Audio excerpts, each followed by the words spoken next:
Okay. Yeah. Again, apologies to you all. I kind of pride myself on being on time, but technical issues are what they are. Um, yeah. Okay. Hold on a second, guys. Uh, Corey, distract the audience from existential dread. Corey? Oh no. Is Corey dead? Yeah, hurry up, Corey. What are you doing? He's muted. Okay. All right. Well, Lactoid, it's up to you. Shit. It's not going well. I'm not particularly interesting. I don't know. Here, Synth, you're an interesting person. Go ahead, entertain me. What's interesting about me? What's the most interesting thing? Yeah, I didn't even know. Oh my god. Instantly losing the is Synth interesting debate. Synth pronounced not interesting. Easy, dog. It was over.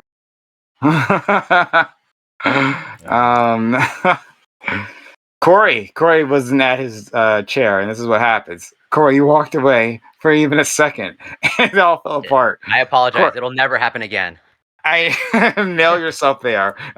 So on the cross of my chair. I was asking for someone to say something interesting, and you weren't around, so it was like in sports, right? Let's do sports talk for a second. It's like when the star player is out, right? And then you ask for a bench warmer to come in and show me stuff, and Lactoid just, I don't know, how does my hands work? I thought I trained Lactoid well. I mean, he's been shadowing me for years. Look, at any given time, I'm paying attention to like 4 or 5 different things, and okay, all right. And sorry, Prime, but you just don't make the cut. You're just not in the 4. I'm liking the facial hair though, Corey. It looks really good. It does. It's very good. Yeah, that is mostly born out of laziness, to be perfect. So many of the products that I create are from that very same origin. Okay, we'll get started soon. Who are we waiting on? Me. I'll join up in a second. Hold on. Sure. Okay, great, fantastic. And 1 second to the audience. Again, apologies for the lateness. It's just technical issues be what they be. We have one other person joining us, but he will be a while, so we'll get started without him when he gets around. But all right, there we go. Okay, great. This will be the crew for tonight. Very excited. So hey all out there and here. Shout out to again my friend Wick for the kind raid from previous. Hi Wick. I doubt he's even still. He's probably gone off. When he's done with the stream, he jet sets to his lady's house, right? Off in another state. Yeah, you don't really know his lifestyle. Like he pretends to be poor, right? I knew it. And yeah, liar, right? So any donations you want to give to him, consider giving here. I'm actually poor, okay? All right, so I'm real genuine. Anyway, guys, thanks for being here. This is Revy Roundtable, which we have Mondays, 8 p.m. Eastern. We have a great group of guests here, and we'll start by introducing my friend Lactoid. Let's try it again, all right? Well, I'll even give you a script, right? Maybe start with your name, like where people can find you, how you're doing, right? Try that. Hi, I'm Lactoid. You can find me at Lactoid TV on Twitch, Twitter, and YouTube. I am really excited to be here today. I think these topics are going to be great. I'm looking forward to yelling at Synth about guns. I'm sure that's going to come up. And then we're also everyone's probably going to be yelling about abortion. These are 2 great topics that are always going to be relevant in America. Thanks so much. Next, we have our friend Fairy Queen. She made her debut last week, an explosive debut, right? She was not a wallflower. We can say that much. And we're very happy to have her back again. How are you, Fairy Queen? I'm doing great. Thanks for having me. Absolutely. You can find. So you can find me at YouTube. Explosive, real explosive. Down here in this bar right before me. Okay. Absolutely. Thank you, friend. All right. We're all getting off to a fantastic start. Everything is working as it should. Let's go to our friend Ali, who's back. Ali, how are you? You've got I like this lighting thing you got going on. This purple mood lighting. It's more style than I have ever shown on this on the show. Yeah, $5 on Amazon. You find one of these at any thrift store. You got it. It's too much. I am guys. Donate. Help Prime get a setup. I'm sociologic_Ali. You can find me on Twitch for now. Twitter and YouTube coming soon. Looking forward to having this discussion. Kind of excited to see where it goes. Okay, thank you so much. Next, we have our friend, our scruffy, handsome-looking friend, Corey Campbell, back with us. Corey, I'm interested, if you're going to continue this, change in style, right? Are you going to maybe, try and load the jacket next week? Yeah, I got my FUBU jacket, Lactoid, hanging up in the closet. Yes. Have It's For FUBU. us, It's genuine yes. FUBU. Yeah, I wasn't making it up. Yeah. But For yeah, us, I by us, appreciate, Prime. I appreciate the sentiment. But, I was feeling a little bit intimidated by all of the masculine energy from Lactoid, so I feel like I had to step up my game. But yeah, as always, this is great and super appreciated to be here. And also a perfect transition because I was just arguing about abortion sort of literally 5 minutes ago on Wick's panel.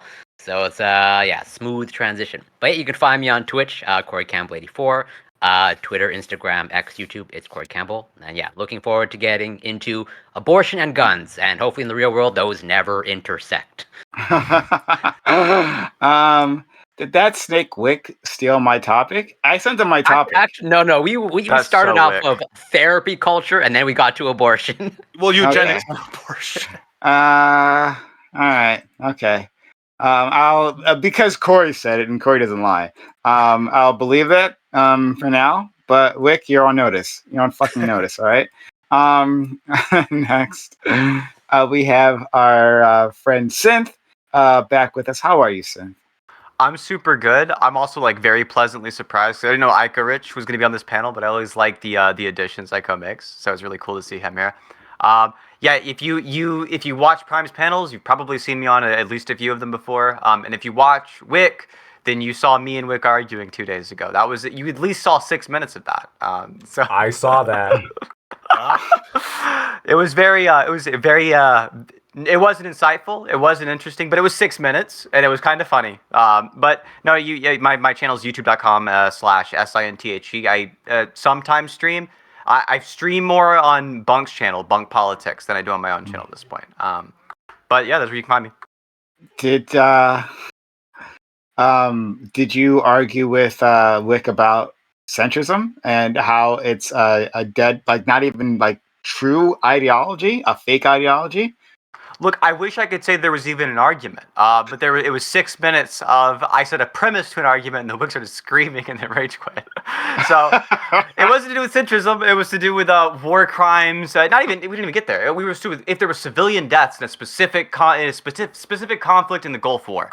Very, very narrow topic. Very boring topic. Very funny interaction.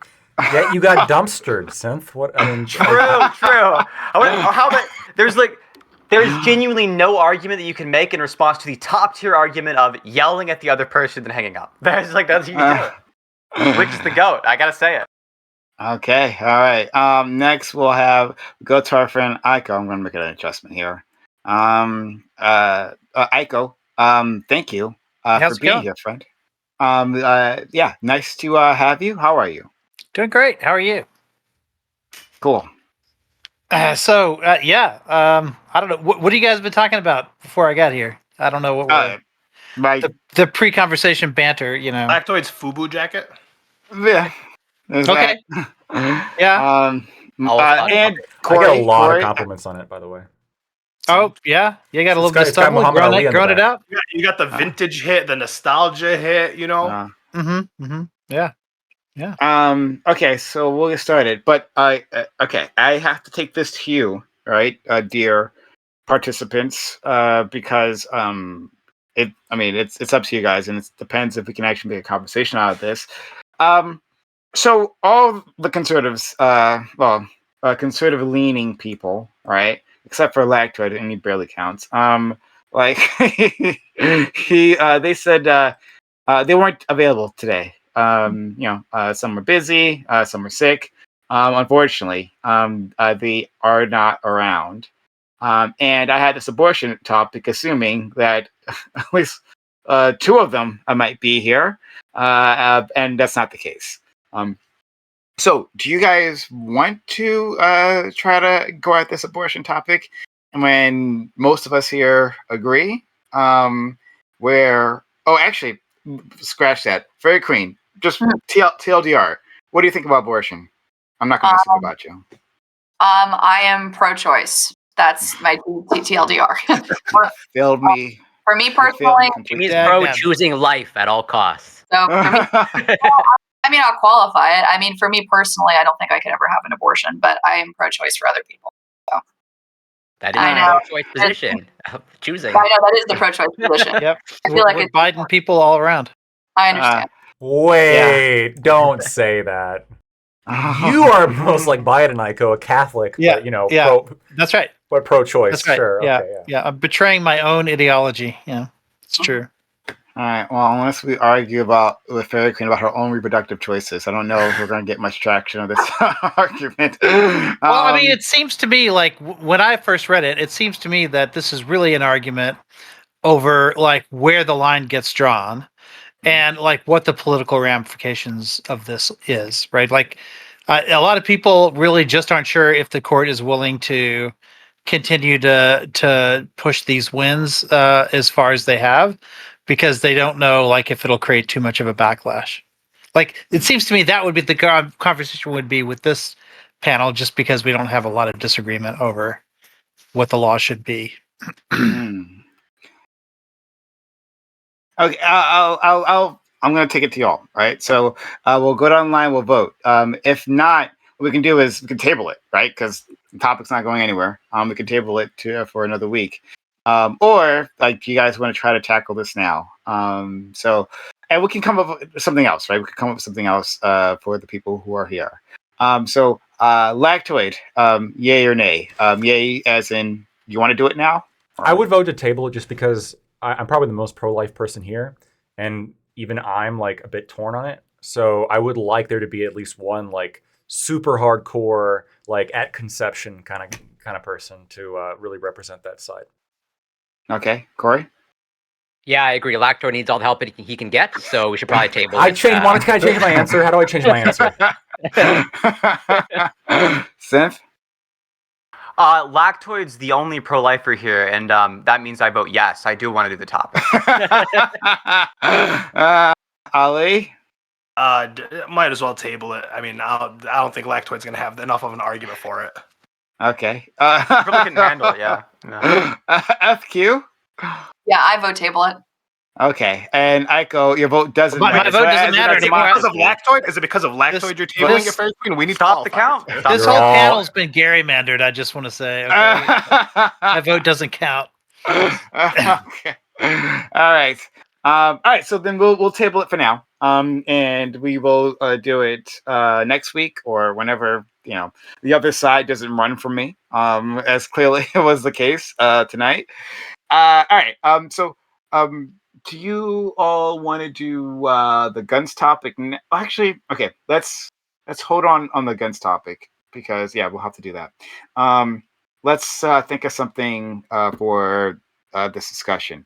Is there anything on anyone's mind right now? If not, well, I have something that sort of overlaps a little bit with the gun topic. Very attentive. I think I sent it to you, Prime. But like accountability might be way too out there of like holding fans. I think I sent you a story about holding racist fans accountable in sports and all that stuff, just as maybe holding parents accountable.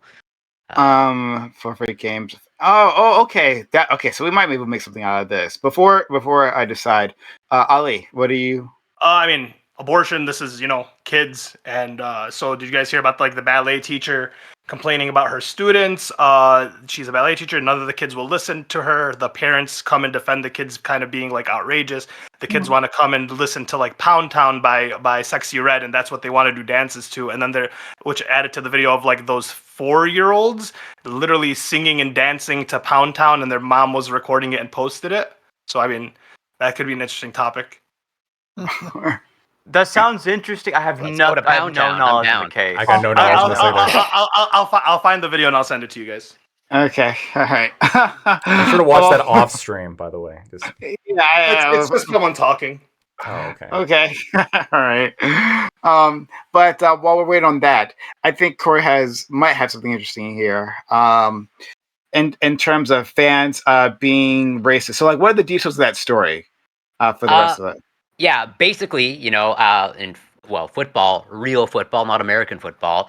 Although I'm sure you encounter this with American football. Like, yeah, there's an issue of racist fans, like fans taunting the opposing team. And I think the argument was put forth of like we gotta start holding fans accountable. And so like basically, if this racism gets out of hand, then there's like a forced forfeit. Sort of like, yeah, pretty much holding them accountable. Of like, hey, if your fans are crappy fans, and now just of like. For me in Montreal, Quebec, if our Montreal Canadiens fans are pretty much being unruly, well then yeah, we lose automatically or something to that effect. And so I think that's what they're sort of like putting on the table in the football world. I hate that seems so insane. much. I hate that seems so right. much. Also, just to clarify, is this like racism against races, or is this like silly Canadian European racism? Where No, it's just, in the story, You deny Israel's right to control the entire. No, I think in the story that I linked, and I guess I'll link it in the group chat of like so. Like the fans were, I believe, taunting the goalie of the opposing team, and they were, of African descent, and so they're just being super racist to the goalie. And like I think the game like had to be put on pause because they're being so unruly and racist. And they Like what words There's were a they tradition saying? of that. There's a tradition of that in global soccer. Like I lived in Italy for a while, and there were two teams in Rome, in the city of Rome, and one of them was in the urban like area of Rome, and the other one was sort of like the more rural. And the urban area, the fans were fine, and they had more like diversity like in the team itself. But every time the other team fans, were present, you would get bananas thrown at black players. You would get all kinds of like taunts and stuff like that. It was just very common, and it's pretty common in global soccer. And to, I guess, pile on that, in Canada, sort of, or in my province, and this I think is in hockey specifically, again, going back to unruly fans of like, well, also parents, there's a move to have referees now have body cams because parents are harassing the referees. And these are children's games of like at children's hockey or children's hockey games. And so there's a story again that'll push, and it's like pushing them of like these are like literally like 14, 15-year-olds. Like they don't want to referee because they don't want to deal with the parents like harassing them. There's a labor shortage of child referees in like our local soccer or hockey league. Try being a debate judge at a tournament for younger kids. Yeah, parents are awful. I agree. Yeah. So, Hunt, I think this is an interesting idea. So, you guys all reacted immediately. So, I think we have a debate here. You guys all reacted immediately, said you hate this. Now, I can see some like obvious objections to this, but like at first pass, and this is like the first time I'm really grappling with this, right? Like, I'd say that, yeah, let's do this. No, let's do it, right? Let's hold people accountable. Let's hold the organization accountable, right? So, like, there's money on the line when we're talking about these teams, right? On like winning, there's money on the line. There's prestige. There's all of that. Like, let's make them more accountable to what's happening within the audience. Lots of them, they don't even care. They actually don't care. They're like, put out these PR statements, pretend they care. Oh no, something happened to one of the black players, like as Rich said, right? Like, and we feel really sad, and we have zero tolerance for this thing that happens all the time, and we do nothing about, right? So if it's like that, and like the rest of the fans, I think a lot of them, like the non quote unquote racist one, like more like the white liberal types, they are they're not necessarily for it, but they seem to be like pretty not They want to keep the peace. yeah, well, yeah, but like they seem to be neutral about this, right? But when you know your team will lose, then it encourages like social stigma and to get people to knock it off. So yeah, why not? The issue I is that agree. this is the kind of thing that encourages a lot of public backlash. People intuitively see a case like this, and it feels like you're punishing people for something that their associate did wrong, and people don't like that very much. With the The same kind of issue exists in like affirmative action broadly. If it's the case that you say, well, somebody in the past has done something wrong, somebody has some connection to you has done something wrong, so we're going to punish you for it on the basis of that connection. That makes people very upset. If you want to make sure that race relations don't end up being more hostile, it's really important to keep in mind what kind of intuitive feelings of fairness people are going to have at certain racial policies. And in the case of like punishing people because the fans of a sports team, punishing the athletes themselves because the fans were being racist, that's the kind of thing that's going to make a lot of people really upset. And I don't think it's going to end up well politically. That's one thing. There is also the biggest glaring issue I see is I'm just going to hire people to go and like dress up like the other team's fans and then say racist things, and I'm going to win every game. But can the other team? Can the other team? Yeah, and so you're gonna have like both sides. They have now like it's competitive racism. It's competitive racism. Be more like, racist than the other side. Now that's a sport I can get behind. There's no way to stop this. There's no way to stop it. And by the way, if it's like a professional league, there's real money on the line. I'm gonna bet a lot of money on like one team, and then I'm gonna hire like 18 racists to like go and like dress up like the other team's fans, and I'm gonna start like just churning this. There's no way you can be able to bet on a forfeit. All right, that doesn't. If it exists, there is Vegas odds on it. Okay. Yeah, I was about to say, and if that's going to be how people are going to try to rig it, and so then now sports just won't be able to like fly. You go back right to the problem where just let it happen. Go ahead, FQ. So the principle, it seems to me, I do think that you should kick them out, but I don't like the idea of going along the accountability discourse. But I do think that you should kick them out, and this is the reason why. So if we're thinking about it this way, because sports is essentially it's a form of public entertainment, right? So if you were in a movie theater and you're going to the movie theater to see the movie, and you have a bunch of people in the back row of the theater who are screaming a ton of epithets and are ruining the experience of going to the movie to see it, right? You would kick those people out of the theater immediately because it ruins the movie, right? It ruins the ability, and you could make the same case for allowing people to say racial epithets and throwing bananas and being racist, like in the crowd, right? Because not only does that impact the enjoyment of the entertainment that is being displayed, which is the sport, but it also could theoretically impact like the team's ability to win, right? So I would imagine like if you are on the team and you have a ton of racist like epithets being thrown at you, I'm not sure, but I would assume that your team is probably less likely to win, right? So you could make the case that like essentially this is a way of cheating isn't quite the right word, but like it's a way essentially of influencing the game beyond which that is fair, right? So I would say that I think that you are justified, but I don't like the idea of us discussing this in terms of accountability, because again, you could apply this to other forms of public entertainment, right? So for instance, if I write a book, right? If I publish a book, I publish the book and a ton of people take the book and they then like start saying, and they use this public entertainment basically to be extremely racist, even if that's not what is in the book, even if there's nothing textually in the book, and even if that's not what I intend to say, right? Am I responsible for the legions of fans who are interpreting this? Like, are we to hold like all the author as responsible as the fans for their reaction to it? I mean, you can make the same sort of case against Trump, right? Well, but like you can make this same case like about like, I mean, like, or even streamer discourse, right? Like Prime, like people talk about this all the time. Are streamers responsible for what their fans do when they react badly?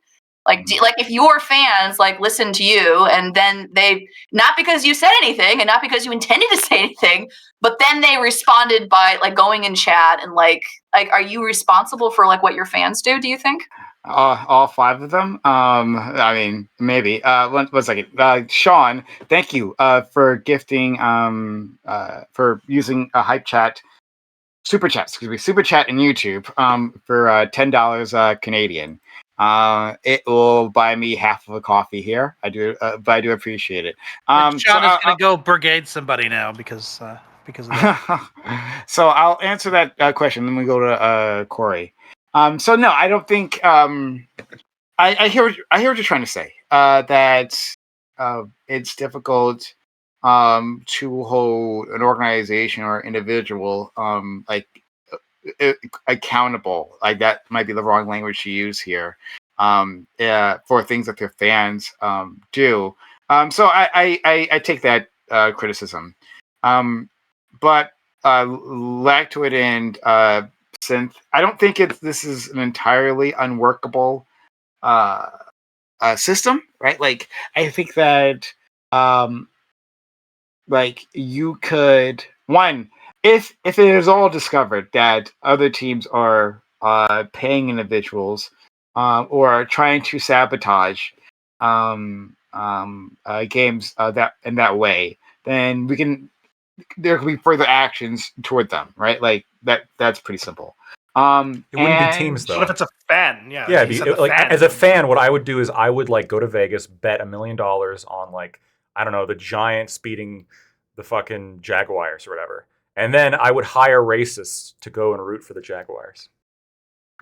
Specifically racist, not like Specifically people that pretend racist. to be racist. Yeah, Really, real racist. I'm really curious. Have you fleshed out how you're going to recruit these racists? I'm gonna go right on 4chan. Very easy. Fair enough. I already got it mapped out. Yeah, go ahead, Prime. No, you can go. You can go. Well, I just want to respond. Well, so I overall agree with you. I think there's like I'm not firmly committed, but I think I'm in favor of trying this out to some extent. So yeah, I think Fairy Queen's analogy of a movie theater, I don't think is, let's say, tracks completely, just because I think there's an issue. At least I've never been to a football game, a European football game. But from what I understand, the stadiums are quite large, like 50, 80, 100,000 people, as opposed to a movie theater. Like if 3 people are disrupted in a movie theater, like it affects the entire movie theater. And it's like easier to target. I think one of the issues here, at least with the football stadium, and even I can use a local example of like, yeah, I'm in arguably the most storied city for hockey in the entire world. And like we have very, very passionate fans, and it's very often brought up that it's just like a few bad apples and doesn't represent the entire fan base. But I've been to like over a dozen hockey games. The fans are pretty awful in my experience, but maybe I'm just like, and it seems to be the majority. Like we literally riot in my city when we get knocked out of the playoffs, and it's like, yeah, I think generally speaking, in my experience, just most. Or if you win.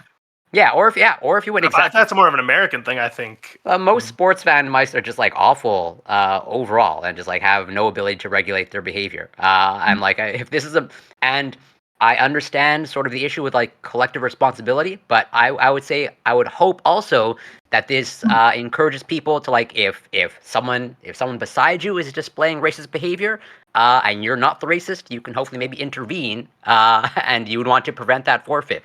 Or there's enough non-racists at these games that there's enough social stigma now of like, hey, it's in our interest now, so we don't get a forfeit, that we can stop the racism, or if we just want to increase surveillance at these stadiums.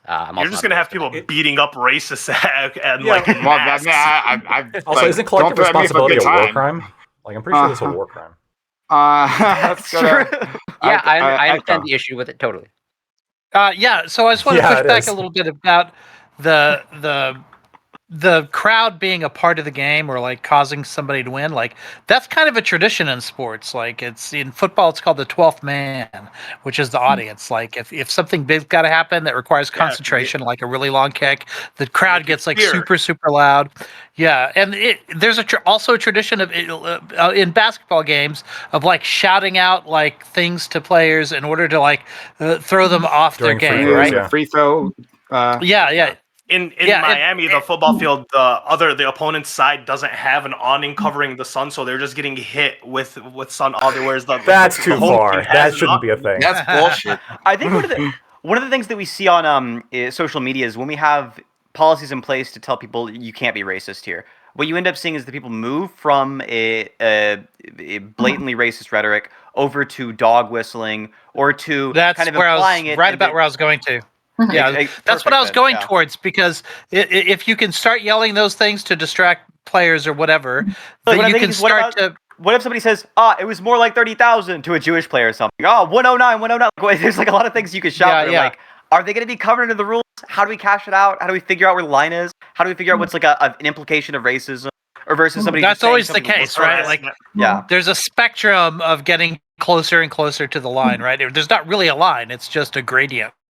And so, like, who decides? And what if you get decisions that sort of favor one team over another, right? Like, so let's say it's somebody who's like connected to one of the teams, and they want to say this particular kind of behavior is not racist, but this other similar behavior that the other team is doing is. Or what if the racism is against somebody who's relatively less marginalized than the other, right? So there are plenty of people who will say that, racist epithets towards white people is not the same as ones towards marginalized groups. Or some groups, like, you start to get the Oppression Olympics involved, right? Like, at what point do you have to like have a list of words? Do you have to have a list of like banned phrases in particular? Because it'll be a moving goalpost every time. Like, on top of that, it also seems that creates this incentive where not only is it the case there's an incentive to hire racists to the other team, but also there's an incentive to make sure that the people on your team are the most disabled and the most racially oppressed and the most trans and gay. So there's at least it's You want easy to as encourage, possible. maximize. Yeah, so you the can rate. encourage and maximize the amount of racism you're getting A from the win's other a team. win. Oh, that's brilliant. Yeah, exactly. Why win's would a you win. ever hire a white person on your team under those? Like, I wouldn't. That would be insane. We're not going to get racism. Oh, in our I game. wouldn't Why do I either, get the but, like, racist that's for point? different reasons. They're all in wheelchairs. but, like, every single one of them. No, okay, all right. So I was thinking then, what about fighting the other team, right? So like you have to increase. Well, you can do it any way you want, but if there is like continuous harassment towards players, right? Then the other team gets fined. Most you're gonna be able to do is ban these people. It's just gonna keep incentivizing other people to create. It's the same thing. I want this team to lose. No, money. I have to be fined but immediately. sorry. Well, I mean, fined for. I didn't finish the thoughts. My fault. Fined for not throwing them out, right? So like going with Fairy Queen's idea, like you have to take action, and when you take action against these people, you remove them, then you're fine, right? But if not, then. So then my only problem would be is like if it's specific to racism, what if someone isn't saying anything racist, but they attack a specific player? They're doing it for their race, but they can just argue, I don't like the quarterback, right? They're being racist, but it's not expressed as racism. You're expressed as hatred towards a quarterback, but internally That's fine. That's always fine. That's what everyone would just end up doing then. No, yeah, they could do that. That would be better. To be fair. Well, I think the biggest problem with this idea that's an couldn't, like, the body that would be enforcing the fines, couldn't they just have the power to eject specific fans for being too racist?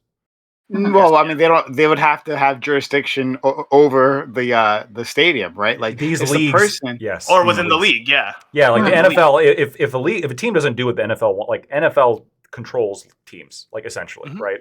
Like yeah, if you, but they don't have like as far as, well, and you can correct me if I'm wrong because I'm not a sports guy, right? But they don't have like NFL, the organization, like the federal NFL agents, like yeah, the refs, right?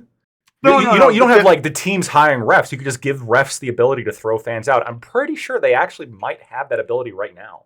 But like, you can't expect a ref. At least doesn't seem to make sense in my like if there are these massive, and Zyko was right. Like these stadiums are huge, right?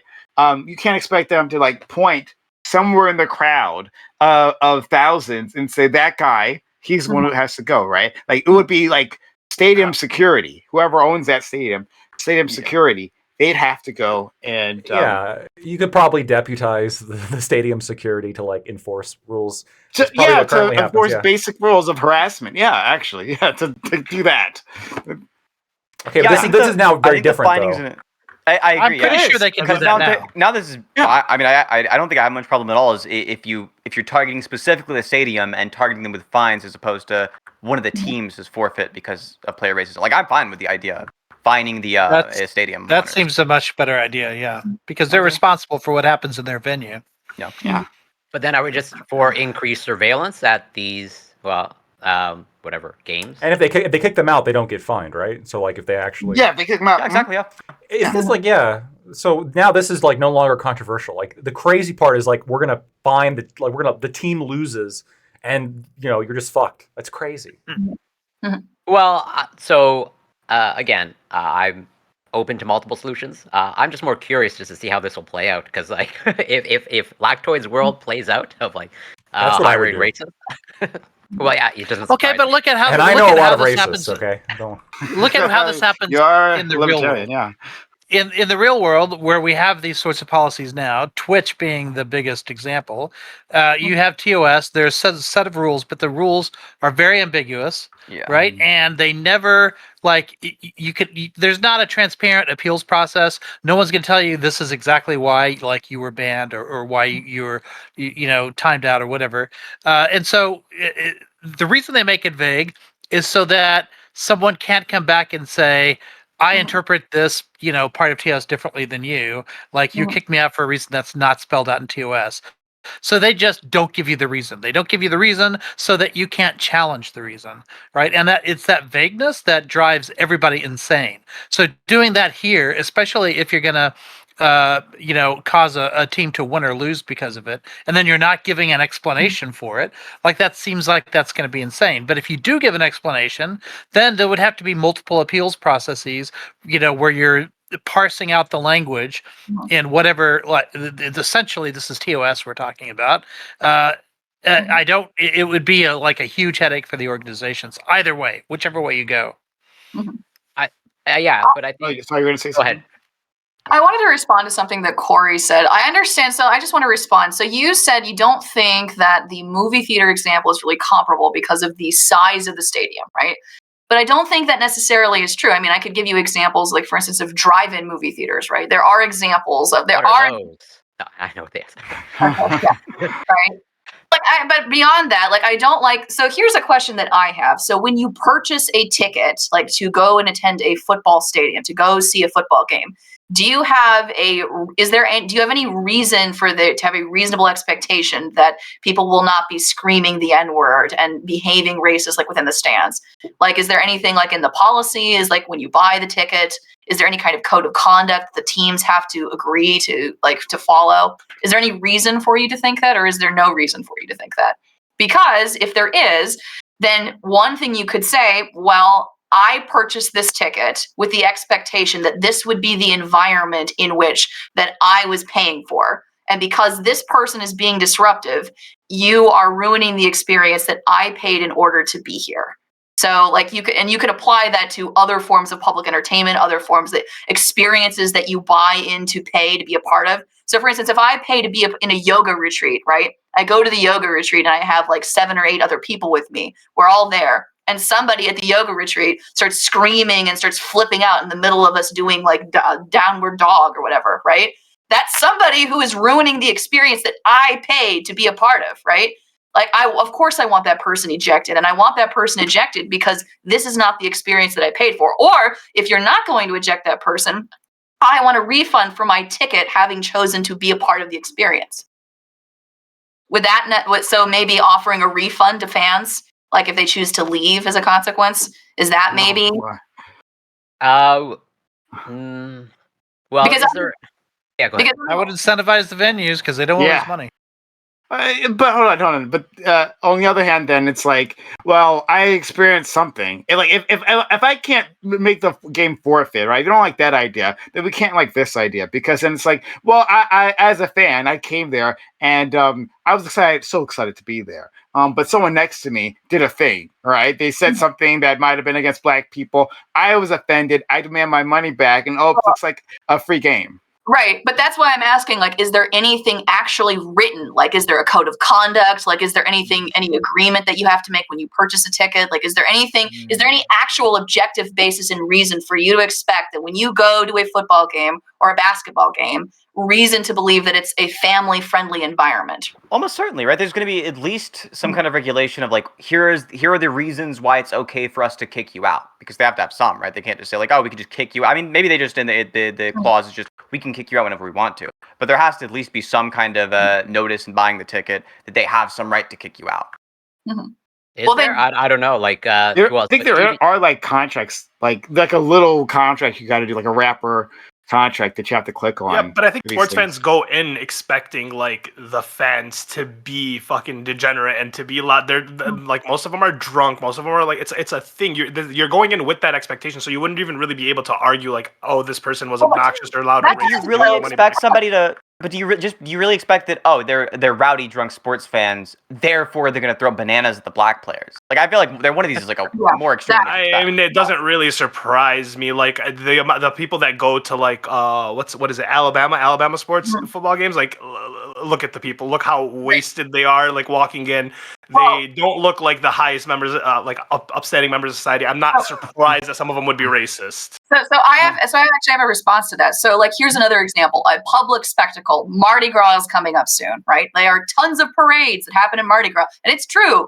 People get absurdly drunk. They throw beads. They scream. They get very excited. They get very inebriated. There are tons of drugs. Like, that's what like Mardi Gras is, right? But there are also very specific parades that happen earlier in the day that are specifically marketed as being family friendly, right? So if I go with my children and my family to go to a family friendly parade in Mardi Gras, and I see somebody in Mardi Gras, saying and doing things that are explicitly not family friendly, do I not have the right to be upset about that and to leave or to like complain to someone? So I've never been to Mardi Gras. Pause for a quick second. Yeah. Thank you, Naritas, for the 400 bits. Thank you, Frozen Knight, for resubbing for 30 months. Thank you for sticking with us for so very, very long. You're really kind. Thank you for my man Doobie for gifting 10 subs. Doobie unfortunately couldn't be here with us. He says, quick reminder, I hate you, hairy ass motherfuckers in chat. Okay. But I do appreciate Doobie. He wasn't able to join us. He really wanted to be here, but he couldn't. But he's always been a kind supporter of this community. So shout out to you. I hope you're doing well. I will also forgive Doobie if he gives me lots of money. Okay. So I've never been to Mardi Gras, so I don't have like any knowledge on it. However, it's to me, it's kind of sounds like the same thing where people bring their kids to Miami. They go on vacation, and like now it's like a family and children walking around on South Beach. If you're going to Mardi Gras, you got to expect that most of the people that are going to be attending at Mardi Gras are going to be tourists and don't assume that there is even a family-friendly parade. So like, yeah, I would say that like you shouldn't go in with the assumption that you're actually going to do a family-friendly parade. Yeah, you would assume that the streets are going to be rowdy the entire time. And is there a code of conduct for movie theaters of like, can you get kicked out of? Well, I'm sure for like illegal behavior. Well, if you're being loud, if you're being disruptive, yeah, you can get kicked out. Yeah, and is that like part of buying the ticket? The NBA can kick you out if you're rude. Basically, it's pretty broad. Mm-hmm. Guests will enjoy the basketball experience free from disruptive behavior, including foul or abusive language and obscene gestures. Yeah, there is a movie theater chain called Alamo Drafthouse down here in Texas. There are in other states too, where they famously will kick you out even if you're just like texting on your phone. Good. Or all in favor of that. There's a famous sort of ad, you can find it on YouTube, where somebody had obviously drunk woman was called and left a voicemail for them, like complaining that she was kicked out just because she was like texting on her phone, and they played the whole thing, put it up on YouTube, and at the end she was like, "Thank you very much for like ruining my experience" or whatever, and he and at the very end they're like, "You're welcome, don't ever come back here again." Yeah, so there are like there are places like that. And people love to go there because they know they're not gonna have like a phone like shining in front of them, or somebody like texting or like talking too loud or any of that. It's one of those places where they also serve you food. So you write down like something on a note, and that's how they know what to bring you. And if you put on your note, the person in this seat over here like has been texting, they'll go over to that person and warn them once and then kick them out. And so you can turn in your fellow moviegoers. Wait, what if they can't prove it? What if I just like go to the guy twice and like, yo, this guy just keeps texting, he's not texting. I'm guessing there's security cameras. Yeah, there's security cameras, but there's also, they act like ushers. So if they know that somebody's done that, they'll give them the warning, and then they'll be looking at that seat from there on out. Okay. And if they do something, or if they You're on talk too notice. loud, or if they're in any way interfering with your experience as a moviegoer, they will be kicked out unceremoniously, and it's hilarious when it I happens. want to do this to children. I want to do this to children. I really do. Even outside theaters. No, just kidding.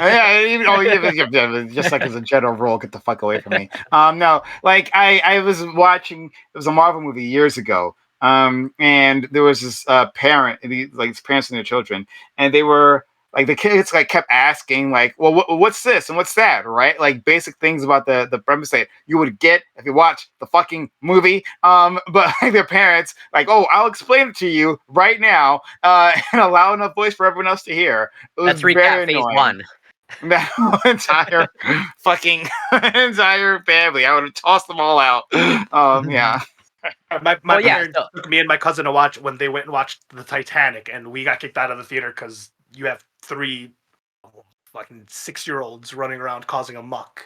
That's a big controversy actually in the Catholic Church, that when you go to mass, like there are places where mothers who have like young children can take to a separate room where there's a video feed of the mass, and you have to go there if you have a child that might create a disruption, like babies crying and stuff like that. And if there's a big controversy as to whether or not like cutting somebody off from the mass, some people consider.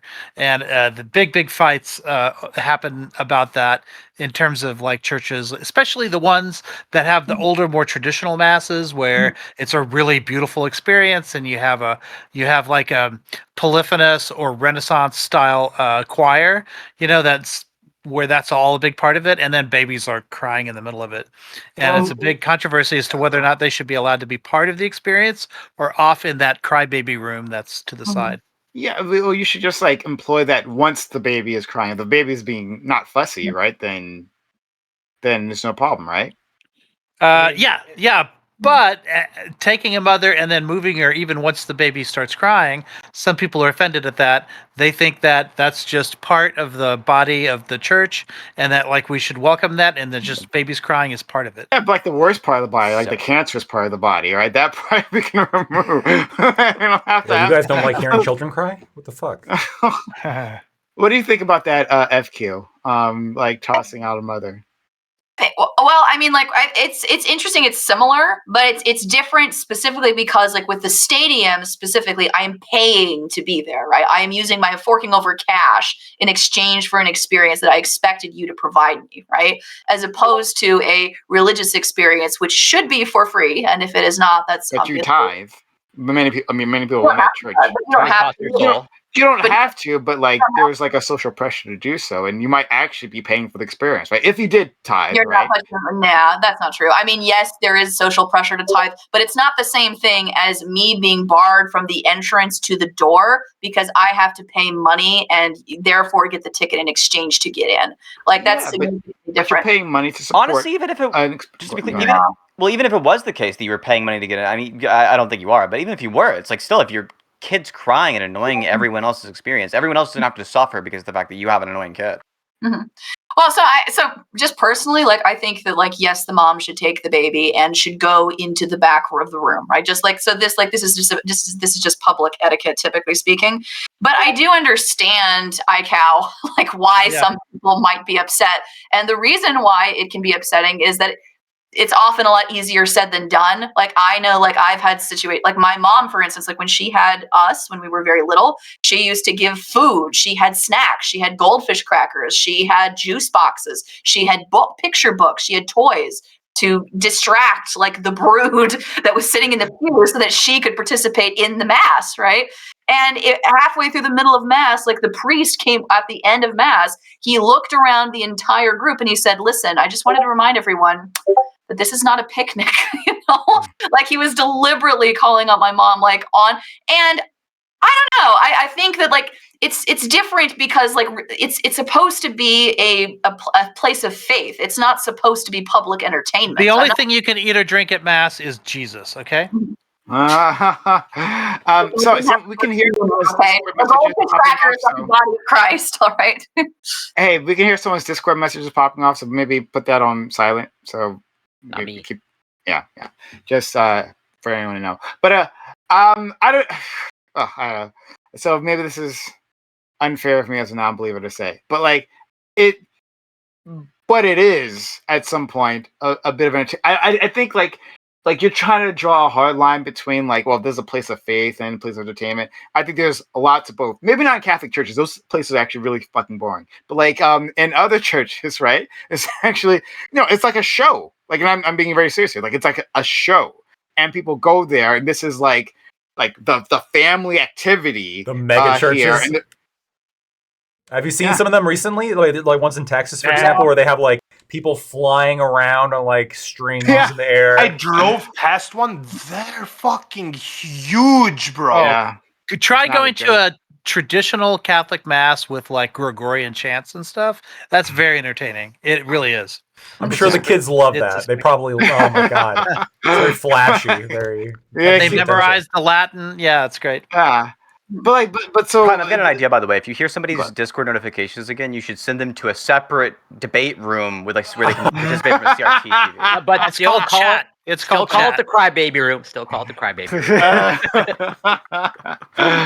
But Well, no, But it's yeah, even but, like, worse than that. If you hear like two people arguing on the same side, and then one of them makes an argument you don't like, just remove both of them. Exactly. that's what I do with Scott all the time. I mute him. I don't like. That's mute button. That's what it is. But yeah, so I actually think, and maybe this is a separate conversation we can get into. Is church like entertainment for the soul? Let's say that, right? That sounds more pleasing. But entertainment, and should it be? Basically, I'm making a Calvinist argument here. That's for my friend Aiko here. Should church be this?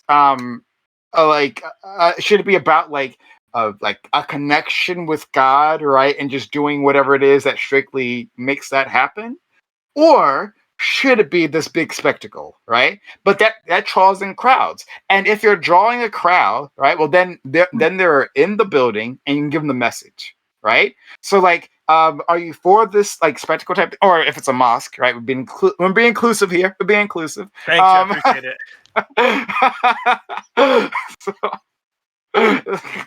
I'll get my DEI points in here somewhere. All right. So So like, should it be one or the other? Go ahead. Yeah. Well, I'll just say this: like, there's a verse in Mark where this woman is coming up to Jesus and like pours perfume on his feet.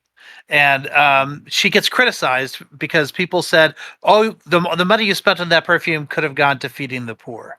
And Jesus like chastises them and says, "No, like she's trying to glorify God, and sometimes like that level of things is like the more appropriate way to handle it, right?" So this is like, and that's the way a lot of churches like sort of defend the spectacle, and I would argue that the spectacle goes way back. Like the Gregorian chants that I'm talking about that are quite beautiful, whatever, that draws a crowd, that brings people in, and it's not feeding the poor. Feeding the poor should absolutely continue to be a priority of the church, but it doesn't mean that there's not other elements of like communicating your message like to the broader world. So I think yes, I think church does have a level to it towards entertaining.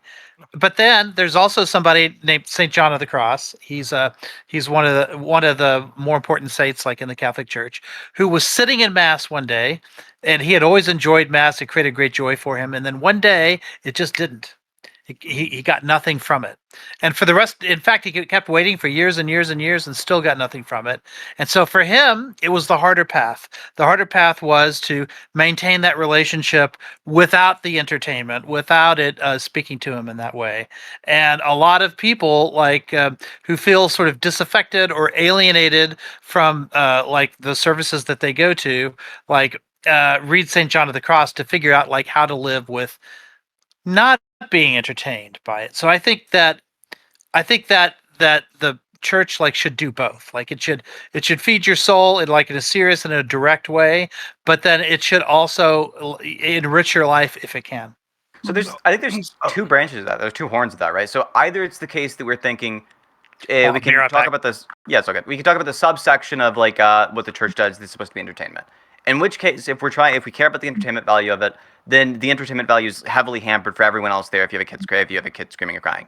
But on the other hand, if you care about just the pragmatic, what kind of connection does this build with God? I don't think that Mass works less if you have to see it through a CRT screen in a different room. It seems like there's, on one hand, the entertainment value is all they're losing out on, and them losing out on that entertainment value is a prevention of everyone else in the room losing out on entertainment value. So it just doesn't seem like that should have any bearing on the argument. There is just so for mosques and Muslims, it's an open door policy type situation where you can go in, chill, pray, whatever you want to do, and it's just a big open area. Not at night. Typically, they used to be open at nights and stuff, but stopped doing that. The entertainment aspect is that so the church or the mosques, these are supposed to be community centers for people, and community centers need to bring in you need to bring in people. You need to have an audience. But the problem, so you can have festivals and you can have things like little carnivals where you're kind of trying to bring people towards the. But the issue is if you look at the church as entertainment, then you get these the mega churches and the super churches, which is just the pastor is raking in all this money and they got a private jet and they're well, the private jet brings me closer to God, and so it's stay away from the tomb full of demons, right? That was that one famous. So you're then turning church patrons, which is they're not supposed to be customers. You're turning them into customers, and so there's a fine line between it being entertaining to bring in an audience versus it being entertaining to bring in customers, and I think that's the slope of it. And just to respond to something that you said, Synth, there isn't a huge difference in entertainment value as opposed to being physically in the room of the Mass, and as opposed to sitting in a separate room and watching it on a television screen.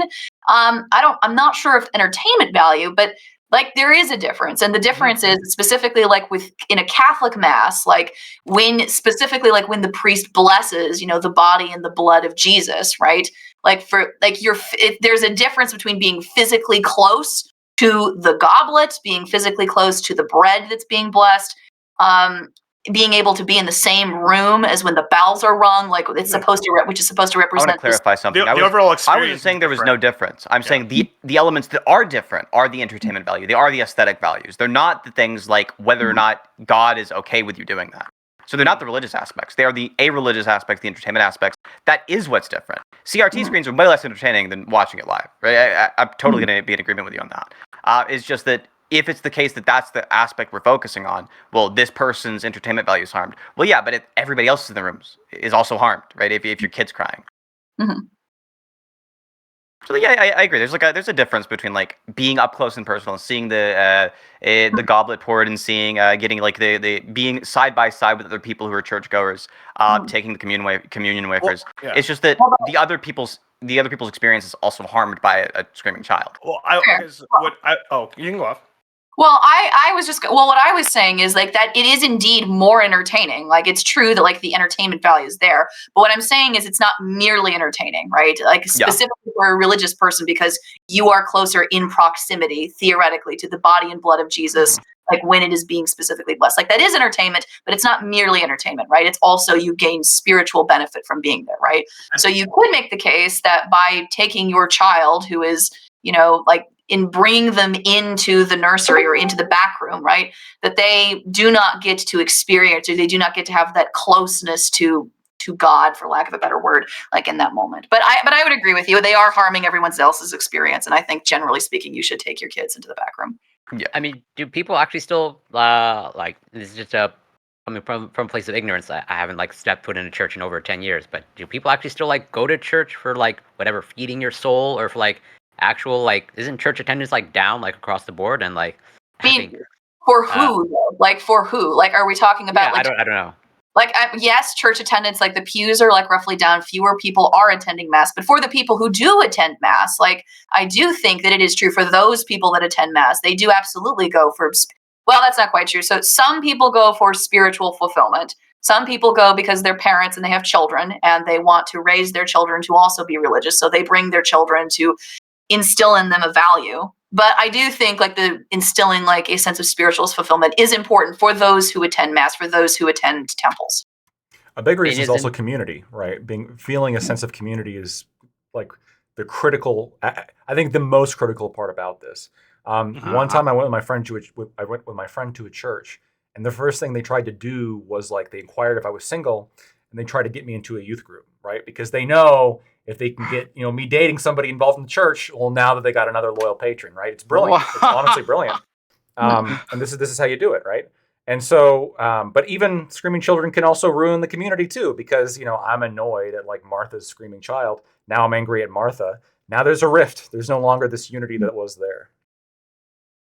But isn't it like it's almost so? What Ali was saying, I don't think I've ever actually been in a mosque, but it seems like you mentioned that they more function as community centers, or like one of the primary functions is community centers. Yeah. Isn't it almost like in church's best interest to now sort of like morph into that, or at least like move more in that direction, and less about this like spiritual or feeding your soul aspect, where like I think that's, even though I'm not a fan of religion at all, I do see a void in terms of like I understand that church was a sense of community, or like brought a sense of community to a lot of whatever communities, and so like shouldn't churches now just more use the mosque model of like being a community center overall?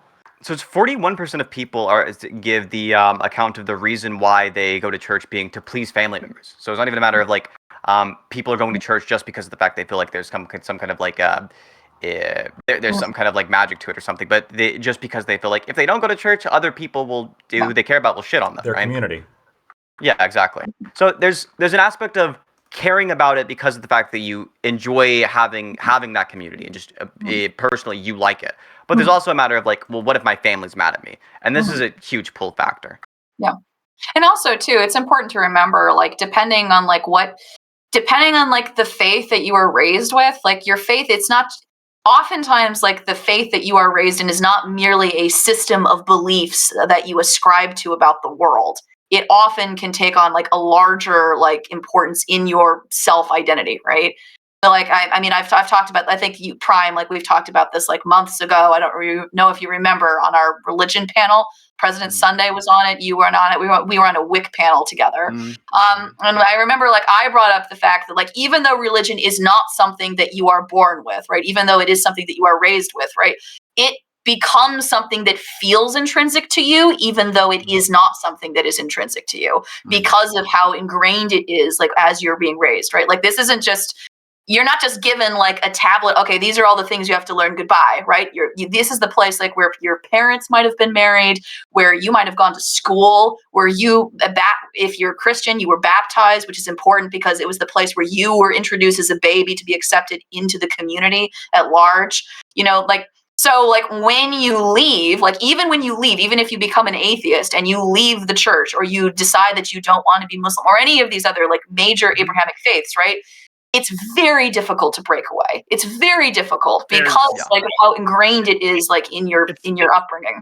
It's a culture. So like a lot of like American Muslims, you'll tend to see that they're way more liberal than like other Muslims from like other parts of the world, and that's because we grew up in like these areas.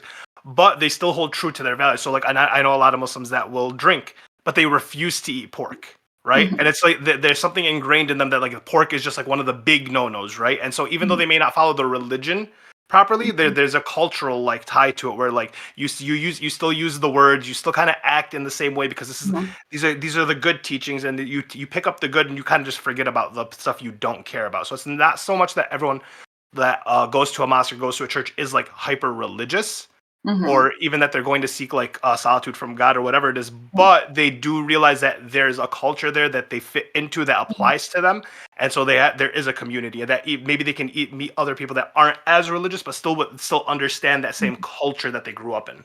Right. Oh man. Go ahead.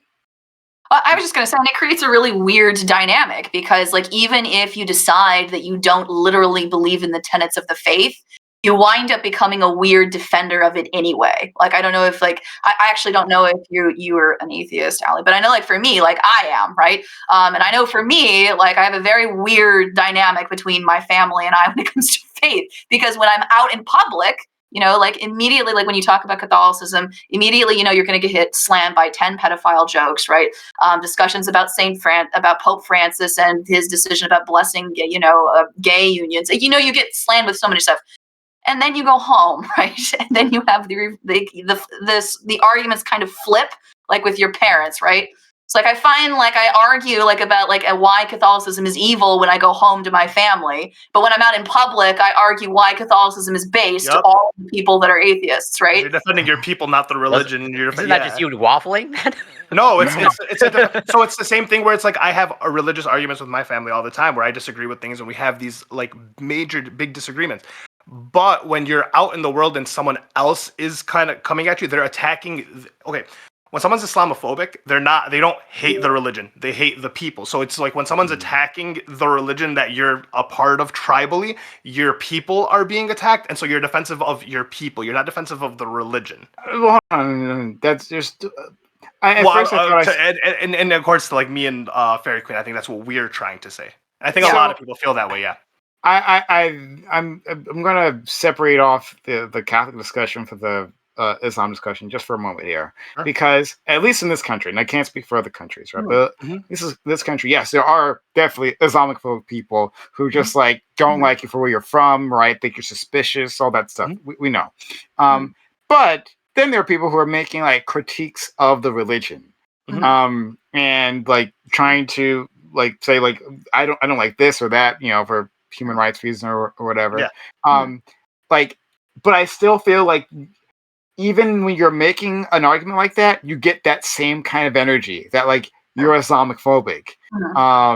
At least especially in liberal circles, is the thing that happens, right? This especially happened. I mean, Charlie Hebdo, right? I mean, depiction of the prophet got them killed. Yeah. Well, Charlie Hebdo was. I mean, here's the thing. Charlie Hebdo, if you actually look into them, they were actually pretty awful. Awful. They didn't deserve to be killed. But the French. What did they do that was awful?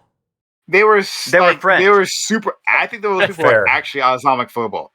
Like, well, they are Islamophobic. And to like, okay, I know that we have free speech and stuff like that for religious people.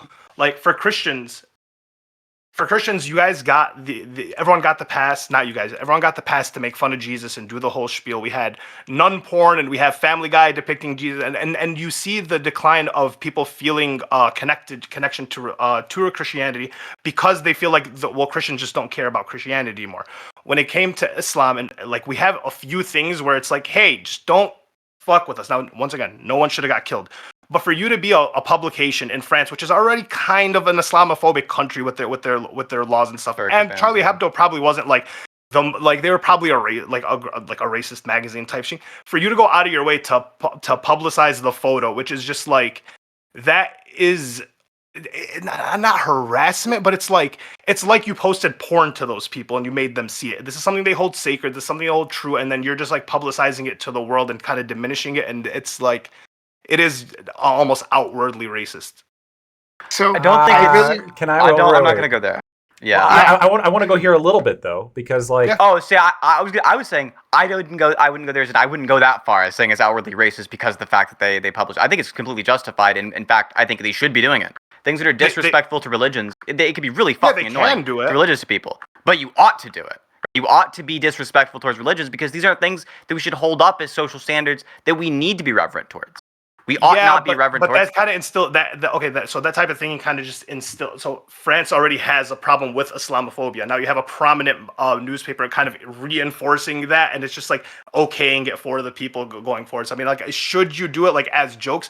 Sure, but when it's it's almost like a call to action to get people to continue to be Islamophobic and to be more Islamophobic. And people are almost specifically Islamophobic because they don't like brown people or the people that are Muslims. I don't think most people have really like a problem with the religion because most people aren't full followers of the tenets. Like they don't follow them to the T. Okay, Like, but most Even if people you're are not just following living to their the T, lives.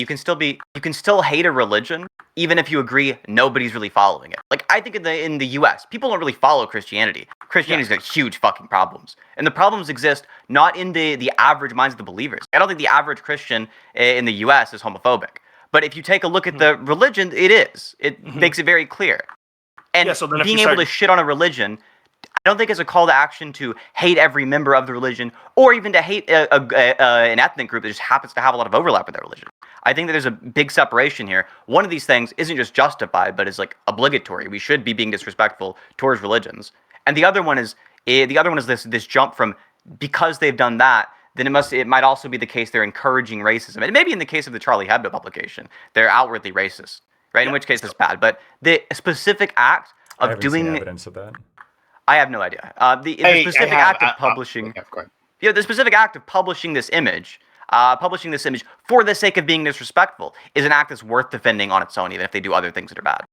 I think the problem with doing that to Christianity and saying that is that Christianity is pretty diverse in its like followers. So it's like white people, black people, Mexicans. It's a lot of people that are Christians.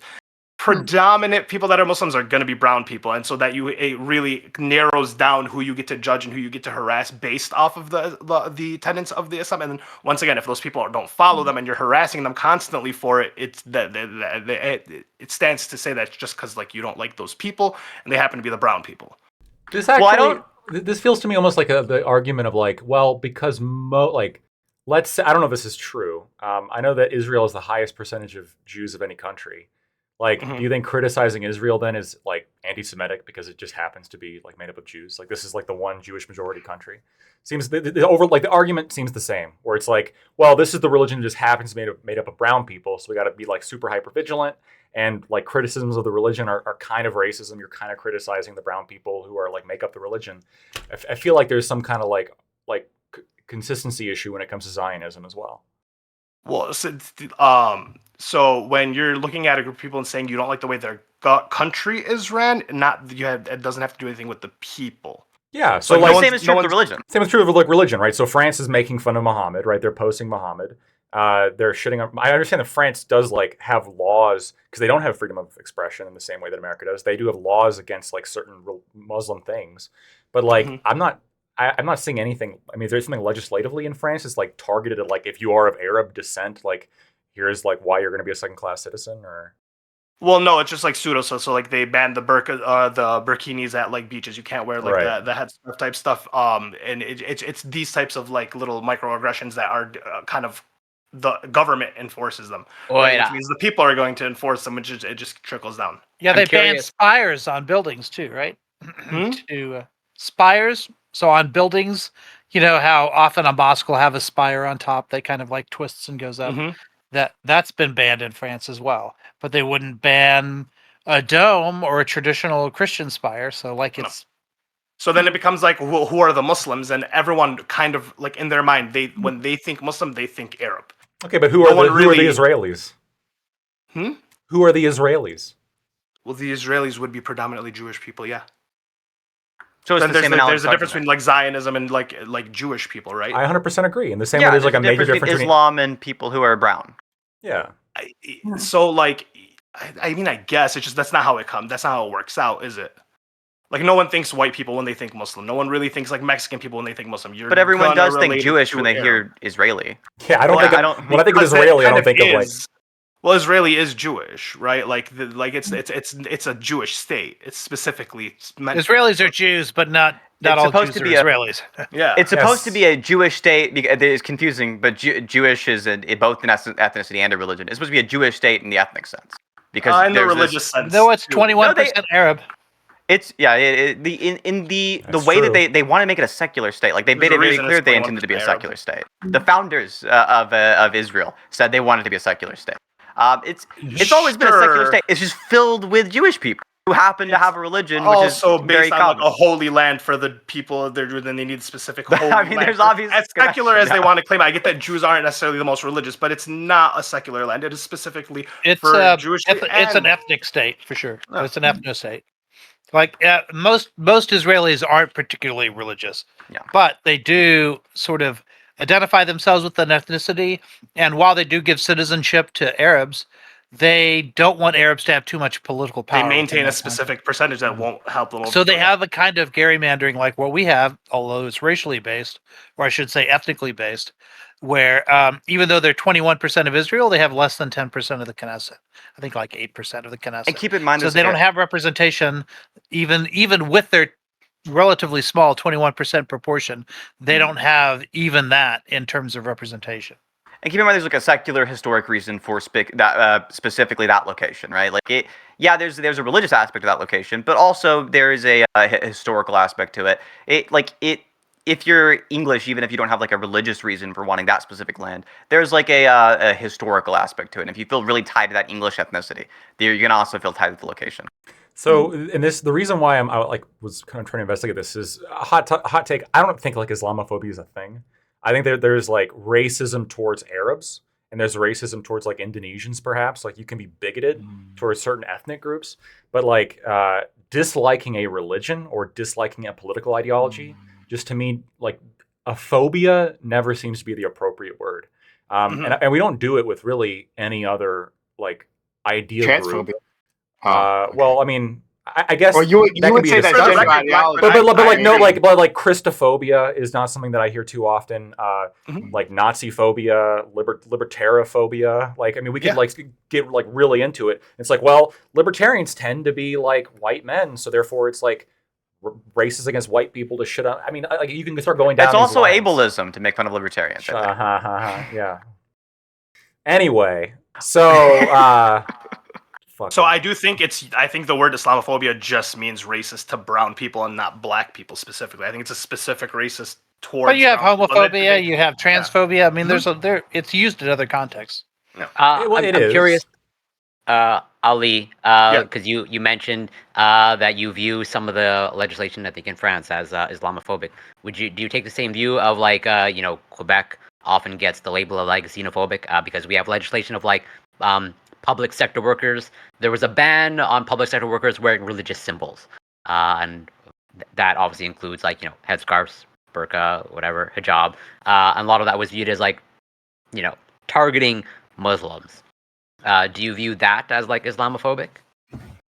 So it's just like a weird way to work around, right? So like how many Christian women wear like headscarves like nuns, right? How many Christian politicians are wearing like big crosses, right? Like there's really no normal way for them to like identify unless they're just wearing a t-shirt with a cross, which politicians aren't really doing that. So it does seem like, hey, we're going to make this ambiguous to everyone, but it really only seems to affect one group of people specifically. I would agree. Yeah, it's not inherently Islamophobic, but it undertones. I really want Aiko to tackle this because we've had conversations about this. I was hoping you would be able to come back because you've made the point to me how like America is secular and like the French are anti-clerical, and it plays out in like very interesting ways. Yeah. Well, okay. Yeah. So this is the big difference between the American and French revolutions, right? Is that the that the French Revolution wasn't secular like the American Revolution. The French Revolution was specifically anti-clerical, which is to say, it started targeting the church. I think one of the great sayings is that the world won't be free until the last. Until the last priest is like hung with his own entrails or something like that. It's a particularly like nasty form of a revolution, sort of against the church, and it comes on the heels of 400 years of religious warfare that they had in Europe, and the Americans specifically wanted to avoid that. And the way they thought to avoid that was instead of attacking the church, targeting the church, it decided to create this sort of wall of separation where the church is. That the state is neutral with regards to the church. It doesn't care like what church you go to or who you worship. And in fact, Islam is specifically mentioned by Jefferson when he talks about the Mohammedan, which is what he was referring to as Muslims, and Jews and Christians were all included in these protections. And And so that's very different, right? Where the state is sort of this neutral arbiter that doesn't take any sides when it comes to religious belief, as opposed to the French Revolution, which was specifically wanted to attack the church. And you really didn't get peace in France for like 150 years after that, yeah, until eventually, like after you get, or actually more than 150 years. Eventually, you get to post World War II. Liberal democracy finally starts to take seed throughout Europe, and the American Revolution sort of. That idea of secularism, that experiment, became successful. Like, we failed in a lot of ways in the 19th century, but not in this regard. Like, our secularism sort of really sort of solved the problem of religious warfare, at least in North America. And you were then also they making the start spreading point that. of like specifically, and hold on, before I say what I'm going to say, B-More, thanks again for the resub, your Prime Gaming resub. Thank you, and for gifting us up to Z somewhere. Really kind of you. Thank you for being a great friend. I hope you're doing well. I miss you, and hopefully we can hang out in the future again. We should like VC or something. You're a great guy. But anyway, Aiko, you were you made, because I remember having this exact conversation with you about like the headscarves, right? And Right. you made a point about like how that law is actually applied. Well, yeah. So that's why the France, like, feels comfortable like making these attacks on individual religions in the way that it does. I think today in the 21st century, it is hitting Islam like harder. I think part of it, the reason why there is such a separation is that in France, you really like your Frenchness has a lot to do with your ethnicity in France as well, even to this day. And so I think these bans that are happening in part are because they don't really do secularism in the same way, or at least historically they haven't, and also because they have this tradition or whatever. They were a colonialist.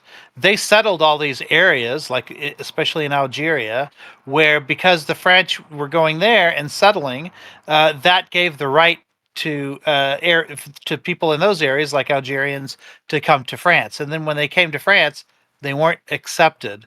They didn't have that sort of melting pot tradition that America has. And so if you look at Islamic communities in America versus Islamic communities in France, they look very different. Very different because there's more of an opportunity to sort of blend in with the population here, and they're treated like as separate or other over there. And I think the way in which France like has this hostility to religion just sort of generally and their tradition feeds into that. Did you also say that? I'm just trying to remember our conversation because we had one specifically about this. That in terms of the implementation of the law, it was like they actually were banning other religions from having religious symbols in general. Yeah, I mean, I do remember reading articles about like how you couldn't wear like crosses when you go into certain in school districts and stuff like that. I mean, That's in Quebec that's too. kind of moved around. Oh yeah, there you go. Well, see, Which has and French Quebec roots. is French. Yeah, exactly. Yeah, that hostility to religion, like it comes from the French Revolution. Yeah. Although, one of the arguments that's put forth that Quebec is more Islamophobic or xenophobic is like, yeah, when our legislation was passed of like banning religious symbols for public sector workers, but that did not stop. I think I brought this up before. In our National Assembly, basically, our parliament, so to speak, there was a giant cross in there, and actually it took a long time for that to be removed, as in like after this legislation, like it was almost like an intentional choice, like we were going to keep the cross, the giant cross, in our National Assembly. It was only after a decent amount of outcry and hypocrisy that they acquiesced of like, oh, now we'll remove the cross. Where the explicitly anti-religious maybe less so in Quebec. I'm not sure. I go back and forth on this. By the way, Fairy Queen, I saw your hand up earlier, but I don't think you got a chance to jump back in. Do you? Yeah, I wanted to come in, and I think that Ali is both right and wrong, and I think that Syntha and Lactoid, and I don't think that you said anything, Corey, but I think that like both of you are also both right and wrong. Nothing of substance. I agree. Yeah, synth is the wrong part on They the right half part agree. for sure. Well, I think that it's true that I would disagree that just criticizing Islam like necessarily is a racist thing. Like I don't think like it's wrong. Like I don't think that like that's true. And I also don't think that and I also would actually agree with Synth that it is important to criticize religion. I do think it's important to be able to mock and to make and this is the part where the disagreement is going to come in. I am not sure entirely if like the problems like if what Ali is saying is necessarily unique to Islam. And I would caution like people like entirely disassociating like the political significance of like the faith that you follow. So like an example of this would be the troubles in Northern Ireland, right? So the statement of whether or not you are Catholic or whether or not you were Protestant, it wasn't really you were saying like what religion, you weren't really expressing, that you believed in like that the Pope was the vicar of Christ on earth, right? You were stating like how you believe, like what side of the argument you were on, or whether or not you believed in the Republic of Ireland or whether or not you believe that it should remain as a part of Great Britain. That was the purpose and the point. And so like an example, I've just been Googling like an example of this. So for instance, like one example of something that's disrespectful to people who believe in the Republic of Ireland, who are largely Catholics, are the parades that often happen in Northern Ireland. So specifically like the one that I'm looking at here are the parades that are held by the Orange Institution. And the Orange lodges, the Orange Order and its parades were banned for a period in the 19th century. In an address to British House of Commons in July 1815. So this goes way back. And essentially like what happened like during these parades is that there were public demonstrations of disrespecting, Catholics like within the parade. And they didn't do that specifically because they were trying to critique the faith of Catholicism. They were doing that because they were trying to disrespect the idea of Irish people being able to have a right to have sovereignty over their own country and nation, right? And the reason I wanted to pull this in, and I think that both of you bringing up Israel is a good point, is that I think that these questions about like religion and how I think that oftentimes like the religion that a person states that they are can often be a marker for their political identity or for what their ethnic identity might be, even if we know logically that those two things are necessarily separate. And so like that doesn't mean that you have to kowtow to every person that's upset, like when you draw a disrespectful like picture of Muhammad, or like if you like take like the blood of Christ and you throw it out the window, right? But it does mean that you should be mindful about what the political impact is going to be, right? Like you should be mindful that like if like, so for instance, like the parades are a really good example. That's something that causes like extreme strife. It causes people to come out and to commit acts of violence. It causes like outbreaks. Like, do you not think like that's a purpose? Like it's basically like it's causing a public disturbance. The legal term here that's used is pretext, right? So when, let's say, you fire somebody, you can cite a valid reason to fire them. But like, is that actually the reason, or are you just using this as an excuse to like do what you really want to do, which is fire them because they're black? All right. And so the question here is, when France passes these laws, is it truly because they're concerned about like Islam, or is it just a pretext for like the racial situation, right?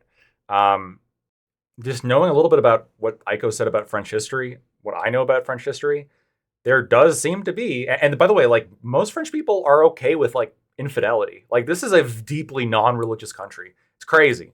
And it might be one of the most non-religious. And so the idea that they'd be hostile to like religion, especially religion perpetrated by people who tend to be a lot more religious, I'm not necessarily convinced that's all that much of a pretext. I think that they probably do have like, now you could say that, well, discriminating based on religion is just as bad as race, or maybe not just as bad, but kind of in the same way, but maybe a little bit less bad, or maybe more bad, depending on how religious you are.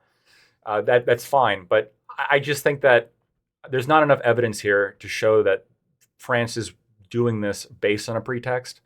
I do think it's genuine like skepticism and hostility towards the religion of Islam.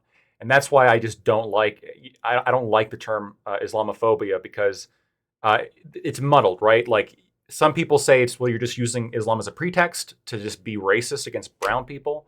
And then some people will use Islamophobia if you publish a comic with the prophet. and then they're going to use that to riot in all over the world and then shoot up your publishing house. So, But I then- mean, Also, you can see today the difference between Islamic enclaves in the United States versus in France. Like we don't have the same kind of problems that France has with regards to that sort of integration. I lived in a city with the largest mosque in the Southwest in it for years and years, and so I'd say about 20% of my students were Muslim, and they were invariably, even though a lot of the girls were wearing hijabs and everything, but when you heard them talk, they were always, especially the ones on my debate team, very progressive in terms of their domestic politics. Yeah. That's not in France. They're very conservative. Well, that's true. That's true in all of American Europe. Muslims are very American Muslims are very different than like moderate. The rest of, Yes. Yes. And there's so that's, several reasons I think for it that. has to do. I actually don't Right, know but I what the think- reasons are. Part of it is that part of it is because they when they first got here, they got the most hostility from the right. So of course that's going to push them to the left. Like I can see that, right? But if the hostility is coming from the left, which often happens in Europe, then or even if it's just equal, if they're getting it from society more broadly, then they're going to withdraw into their own traditions that they inherited from the places that they came from, which tends to be conservative sets of values. And so I think that has a lot to do with it, especially with the children, right? So the first generation that were actually born in the United States, they see how their family has been treated. They see, but then they also see how they're treated in the world in which and who's accepting them, and that sort of pushes them into those politics and that culture and that set of values more broadly. And so American Muslims strike me as very, very different than European ones, especially French. A big reason for that as well, though, is that America, as a percentage of its population, has taken a much smaller percentage of Muslim immigrants every year, as opposed to the relatively recent experience of Europe. So when you have a massive influx of people coming from one country, you're going to have obviously a steeper curve with the assimilation process, as opposed to if you're taking a smaller amount every single year. It's also a hypothesis as to why. Well, in France, it's not particularly new, right? Because their North African settlements are why they have such a large and they had Lebanese. They colonized Lebanon for quite a time after the Ottomans. But then, what would the argument be for a city like Dearborn, which is predominantly Muslim, kind of a big influx of people? It's literally, I mean, things are written in Arabic, but we still have the same moderate thinking. I don't know specifically Dearborn. I mean that. Well, I was just saying because large influx, one big time, we do have the largest predominant, and it's still working. Well, I'm And sure. Dearborn in particular I don't know the has been- beliefs of Dearborn. I don't know what other factors are in Dearborn. I know that the general trend of when you have a large group of people who are unassimilated all come at the same time and kind of form communities, right? They have the size to form communities as opposed to sort of being forced to integrate with the local community because they're not big enough to be able to be self-sustaining. They can insulate themselves. Yeah, they have more ability to insulate themselves, right? Oh, yeah. Dearborn is big enough to be self-sustaining. We kind of do. We kind of do. I kind of want to add on to Lactoid's point regarding Arabs are 3% of The, Michigan. to add on to Lactoid's point. So the French have this concept that it just translates to secularism. It's a laïcité. I'm not going to pronounce that right. But even though it directly translates to secularism, it's there's a different connotation to it there. There's a lot more assertiveness on the divorcing between religiosity and just public life. In the U.S., secularism is about separation between church and state. In France, it's about separation between church and public life, which means that you have things like bans on. I'm not sure if Prime is talking. I can't hear you. No, I'm sorry. Oh, No. sorry. So these bans end up extending to things like your ID photos. They have things like headscarf bans and burqa bans, but they also have things like not having your cross on in your ID, or not having your cross on if you're a public figure. That are encoded into law, and they're part of that long historical tradition.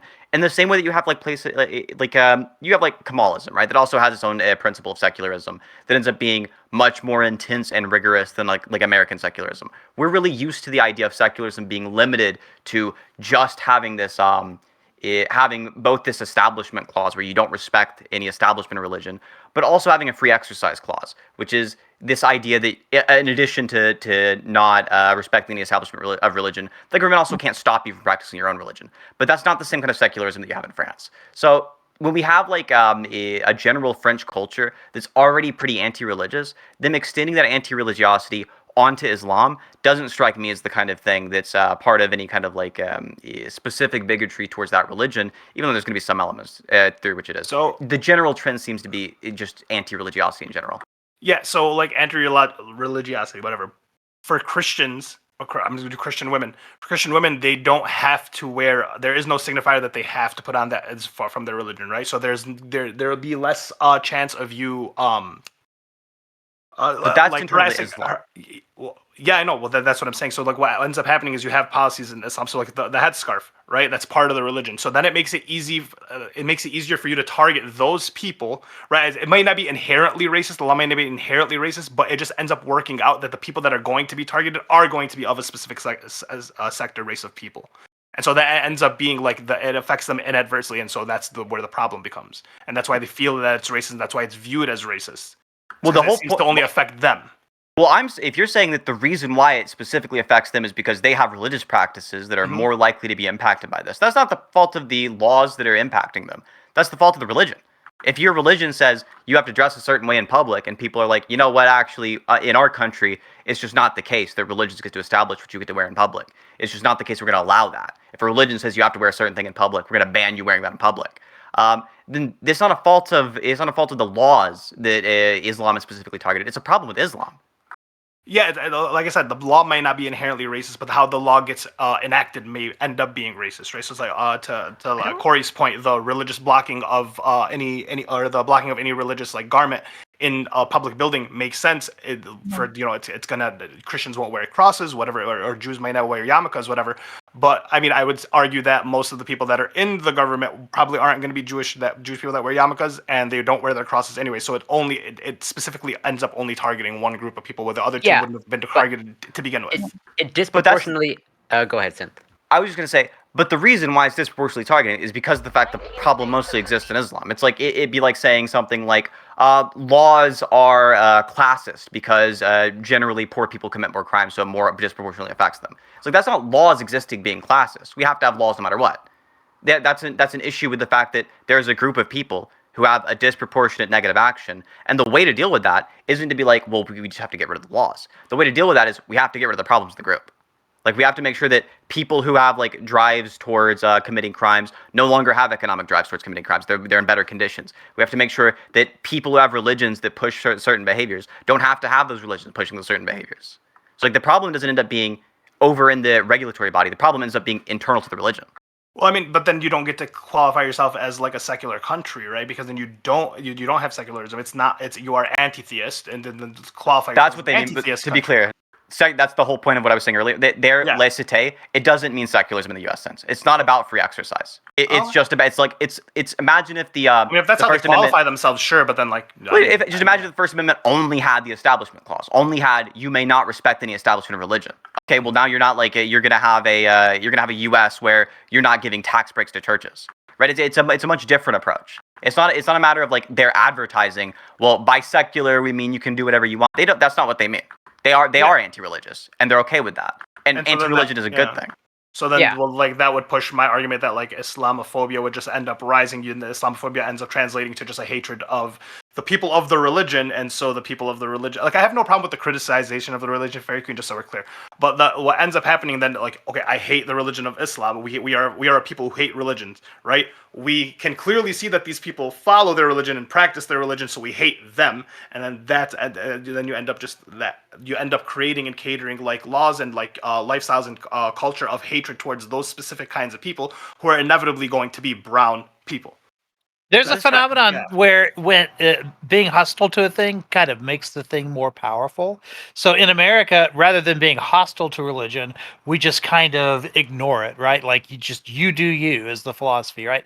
That's ultimately what secularism is that distinction that Synth made between the Establishment Clause and the Free Exercise Clause is like perfect example. That seems to be the thing that causes religion to sort of like remain in its proper role in the United States, where you decide what you want to do, you decide what you want to do for your family as well, and government like really tries to sort of sidestep any conflict with that.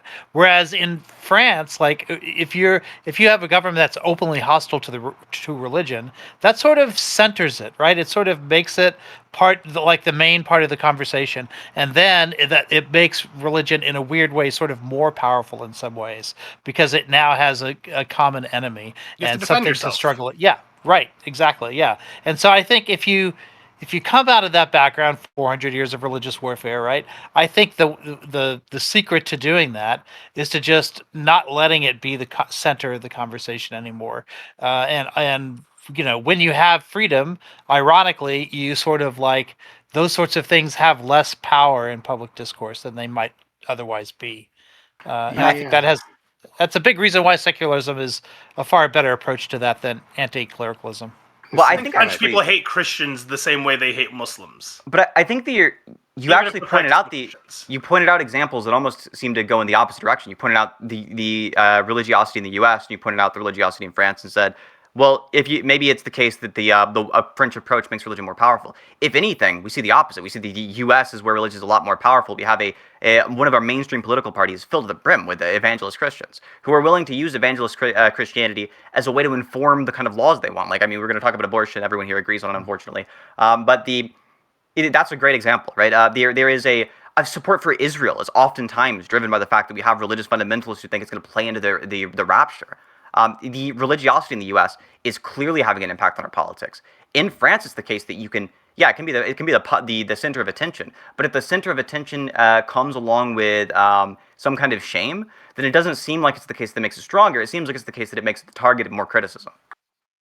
Yeah, I do think I do think religion is strong in the United States in the sense that you're talking about, right? I just mean that the battle lines aren't necessarily drawn along those lines. So we're not having like big fights over, whether or not you're allowed to practice your religion in the United States.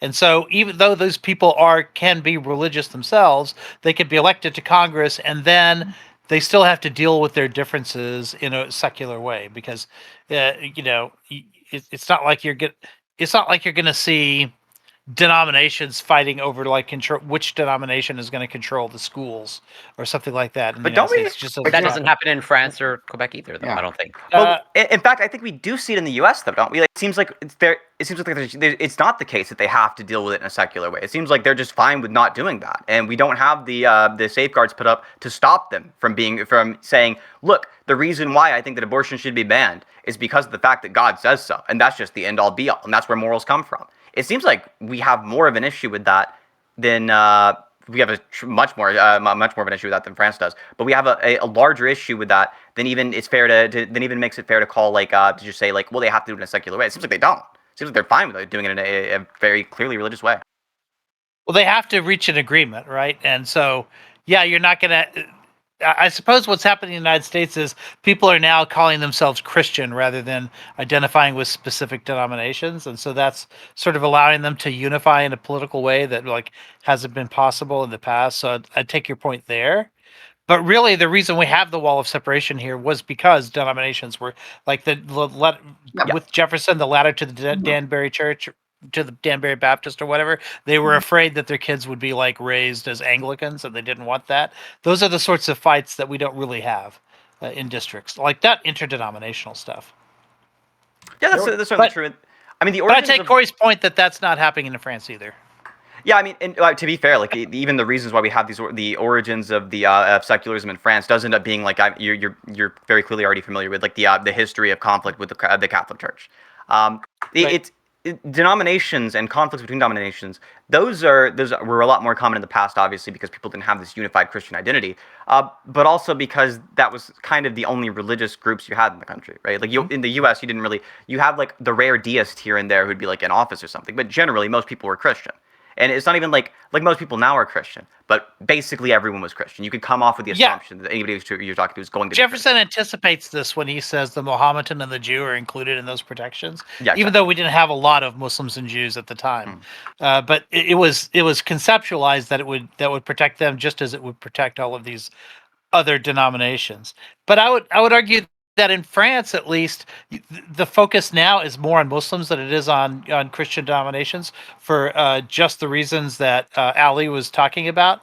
And so that approach, that anti-secular or anti-clerical approach that France historically has had, is now being turned onto Muslims in a way that I don't think is happening in the United States, at least with regards to like the government itself.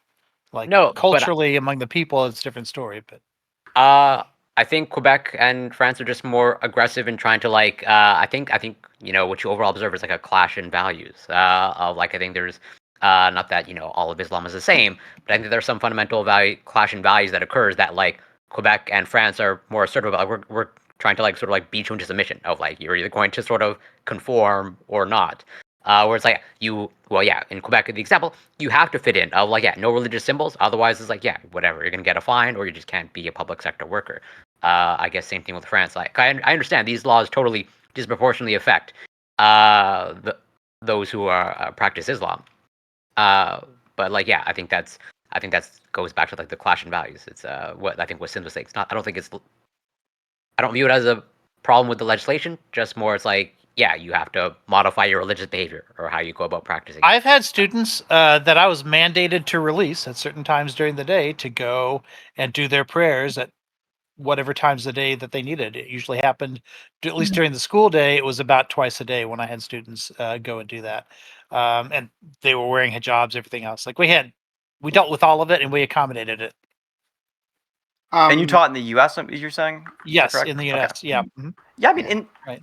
It's important to note the cultural difference here, right? Like in the U.S., we are still a majority Christian nation. France just recently they no longer are majority Christian. In fact, they are now majority atheist. So the kind of approach they've had clearly has been effective in reducing religiosity in their country, whereas the approach we've had doesn't seem to be the case. It seems like we are pretty religious now. France is pretty irreligious now, like shockingly irreligious.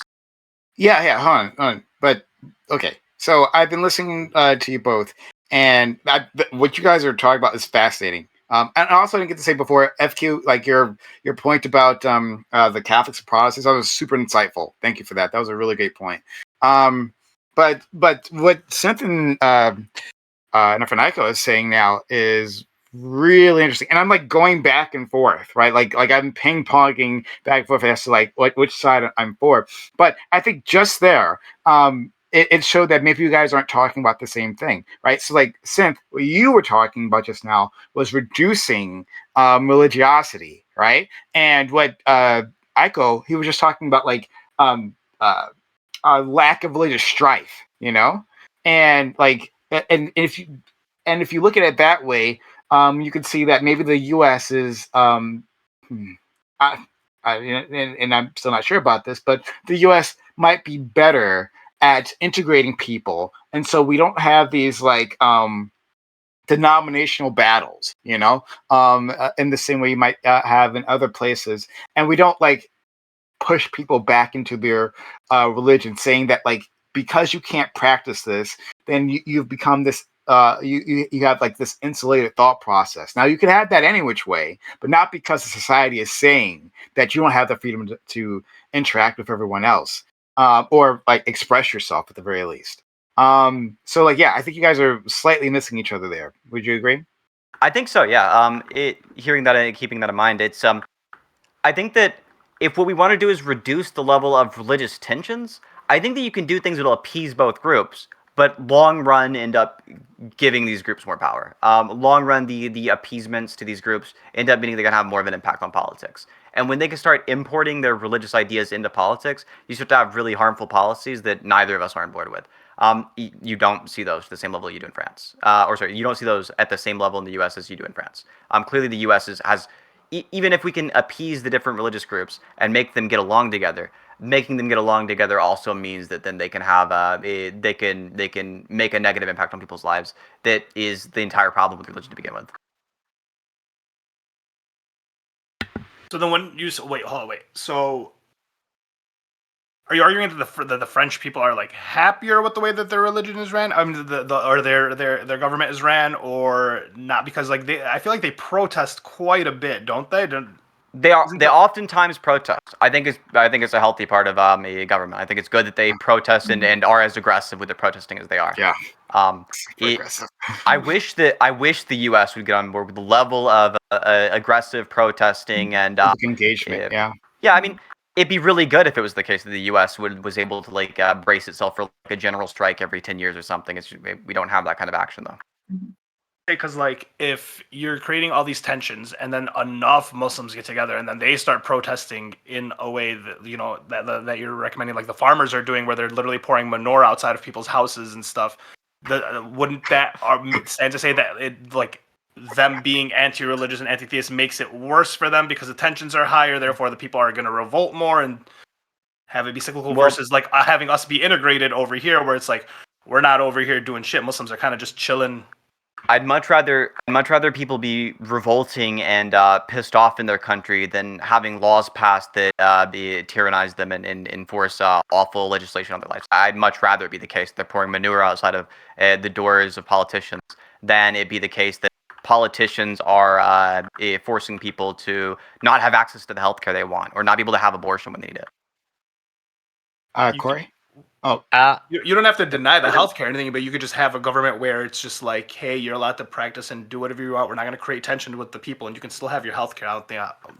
Well, no, we have to keep in mind we're talking about like not what is our ideal state of the world. I'd rather it be the case that everyone just gets along, but we're talking about what these kind of policies do in reality. In reality, if you do those appeasement policies and you allow this slow encroachment of religion, you just end up having a major political party which is highly religious. Well, it doesn't have to be an encroachment of religion, just allowing the people to have the like access to their religion and practice how they see fit. So like the way we have it here is like you come, you practice, you do whatever you want, and if you decide to join politics, you have to play politics even if you're religious. Even if you have a religious view, you still have to play politics. So you don't get to do like too much change based off. But you only have to do politics with the people who exist in the country, right? So if it's the case you're doing politics, then part of doing politics is appealing to your base. And if it's the case that you're already a very religious organization, then appealing to that base means appealing to their religion. So it doesn't just well, this is kind of the issue with like having both both the establishment and the free exercise clause. When it comes to free exercise, it's really ambiguous where we draw that line. Like for example, is it the case that we say you can have a little time off from school every now and then to go pray?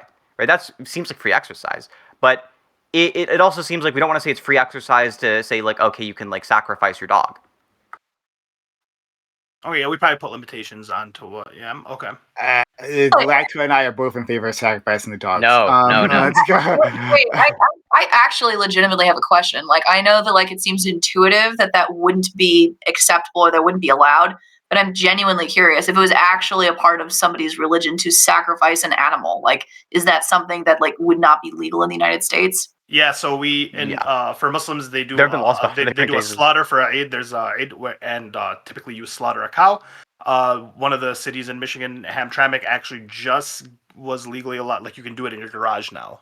You can buy a cow and slaughter in your garage. So the rule, there was a lawsuit about this where it was about animal sacrifice. And I'm pretty sure it was in Florida. And the current law is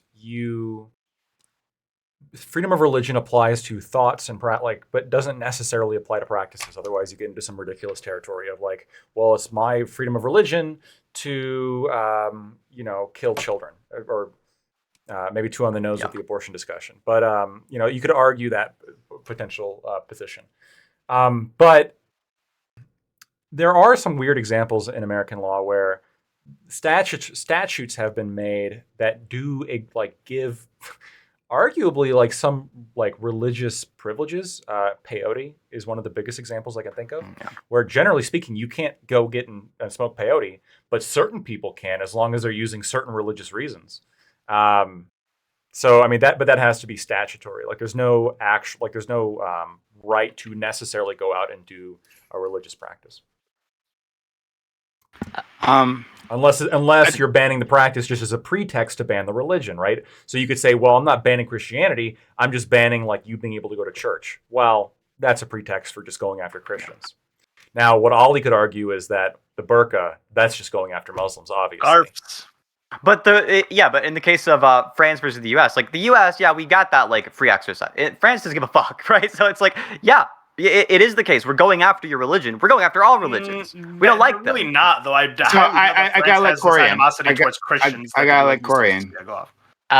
Well, I'm pretty much overlapping with what I think what Synth was going to say a little bit. Like maybe just to see how aggressive. Well,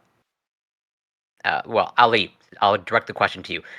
So Quebec has language laws. How do you feel about language laws? Of like we impose or like we want to strongly encourage French. We argue like impose it, and that goes even to our signs, menus in restaurants. Like literally, the French lettering has to be bigger than the English lettering, and we literally have a language police. And there's I'm not joking. It's like Awesome. pretty much the English translation is like the French police or language police, or it's like the office Canada's of the French weird, man. language. Okay. I don't know if it's passed yet, but there appears to be a movement to ban prayer in schools in Quebec, and that overlaps with just like overall, like they're banning religious symbols. Like, so I guess, yeah. How do you feel about language laws to start off with? Language law. I think it's weird, but if your community or your country or Quebec is a province, Yeah, right? exactly. So if your province is in agreement with that, and you guys are in a French province, and everyone wants to like have that be the main language, and it's agreed upon. I mean, I guess I don't have, but like I don't know what policing means. So if I speak English or Arabic, I get in trouble, or like how does that work? No, it's no, very like- specific and narrow. It's a matter of things like, for example, signage and like the menus. They It's have not to be like written in if you talk French? English outside, you'll get. And Oh, okay. and I'm Okay. curious, like if you view this as Islamophobe, well, I mean, arguably, you know, if Quebec is imposing French, I can see how it can disproportionately affect those of Muslim of those who are Muslim, or how it also applies is like if you're trying to immigrate to Quebec, and if you want to send your child to school, it has to be to a French school. Yeah, We do have English schools here, but like it's mandatory. Like and we have like you have to also I think you also have to pass a French test of like if you're not up to par on your French, like you're not going to be staying here for very long. So I'm Lebanese. A lot of like the third language in Lebanon is French. So like a lot of people already do that. I think a lot of Arab countries kind of lend to that. I actually don't have a problem with that if your county or your province agreed that that's the agreed upon nation or language of the province, and that's what you want everyone to speak. And the people who come are going to have to assimilate to English anyway, so like might as well assimilate to French. I mean, sure, yeah, I don't have a problem with that. The real Okay. problem is And the if you have a language. If you have a language ban, that's Yeah, a But much bigger then problem. your than- other thing for prayer in requiring one. school, I think a Yeah. ban that schools should legislate prayers or like enact prayers and like teachers should do that. That I'm not okay with. But if you're a student and you want to pray, I think that should be allowed. So yeah, that is, I think I'll post the story in the group chat, but there appears to be a push to like legislate of like pretty much. I think there was a request of like a student wanted a space to pray in school, and initially the school like acquiesced, like we'll have a space for you to pray, and then the Quebec government I think overrode that of like no, you cannot do that. You don't need a specific like a place in the school specifically just for prayer, no, but you should be able to like go pray somewhere, like the auditorium's empty, or if there's like teachers lounge Well, I empty mean, type shit. I don't know. I'm fine with the space because you don't want to like have to deal with other students, or like it might be even harder because then you have to just run around like working. Yeah, but then you're mandating space. schools build out specific rooms for people That's that are fine. like a hyper minority of people that are praying. I get why they. Would I ban mean, it. but I was going to relate that to women lactating. That we should have a separate space for them. I think they need a separate space. Okay, but If it's provided, it's nice, but mandatory separate space. it No. should absolutely have a separate space for them. That's Whereas, all like, the crybaby there's space. a bunch of creeps like me, right? Who are going to be looking like, oh man. Well, yeah, but like if a creep is looking at you or something, it's who cares, right? If you don't give a fuck about they it, care. No, they clearly don't give a fuck. if they're willing to whip their boob out in public, if they they're don't doing give it a in fuck. public anyways. They already Right? know people are looking. Wait. So it's Are you- weird. guys, are you It's serious? weird that you're It's a staring modesty at argument. tits. It's a weird modesty that you- argument. People want them to be modest. It's not that. Oh my God, I Yes, exactly. boobs. So it's the you other want way them- around, yeah. You're imposing modesty onto people. No. It's not your post. No. Okay. I think maybe we're. That's disgusting. Talk- Cover up. we- That's the I get whole the impression we're argument. talking past each other. Yeah. Yeah, I think we're talking past each other Oh, here, sorry. right? So You're saying having those optional, right? Just so you can go do it if you want to. Oh. Is that right? Yeah. So Okay, what? I'm fine with that. Oh. Yeah, to be very clear, I think they should have a separate space. If a woman wants to, use that space, and great. If she doesn't mind doing it in public, I mean, that's fine. Whatever. Does it have to go in every single building across in America? Does every building have to have a prayer room and a birthday and a feeding room? I'm gonna have a question. We can Yeah, just so, combine like, the two. So the legislation that was pushed, and I think it was passed, and I believe it is passed, is that like basically this is like for workspaces of a certain like amount, right? Like if you have like a medium-sized business or something, right? Then you have the facilities to be able to set a separate space. But like if it's a small business, like if it's like a convenience store, and then you might be able to like use a closet in the back or some shit, you know? But yeah. So I think we were talking past each other there for a second. But I had to say, like, this conversation, especially the whole thing, but I really loved what was happening with Synth and our friend Aiko here, because like this is one of the few times, especially on religion, that I'm actually torn. Like I'm actually torn.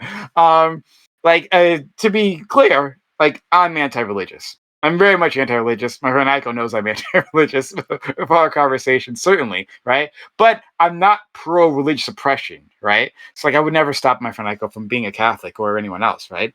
And I don't want them to, like, feel oppressed, right? I want to discourage, like, further entrance into the religion and like to denormalize it, right? Especially within public life, right? Like certainly in public life. But I don't want to cause like tensions. It's like the culture, right? That Fairy Queen was talking about, like that the culture is being attacked, right? And then so my identity is being attacked, and then that I think that works against even what I want, because then it causes people to fall back into it. And so, like now, I'm like considering like what is the better path like for my goals. I mean, you have less religious Muslims in America and less religious Christians in America than you do in other countries. Eastern European countries are more religious in Christianity. Muslim country or Arab countries are more religious with Islam. Yeah, but I think what Sith was saying, I mean, he was spot on in that, like, you guys also don't have the Republican Party, right? Like, and the Republican Party is like a unique organization, like in like the industrialized world, it is certainly unique. So many reasons why, like when the world looks at us and our broken politics, it's due to our relationship with religion and politics, right? That politicians can freely state insane things, religious-based things, and push those values, and it causes America to act in fascinating ways.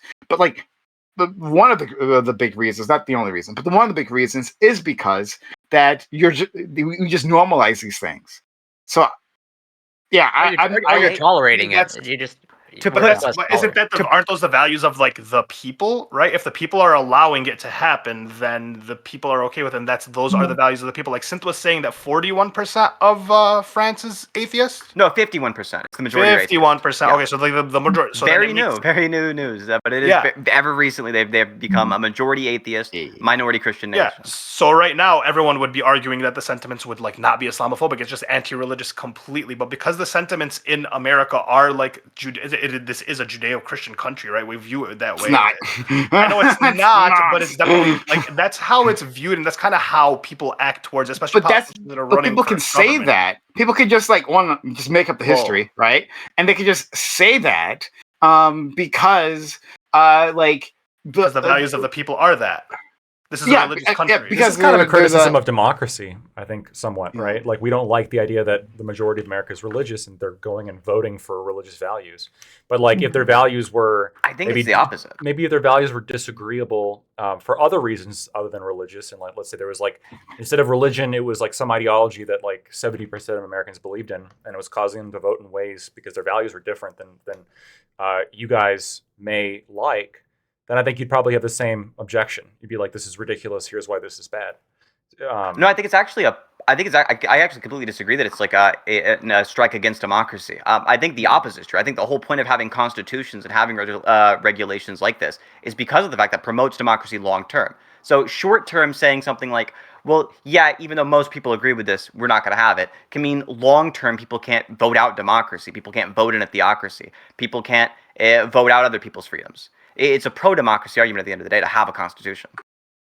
So okay, that's interesting. So you would at least agree, though, in the short term, like, it definitely acts as an anti-democratic measure, right? It is the guardrails in democracy saying you can be democratic, but you can't be democratic on this because then you're violating this right that we've established in our Constitution. Well, I think the issue is just that we're probably using the word democracy in different ways. I think it's a pro-democratic thing, but I think it's anti-populist. It's a matter of you can't just have popular support and call that the be-all end-all. It's also the case that we have a long project, this long-term 300-year project in which we are building up a democracy and we're making sure things stay democratic for the next 100 years, right? You can't vote out somebody else's right to vote. So, well, you can, and I mean morally. I know it's possible. well, Right? I mean, morally, you can't even vote. morally, I think there's some people that shouldn't be able to vote. Now, do I think that you should be like these things should be up to a vote, whether or not certain people shouldn't be able to vote? I don't know about that. Probably not. I think that should be like hardwired in the Constitution. I don't want to turn this into a semantics debate, though, just because like my conception of democracy is probably something that you would consider to be like populism, in terms of like the more democracy you would have, the more let the people decide, as opposed to, I think, like maybe what I would define to be more of a republic, which is more of a constitutional guardrails that prevent simply majoritarianism. And so, like, for example, like, in the Constitution, we've got some guardrails on who can't vote, and who can or can't run for president, right?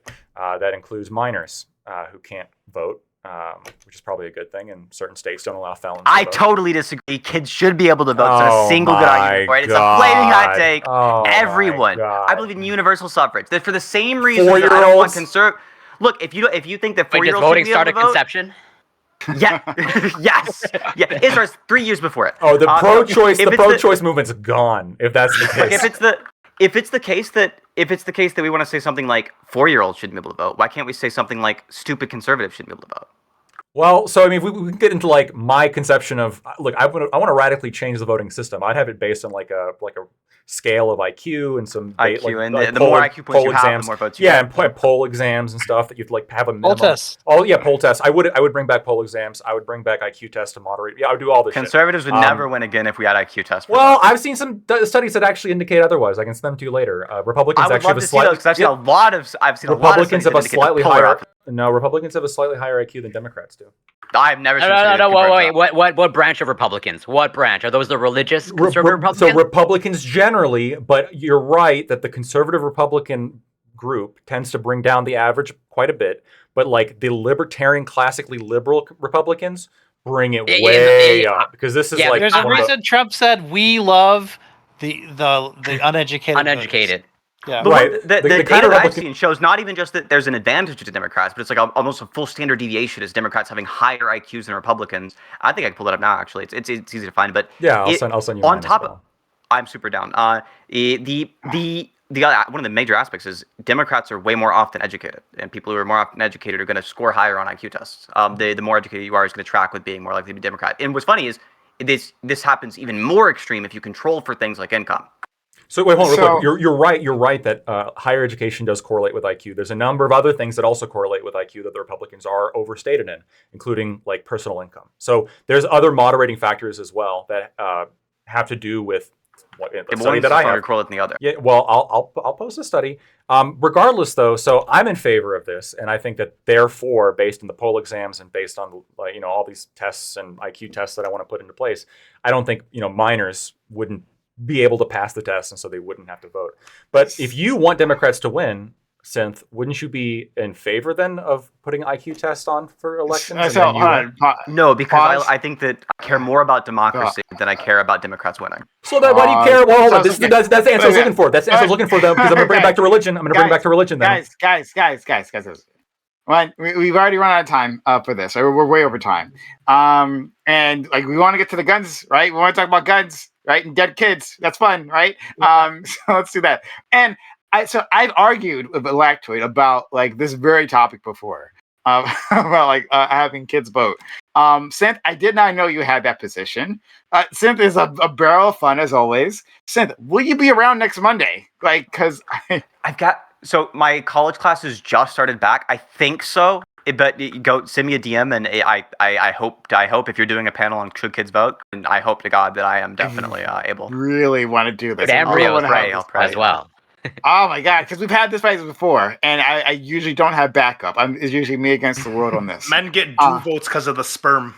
I just want to make One for the sperm. I really want to finish like the last one sentence. Okay, one fine. sentence. Finish Brian. it. Yeah, sure. So, Synth, don't you agree then, if you believe that you care enough about democracy that even though it may lead to bad results, like Republicans winning, in your opinion, No, that's not how I view it. Well, so I think whether or not we have a democracy is part of the results. And I think that Democrats winning is just a correlate for good results. If the way the Democrats had to win was to lose democracy, I think it'd be more bad results than good ones. Really?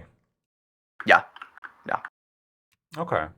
So, defending and then would democracy you? is more important. I'm trying to like make the comparison of when it comes to like the religious freedom aspect, where it's like we're talking about France oppressing the religious, but I think there's also maybe like a means and an end kind of similar argument here, where like you may reduce the power of religion in France, but like isn't there something like in the same way you're destroying democracy, I suppose, by like in your opinion, you're destroying democracy by restricting certain groups from voting. Wouldn't you also be destroying religious freedom by restricting certain religious practices, like wearing a burqa or? I don't have the. Yeah, I don't have the same kind of. I don't say I have the same kind of view on the impacts of democracy that I do on the impacts of religious freedom. I think that curtailing what was called for like religious freedom in some cases is going to be justified, in other cases not. Would I be honestly? I was going to say this earlier. Putting my ICO hat on and like trying to see it from the other perspective, the biggest issue I'd have with what France is doing isn't to do with religious freedom. It's to do with freedom of expression and freedom of speech. That's the kind of issue that I have with like taking the public sector and be like, well, you can't express certain views in certain types of ways. That I have some worries about. But in terms of like freedom of religion, I don't think you have a right to not have your view pushed into criticism and pushed into like pushed into history. I think that religious ideas should be in the dustbin of history. I think they're pretty bad. I don't think it's the case that democratic ideas have the same issue. Okay. So- I think they've stood the test of time and very clearly have had positive results. Okay. Yeah. This was a fascinating conversation. I really, really liked it. And this is why I like free discussion, especially when we have like such a strong group. Because we've landed on like great topics, like organically, and the things that you guys are interested in. So that was like a lot of fun. And it's going to give me like something to think on, really, because like this balance, like what do I want in terms of society? How would I build it, right? Like, is it by being anti-clerical, anti-religious, or secularism? I thought I had the answer previously, but I really don't. So yeah, thanks for all that. So we're going to go into our next topic. Hey all, if you thought that was as interesting as I did, then consider following the channel. I mean, consider hitting the follow button. Right? You stumble here and you've been having a good time listening in. Hit that follow button. Also consider supporting the channel, subs the channel. Gifting bits or gifting subs. Usually Amazon Prime says Prime Gaming. On the channel, it's one free sub for you, but that's a lot for us. Also, because chat was pretty active during that conversation. If all that was interesting to you, then consider hitting a super chat or hype chat, yeah, hype chat. And because then we'll read your comment, we'll interact with it. Because I know all you guys have a lot to say. So thanks so much, everyone. That was really a great conversation. Okay. All right, next. Topic 2. The parents of a Michigan school shooter are scheduled to be put on trial. Their son killed 4 students and left others injured by the end of his 2021 rampage. The parents bought him a gun as an early Christmas present, but failed to notify school administrators of the weapon when their son showed signs of mental disturbance. So, for that reason, they are being charged with involuntary manslaughter. Are you in support of this prosecution?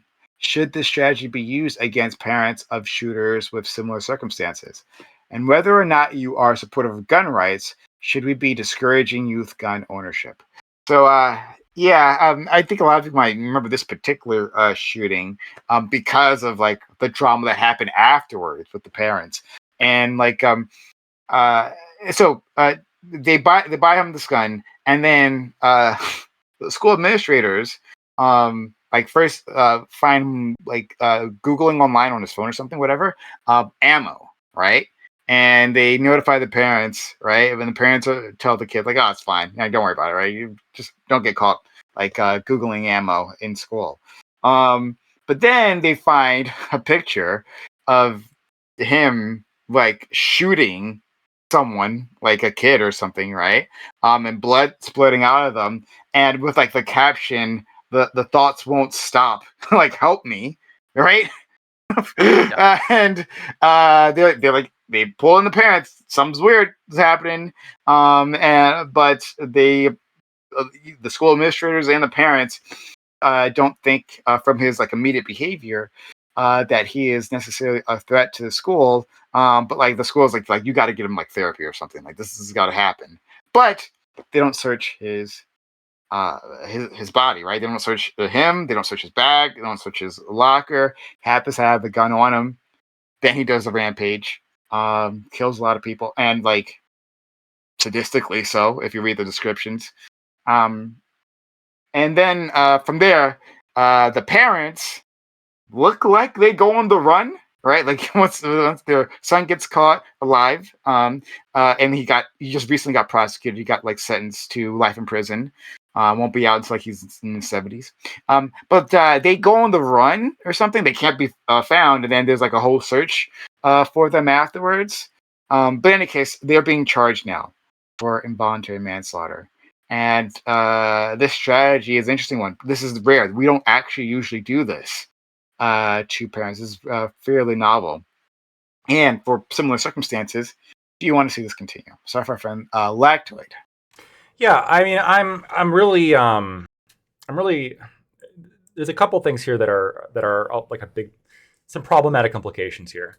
So on face value, I'm cool with the idea of like if you provide a firearm to somebody who you know or should know is going to go kill someone with it, there's a level of responsibility on you, right? I get that. That makes sense, right? We don't want this same concept of how we can charge people and go after people who are supplying guns to gangs or Al Qaeda or anything like this. So if the evidence is there, and I've been looking through the evidence, there's some things you can point to. There's some things that support the parents, right, including the shooter himself. Now you could say it's self-serving. He's saying that he didn't tell them a whole bunch and that they really didn't have any reason to believe. Now there was the stuff that they found at the school, and it's going to be a kind of an argument over the evidence. If the evidence is strong enough, I think that you can probably establish some kind of responsibility on the people who provided him the gun, which in this case is the parents. But the implication here that I'm a little bit concerned about is like how it's very direct when it comes to providing a firearm to somebody, potentially, right? But if we want to start getting like really pedantic here, not pedantic, but like really, I don't know the word really in this case, but where we're going to start really holding parents accountable for the shit that their kids do, I can start seeing this getting out of hand pretty quickly, right? A kid joins a gang, shoots up a block. We arrest their parents for being terrible parents. And perhaps drinking during pregnancy leads to the kid having a disability, and that disability is cited as like one of the factors in which they use violence to attack somebody, right?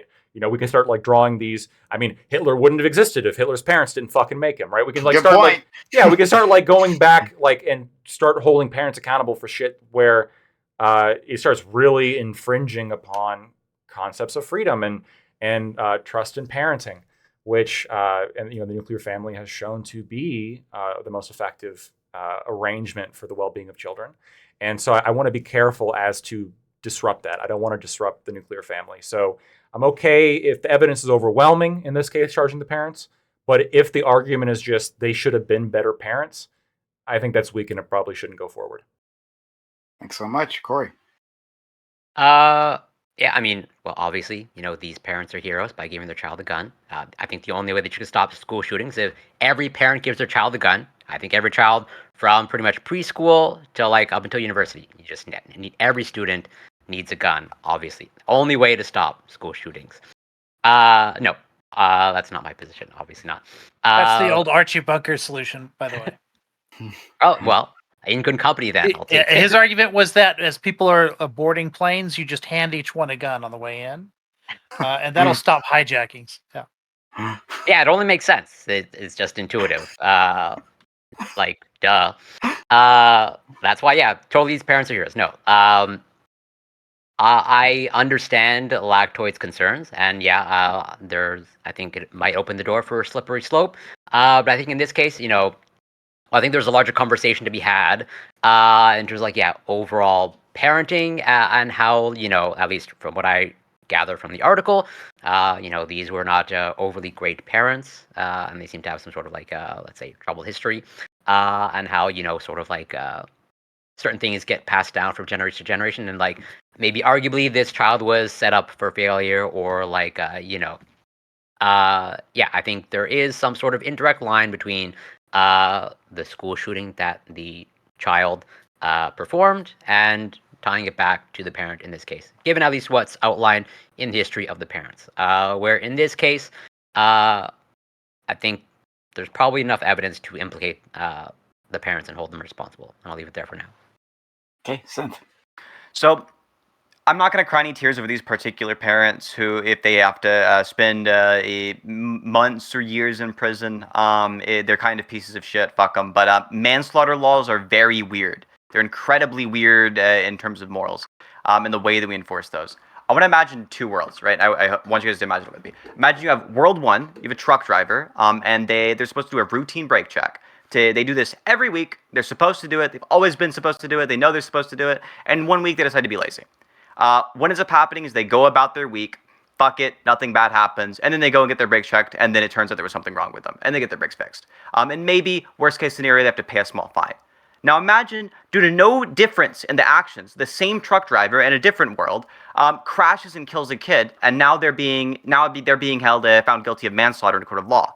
Now, is it the case that these two different worlds, with the same truck driver with the same motivations, who's equally lazy in both, is it the case that we're going to say that one of these truck drivers is more morally condemnable because of the fact that one of them got lucky and one of them didn't? I think the idea of having laws that are very clearly based on moral luck, where things totally outside of the individual's control are part of what we're punishing them for, that to me just seems wholeheartedly insane. That's it. Put them both in prison.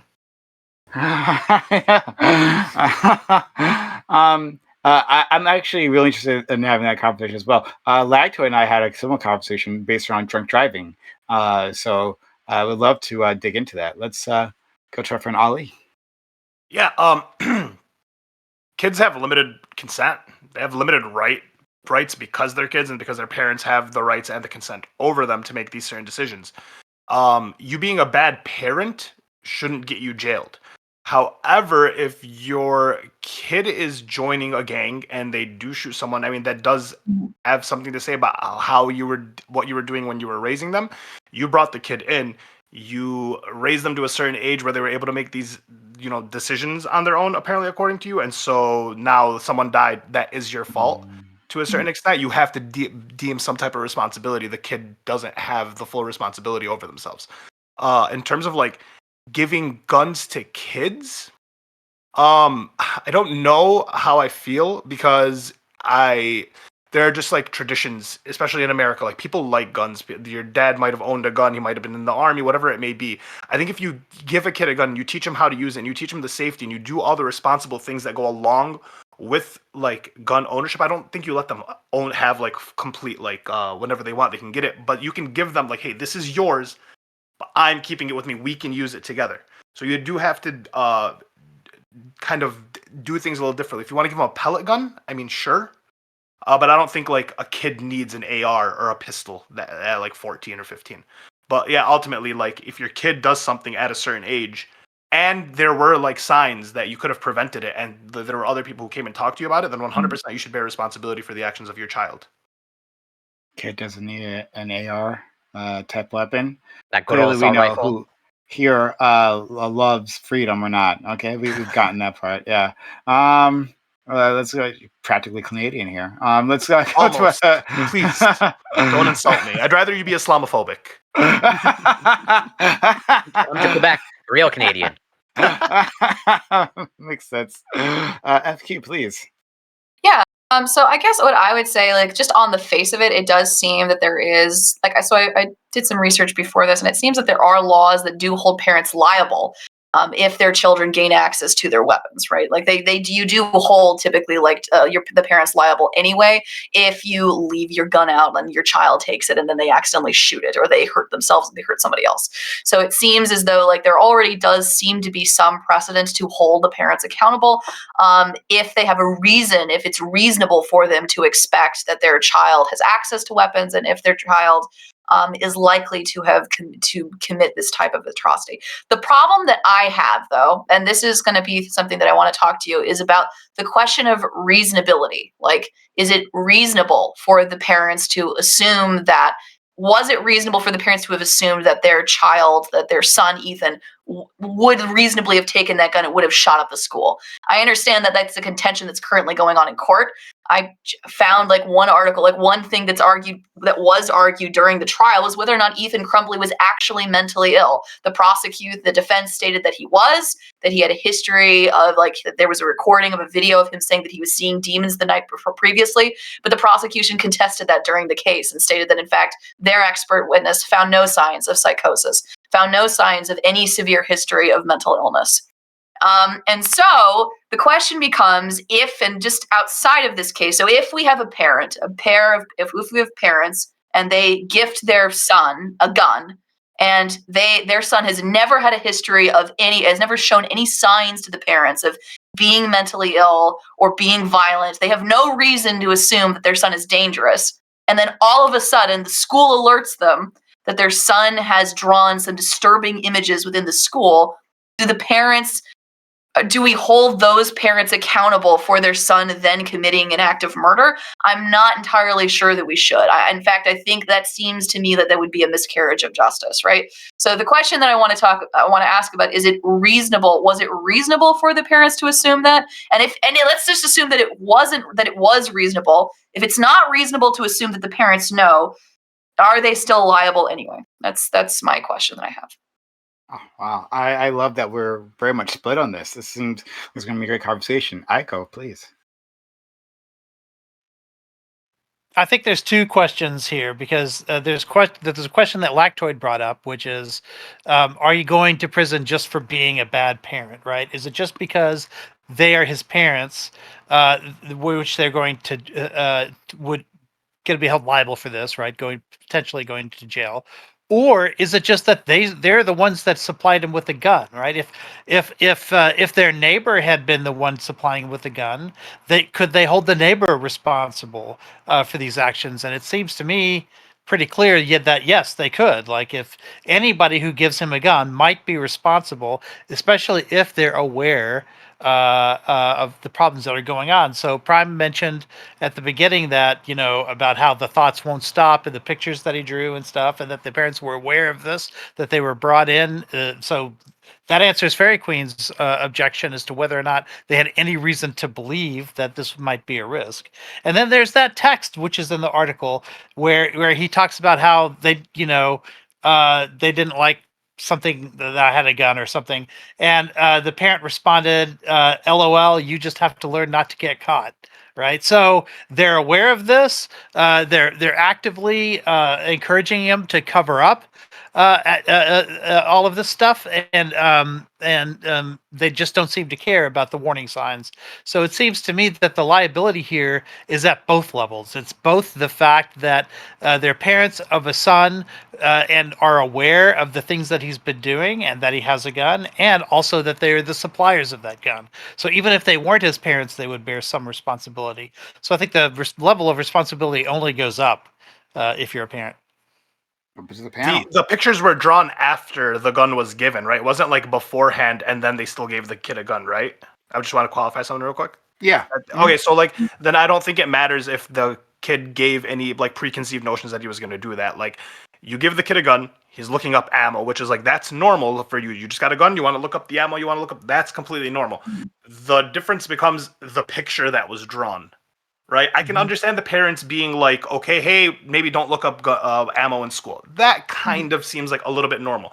The difference is that you have the counselors saying, "Hey, we noticed that your son has these like weird ideologies coming out right now. He's drawing pictures of him splattering people. He made the tweet or whatever the post of I can't stop doing the thoughts."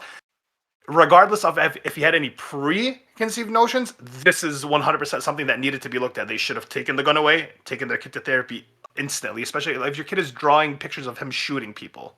Like that's a sign right there. Very cool.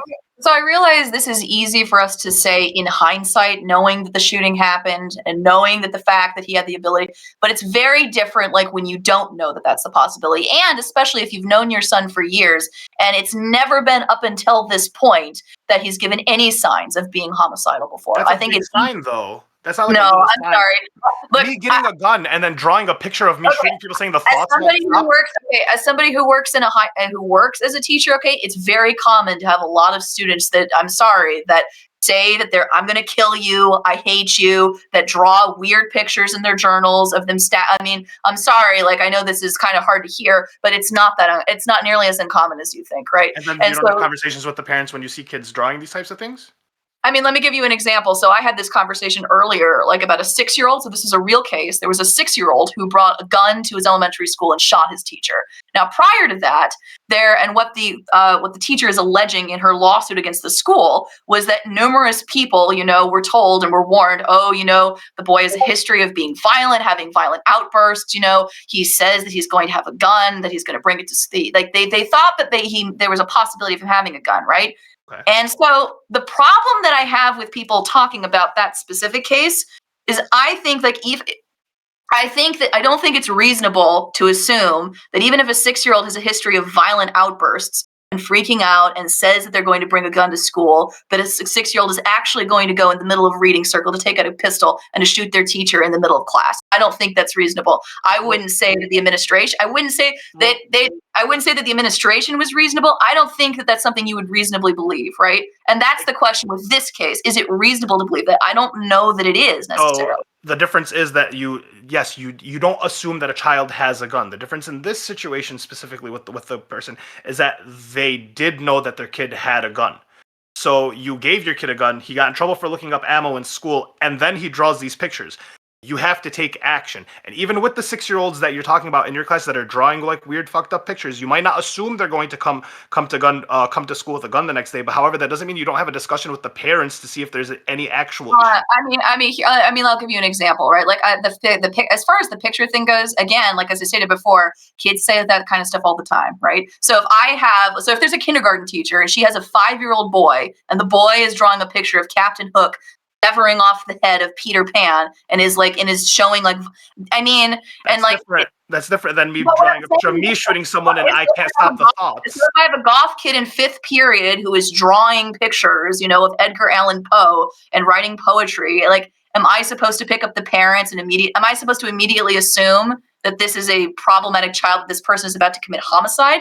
If I don't posting things that like I can't have the thoughts. One picture in a hall. You should have a conversation with a parent about 100%. Let's go to Corey Lactoid, and then Aiko.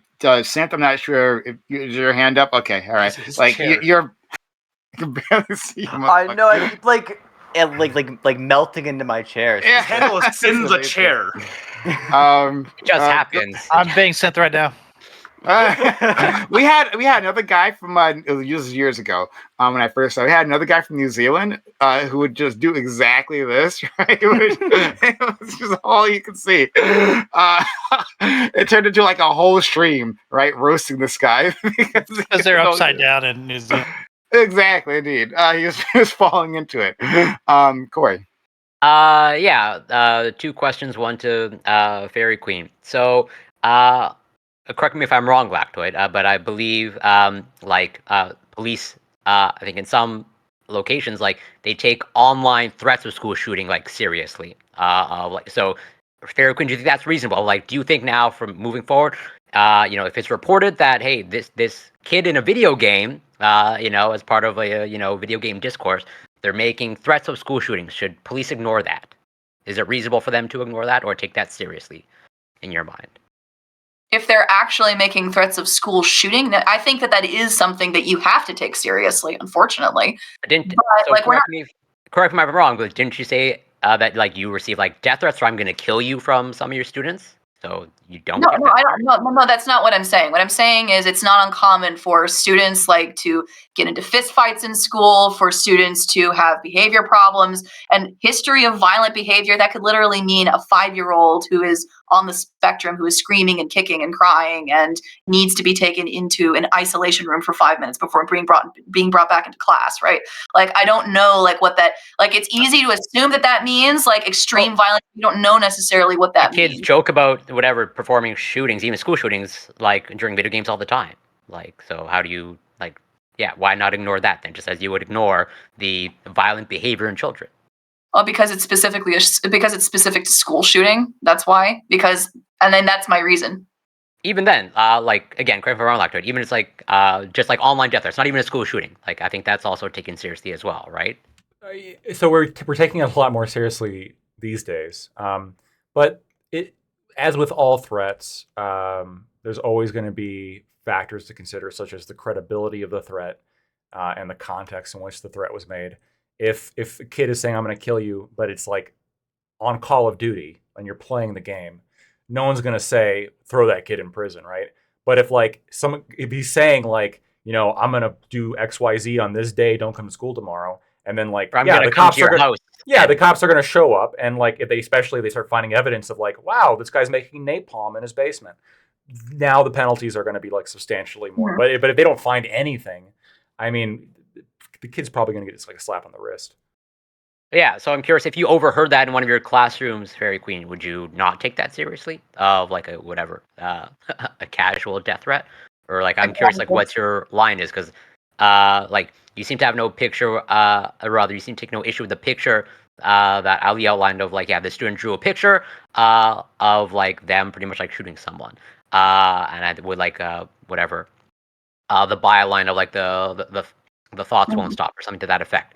So like that to you, it's unreasonable to take that seriously as a threat of a shooting? I mean, I'm required to report it. I mean, I had this conversation a few months ago. We were talking about gun rights. And one of the things that I said that at least in my district we're required to do is we are required to report to our administrator if we have a child in our classroom who is bluntly showing signs of potentially being homicidal, right? So if they say things that, I want to kill you, if they say that, we're supposed to like write that down and we're supposed to submit it to our boss. But during that conversation, Reservoir, he made the point, well, doesn't that mean that there are going to be specific kids that are going to be targeted with this, right? What if, for instance, like there's a kid who's simply weird in the back of the class, right? Is that somebody who's going to be selected and picked out? And I don't think and I understand like why, especially when we're talking in the aftermath of a school shooting, like why that would be something like we care less about, right? But I don't think that what he had to say was completely unreasonable, right? I don't think like it's an unreasonable like thing to be afraid of that.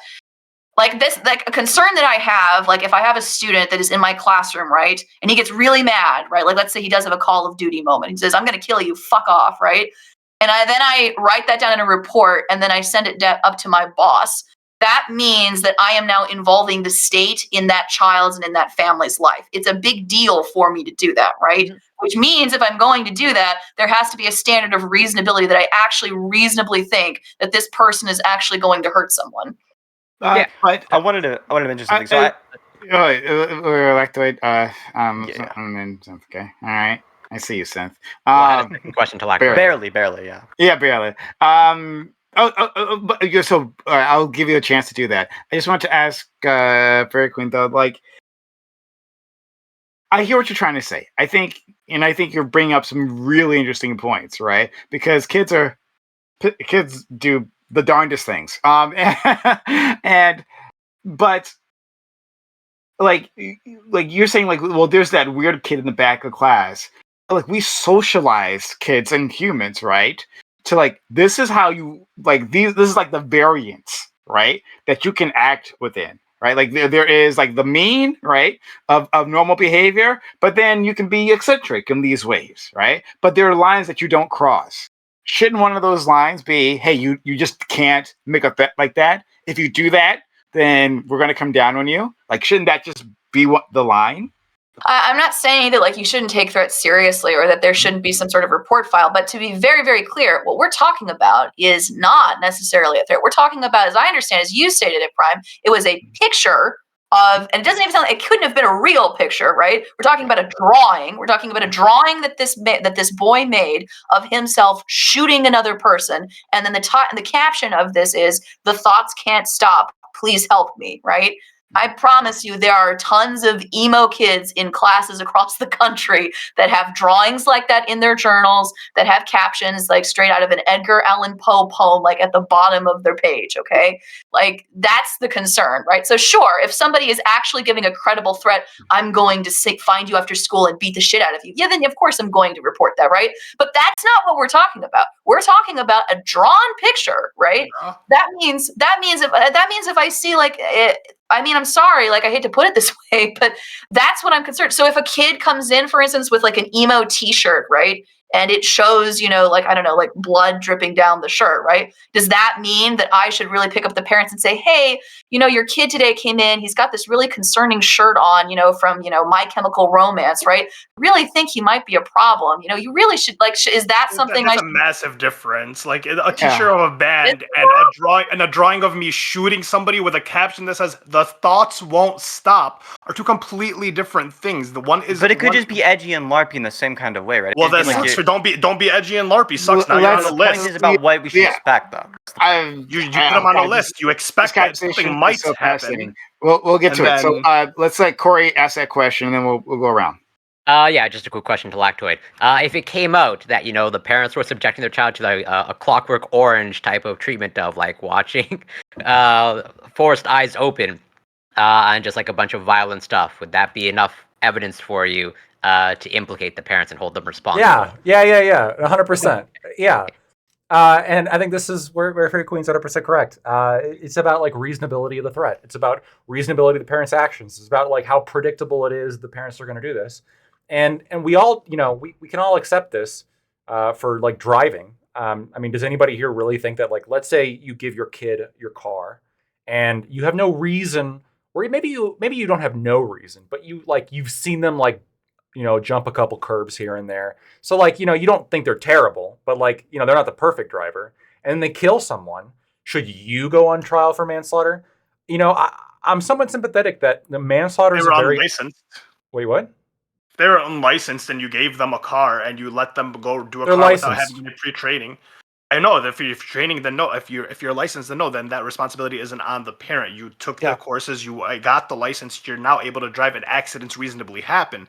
But if you give your kid a car, knowing that he like goes out of his way to like run over squirrels or hit people, hit like certain things, and like do damage, and then you give them the car anyways, yeah, then like right. Well, that's the question though, right? Let's say that you perceive perhaps like your kid, like, again, hopping a couple curbs, nothing that like makes you think they're going to kill somebody, but they're not the perfect driver.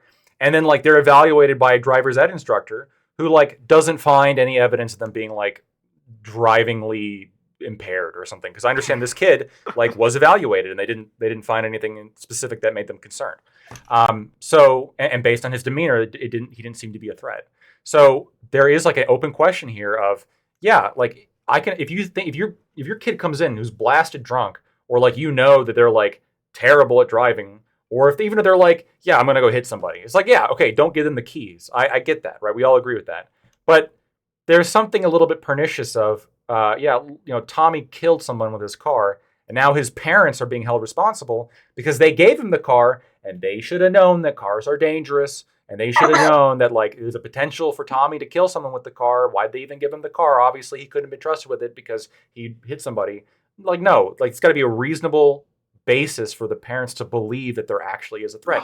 And that's what this whole trial is going to come down to. Did the parents like have reason to, like, do the jury believe the parents should have known that the kid here was a danger? And the the scary part of, like, not a scary part, but I think what's really going to come down to is I think that non-parents on the jury are probably going to be more predisposed to think that the parents should have done more or should have known better.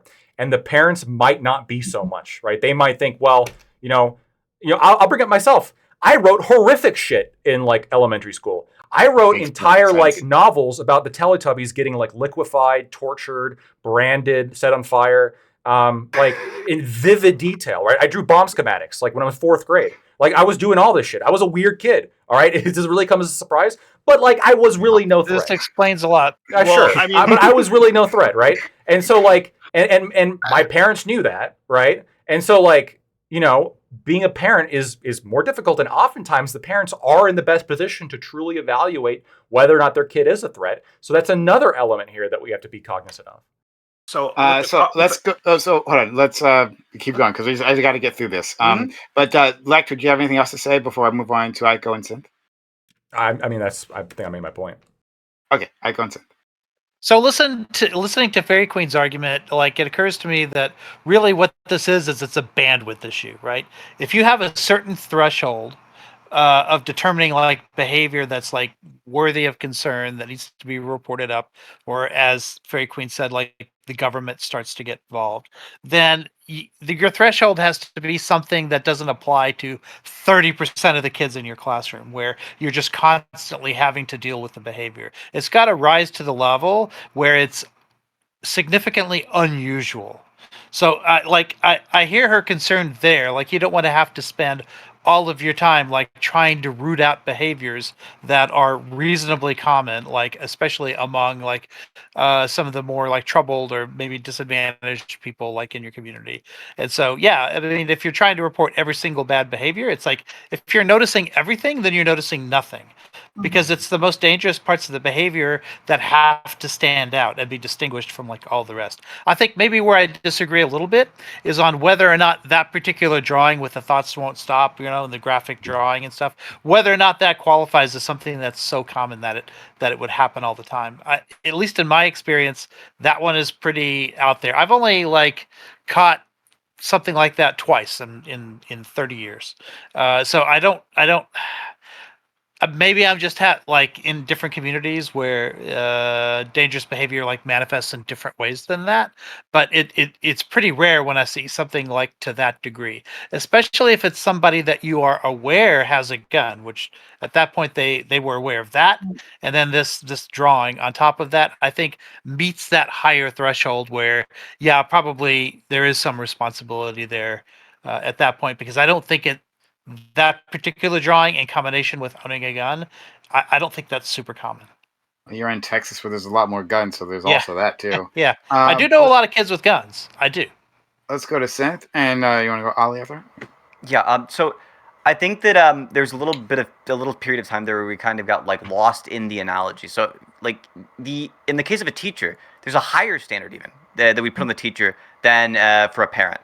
In the case of a teacher, it's their job. They're supposed to be responsible. They're supposed to be sitting there. They're supposed to be kind of cold and calculated about whether or not this is or isn't the kind of thing that's a danger. And if we're saying even in the case of the teacher, it's not the kind of thing that would really like tip something off, then I think we have to keep in mind that for parents, there's the bar of what would tip them off is even higher.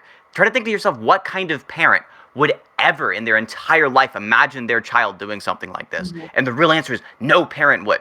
No matter what the child does, no matter how bad their mental health is, you would never think to yourself, my kid's going to be the one that does something evil and shoots up that school. You're never thinking that. There are things I think the parents did wrong here. I don't think any of the things the parents did wrong in this situation are the fact that their kid went and shot up a school. I don't think it's the case that if their kid didn't go and shoot up a school, they'd be less culpable.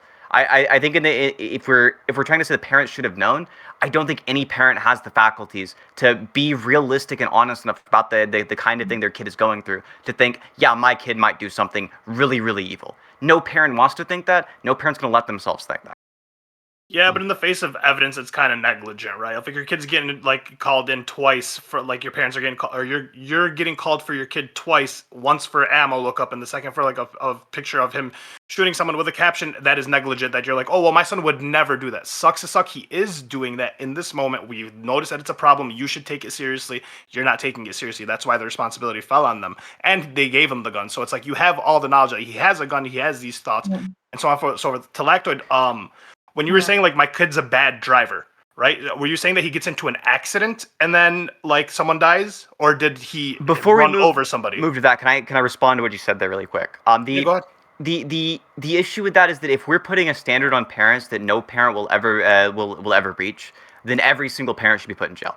No, if there's something that you think is so morally reprehensible about not taking this seriously that that it warrants putting these people in prison, then every single parent is guilty of being the kind of person who would do that exact same thing wrong. Almost every parent on the globe is the kind of person who would think my kid wouldn't do that. Yeah. And there's no good reason to think just because their kid did do that then means now we have to punish them for it. If you're doing the wrong action, if you're the kind of person who would do this, if you're like a bad person, so to speak, then we'd want to make sure that you don't have the chance to do a bad action either. So I don't think there's anything specific about these parents in particular that makes me think that they should be held responsible for not taking this seriously enough, because no parent does. Well, no parent does, but your kid shot someone, so like you not taking it seriously has the effect of other people dying. And the thing with parents having this like idea of their kids, nowadays kids are spending more time with their teachers than their parents, so parents don't even really know what's going on with the kids. So they have the assumption that the parents are going to know what's going on with their kids' lives more than a teacher oftentimes is pretty low. So if a teacher's making a recommendation to you or citing something to you, you should probably take that seriously. They're spending more times with your kids and in a focused setting.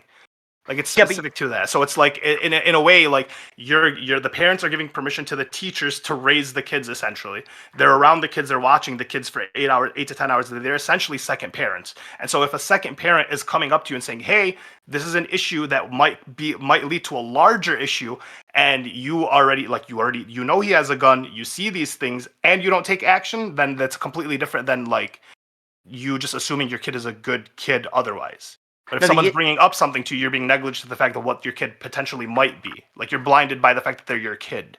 No, the issue here is that all that comes down to is just a matter of luck. It's like, yeah, you would do the same thing every other parent would do in this situation, which was think your kid would never shoot up a school, and then you fucking rolled the dice and gambled, and it turns out your kid did shoot up a school. I don't think it's the case that because you happen to have the kid that shot up the school, now it's the case that you have to have the moral import. It's not just that you had the kid. It's that you had the kid. The teacher spoke to you. You gave them the gun. You were aware of certain things, and you didn't take actions against any of those things. It's not so much that you had a kid and the kid did something bad, and now you're being punished. I want to You're being a negligent parent. So you're being. It's really not. I agree that they're negligent parents. I want to interject something here, and this might work with Fergan, because it's actually part to you and to Cynthia and the rest. Is that one? Like, let's be clear. Like a gun is different from a car. It's a killing machine. That's why I was going to bring up the Lactoid differently. But and then the other thing, cars are killing machines too.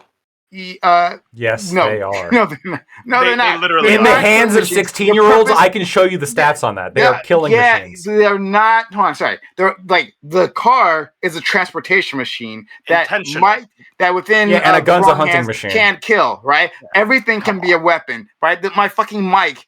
My heavy mic. I can use it but some machinery is more effective than others. Cars are very effective at killing people. Exactly. So we can say there's a spectrum. Fine, we'll say a spectrum, and then guns on the very end, right? Underneath the label "killing machine," that's where the guns are. So let's put that there. But try bringing a car to a gunfight. I had a lot to notice how guys, let me get out. Yeah. So the thing that I want to say though, and something that we've been missing is that.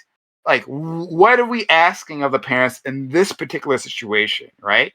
It's not to have stopped this, right? Not to have said, like, stop the shooting. Or not to have said that, like, my kid's a danger, right? Not to have any of that, right? Simply that there's a moment in time where you're presented with this evidence, which like seems pretty effed up, right? To the point where there is a like they're doing a psychological evaluation of your kid, like a limited psychological evaluation of your kid, right?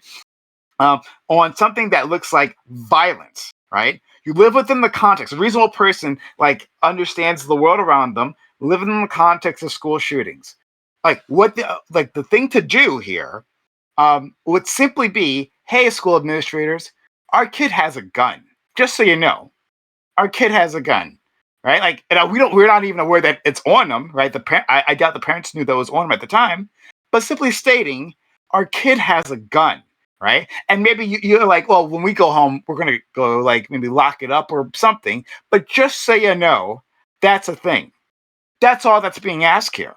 Right. Well, so like let's lower the bar as to their responsibility in terms of action, and then like their failure here, their utter failure of not even doing that much. Okay. So wait. I just want to finish my point. I didn't because we. Okay.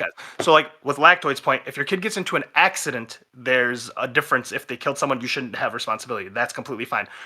If you have a son and they're posting video clips of them doing GTA drive-bys and running over people intentionally, right? And then the school gets like whiff of this and they tell you, hey, this is a problem. We notice your son has like some violent tendencies. This is what he's posting about. Like this is explicitly like, I love doing this. And then they go and they intentionally hit somebody and you didn't do anything to like maybe potentially prevent that. Maybe you took away the car. Maybe you took the kid to a therapist. Maybe you had a talk with them. You kind of just like were like, no, my kid's a good kid. They're not going to do that. They've only hit the curb a couple times, but they have everything posting that they were going to. Then yeah, that would be the problem. Same thing for you. Like you were writing Teletubby stories, right? You were drawing bomb schematics. These are two separate things. But if you were drawing bomb schematics and like a blueprint of the school, right? Or if you were writing like stories about you killing your fellow students, those are completely different things than just having like being weird. Look, there's probably shit I could have gotten in trouble for sure. Yeah. But I wanted to like, I don't think that when we're talking about holding the parents responsible, I think the only question is whether or not they reasonably believe the kid would go do something, not whether or not the kid intended to go do something. Well, no one would reasonably believe the kids would do something. I understand, but I guess what I'm saying is that like, if you give your kid a gun and let's say the kid doesn't intentionally shoot somebody, but like they're a stupid kid and they bring it with them to school and they like pull it out and they're showing their friends and then they pull the trigger and shoot somebody, right? Like to me, this like if the parent had equal reason to believe this might happen as they might actually go shoot up the school intentionally. Like when in terms of holding them criminally responsible, we're only looking at their mental state, right? Did they have reason to believe that their kid posed a threat in XYZ situation? So, first of all, in the GTA example, I wouldn't be okay with holding parents responsible if your kid was like posting GTA videos of running people over, and then let's say the school psychologist was like, "No, it's just GTA, don't worry." And then like he runs somebody over, and then it's like intentional, and now we're holding the parents responsible. Like the facts of this case are not. They're muddled, right? It's not so super clear that like this kid was actually going to do it that we can all agree like, yeah, the parents should have fucking known. Like it's a little bit of the line where it's like there's things you can point to, but there's also things you can point to on the other side. And that's why I think the juries can have a hard time dealing with this one.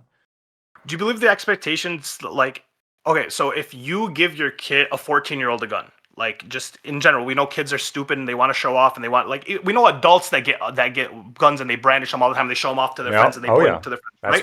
That's what I always do. Yeah. I think it's reasonable to have the parents assume that if I give my kid a gun, they're gonna fuck up and do something stupid, and that is a reasonable assumption to have. No, it's not. It's not. I can show you stats that demonstrate that like 16 to 18-year-olds especially, when you look at like the accident rates and the fatal accident rates, are so absurdly overstated within this age group as opposed to any other age group. Even the fucking old people, right? They're more likely to because they're old. But these fucking kids, because they're reckless, they're impulsive, they tend to be like incredibly just like showing off. They tend to show off, and so they speed. They got fine good motor control, but they're still terrible drivers. Gotta show off the cute girls. Yeah, right? And so like statistically, we can predict that by giving these kids cars, that some significant percent will go on to kill people. and a higher percent than the kids who will go on to shoot one of their students. Yeah, but do kids have to go through like gun licenses? If I give my 14-year-old son a gun, he doesn't have to go through any form of licensing. He doesn't have to go any form of training. He doesn't have to really necessarily know anything. I could just be a shit dad, give my 14-year-old a son or 14-year-old son a gun, and just keep going. It's like you could. Yeah, this is a fair point. Like you could. And I want to point out that regulate cars more than guns. Yes, sure. we regulate cars more than guns. We in certain regards, by the way, in other regards we don't.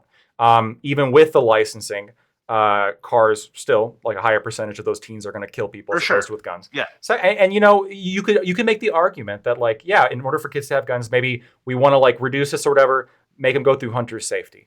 There's a lot of kids who go through hunter safety. Hunter safety is all gun safety. That's all it is really. But like if you do that, that's I don't know what percentage is actually going to affect school shootings. And so we're still stuck with the problem here of do we hold parents responsible who give their kid a gun? Let's say you live out in the fucking like boonies, okay?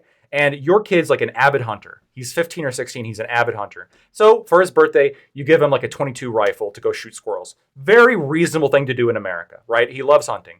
But let's say like the same set of circumstances and you have a couple notes, but then he's also evaluated and cleared or whatever. And if you get the law involved at that point, like one of the things we're not talking about is getting like CPS involved or like the law and stuff is relatively traumatizing for these kids. And so if we're doing this to like a large extent and we're fucking up like a whole bunch of kids' lives and it's not having a massive effect on what arguably is a smaller problem, then this is like the math just doesn't work out. We shouldn't do this. Well, the kid not having a gun wasn't necessarily. I gotta move it along. In this case, for sure, yeah. We got to go to. I was saying the problem is the negligence of the parents, not that the kid owned the consent. gun. I think kids like can use guns if they're trained properly. Very clean. Yeah. So I wanted to respond to something that you said earlier, Allie, which had to do with the idea of the teacher being the second parent and having a better idea of the kid's mental state as opposed to the parent. I hardcore disagree with that. I really do, especially when it comes to high school kids. And the reason for that is like just to hear me out, okay? So you might possibly be able to get away with that saying within elementary school, but you definitely can't say that in high school, right? Like I'm like think about like the number of kids that come into the classroom on a daily basis from the teacher's perspective. Like if you are a teacher and if you teach in a public school, you have probably anywhere from like 30 to 40 kids at least coming into your classroom day in and day out, and it's just not true. You don't know like the home environment. You're not even allowed to know like certain aspects of like the kid's IEP. Even if you do get the IEP, you don't necessarily know all of the details behind why they have the accommodations that they do, or like even if they're like, and you only get to have access to that with the parent's permission. There is a huge amount of information that you're not even allowed to have access to unless the parents grant that permission. So I don't agree that that's true. I disagree with the idea that like the teachers like are necessarily in a better position to know what this student is like as opposed to the parent. There are many occasions, and have been many occasions where when you actually speak to the parents, it's very clear that there's a ton of information that you didn't know about that student that now you do know about the student, and now their behavior is suddenly clear, and now you understand like what was really happening and why they behaved the way that they did. So I just wanted to respond to that. So I really disagree with that, especially in high school. But in elementary school, that's less true because like they spend more time like with one teacher in one classroom for a longer period of time, but not in high school. In high school, that's definitely not true. And I also. I was going to respond to that. I mean, especially with high school students, with parents aren't okay. We know that not especially nowadays. Most parents are working. Most parents aren't spending enough time with their kids. The kids are getting home from school. Parents get off work at like 5, 6, or 7. The kids are expected to go home, do homework, do these things, and then go to sleep at a certain time so that they can wake up for school. They're spending 8 hours a day in the public school system. So whether it's high schoolers or not, because high schoolers spend a minimum of 4 years within the high school, you're building community with the teachers, you're building relationships with the teachers. And those teachers do spend a lot more time and a lot more focus, not on every single student, but for just the vast majority of students. They're spending more time with their teachers and they're more present with their teachers than they are with their parents, especially if they're trained from elementary school to have this like connection, like you see this right. But that's authority figure. But that's why parental advocacy for individual students matters, right? And this goes back to like what Prime was saying earlier. So Prime, you gave the suggestion, for instance, that different parent that I'm not, let me just be very clear about like what you were saying. So you, as I understand it, were saying that if you as a parent give your child a gun, like in high school, if you bequeath it to them, you should notify the school, hey, just so you know, I've given my child a gun. Is that what you were saying, or were you specifically?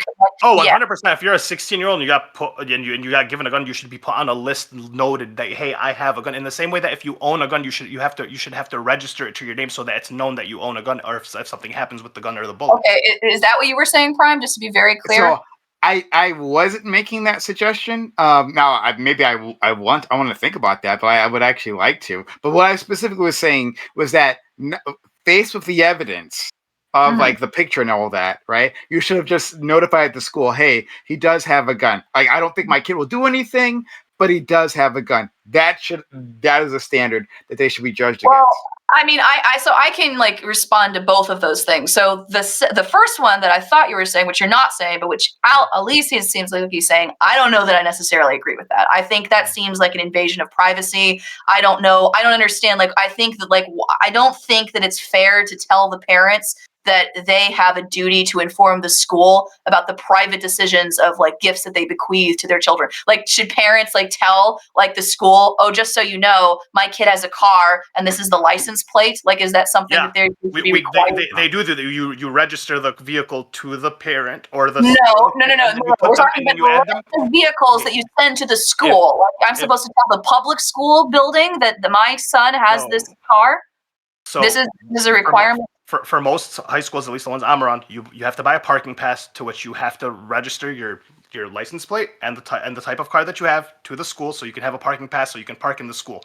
And it's for the safety of the students, because if you just don't know who has a car and who doesn't have a car, people can just leave willy-nilly. And also in terms of cars, I don't think you have to, or in terms of guns, necessarily you don't have to register it to the school specifically, but to the state. In the same way that when you get your license, you're registered as a driver. Then when you're on a car, you have to be put on the insurance, and you're also registered there. And then when you buy a parking pass, you have to let the people know, I have a car. This is my license plate number. If anything happens, this is the person responsible for those things. So yeah, if you give your 14 or 15 or 16-year-old a gun, it 100% should be registered at minimum to the state and recognize that this kid, non-adult, owns a gun, minor owns a gun. And then honestly, yeah, you probably should also let the school know, hey, my kid does have a gun. If you notice any weird things, these are two, like now we have two levels of judgment for the person. Yeah, one of the issues, the kid doesn't really own the gun, right? So like the kid owning the gun is the parents owning the gun and the kid having access to it. Did he have? Was it like in his? I don't know how. Yeah, like kids have it in a safe box, or was it in his room? Because if it's in his room, then he has a gun. Well, he has it. He doesn't like legally own it though. Like if his parents, the whole point is the parents had the legal right to take it away, obviously. So like, because here's a slippery slope. Here's a slippery slope. Now it's no longer about where the kid owns the gun. It's like if the parents have a gun that the kid could have access to, do they have to let the school know? This sounds like a registry now. We're at this point. Like, I mean, if their kid is doing drawing weird pictures with captions, and then you know that you have a gun and you're not keeping it in a safe box, and you don't plan on keeping it in a safe box, I mean, you should have to let them know at that point, because that is to me, that's a negligence. If your kid can have access to your gun and then does something with it, and you were notified before that there was like weird like things going on with your kid, yeah, how does that, like, just because they didn't own the gun legally, like, what does that do exactly? What is the school expected to do if you say that, okay, my child owns a gun now? What can the school do with that information that's going to prevent arm those teachers, his teachers in every class, and the students? Like I said in the beginning, not the students. It's abuse to not give your child a gun. Actually, hand out the guns to every kid as they walk in the door, and then collect them back at the end of the school day. Corporal punishment, no. Guns, yes. Yeah, but this kind of like leans into like what I wanted to respond to you about, Prime, right? Like, let's suppose, for instance, like you do have this list, right? Like the parents do say, oh, and just so you know, my kid has a gun, right? You do say that now. Well, from now on, because you as the parent have said this on your way out, like as you're bringing your son home from school, now the school administration is poised to treat and to stigmatize your son differently than all of the other students in the classroom, right? And you as the parent, if you sincerely believe that your son is not somebody who's a dangerous person, and you think this is just a weird picture that I found like in my kid's backpack, you're probably less likely to share instances of the fact that he has a gun or anything that might prejudice like the school administration or the teachers against your son because of the fact that you don't take it as a serious threat, right? Like, so that's you think that they still should? So I think that like you should be, if it's adjudicated this person is not a threat, then there's no reason to treat them as such up to the point of like searching their lockers, right? So like so what I'm saying is their lockers should have been searched. This kid should have been searched. The parents should have, in an ideal situation, parents should have notified the school. Yeah, I don't think our kid's a danger, but this is a weird thing. He has a gun, right? And then the school should have like searched this kid and done with it, right? Like, if at that point you don't feel like he's a danger, then that's fine. But like at the very least, search, notify them, give them information, arm them with information that like this is a thing, right? Right, but if I, as the parent, right, I get this picture, you give this to me, right, and I see this picture, right, you are telling me you think that my son is potentially a danger, but I don't agree with you. I don't think that my son is a danger. I think that this is just a weird picture that I found in this kid's backpack, right? Like, for me to tell you that, like, my kid has access to a gun, right, when I don't think there's any reasonable basis to believe that he will be dangerous, that's for me as the parent to do that, it poises my son to be stigmatized and to be treated differently by his teachers. It poises him to be, and again, at this point, I don't think it's reasonable. I don't think it's reasonable to assume that about him. So therefore, I'm not going to want to tell you that on my way out the door, right? Probably, I think it would be irresponsible parenting on my behalf to do that, frankly, because it would jeopardize. When would it become reasonable? Okay, so then if that's the case, and that pushes me more to Ali's prescription there, right? And that everyone has to do it. That it simply is wrote that you let people know that your kid has access to a gun. And if you don't want your kid to be stigmatized by that, right? That's like a thing that you're concerned about. Well, then don't give your kid a fucking gun. Like the point is like within this specific context of the situation, like that picture was more than enough. Like, you have a different opinion on this, right? But I think it's more than enough to have questions about this kid's behavior. Like, the thoughts won't stop. Like, him with a gun shooting, right? Blood on spurting from the victim here, right? The thoughts won't stop. Help me, right? In that moment, yeah, like that's enough to tell me that this kid might be a danger. I think it's enough to any reasonable person, right, parent or not, to say that something might be going on with this kid, right? And maybe he's not a danger right now, but like we need to be watching him. And hey, he does have access to a weapon. And hey, I live in a country that has had an epidemic of school shootings. So they understand. So a reasonable person, right? I'm putting this up to a standard of a reasonable individual. A reasonable individual could have looked at that and said that that there's something up with this kid, right? And hell, maybe he should be stigmatized at that point because this kid's having those thoughts. Like, what now? If he's getting help, like that's different. Like, your opinion of your own child kind of means nothing. Like, what if other parents saw that and they're reasonable parents and they're like, "Hey, your kid is potentially putting my kids in danger." Well, I don't think my kids are putting your kids in danger. Right, but you don't know my kid. You haven't raised. But then your kid shot someone. Right, the thing about this someone. So it's like we were right. So your opinion of your kid as great. You love your kid. Incorrect. You think your kid's an amazing person. It's not just the parent. It's not just the parent. It's not just the parent. Like, he was evaluated by counselors the day of. Like, if the counsel, if you counselors with incomplete information, right? No. It was after he was evaluated that day after the drawing.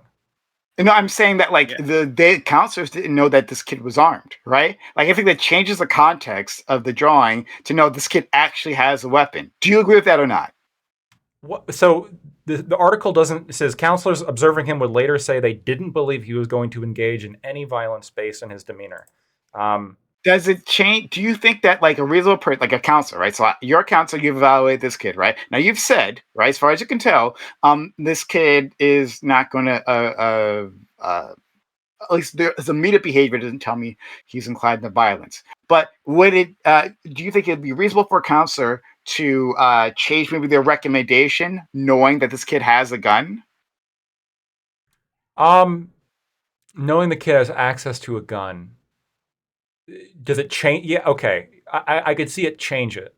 Does it change it enough for me to like now think the kid is like significantly more? I don't know. It really does depend.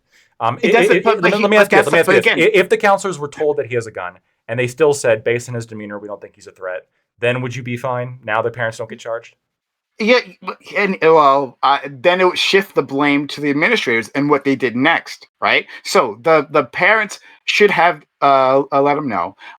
But then from there, once the school administrator knows he has a weapon, okay, we don't think he's in immediate danger, right? And it might have been very much fair for them to think that, but right, as an abundance of caution, as like to show that we take these things seriously, we're at least going to search him. We're just going to search him. That's a basic thing to do. Search the kid. That should have happened any which way. That should probably happen any which way.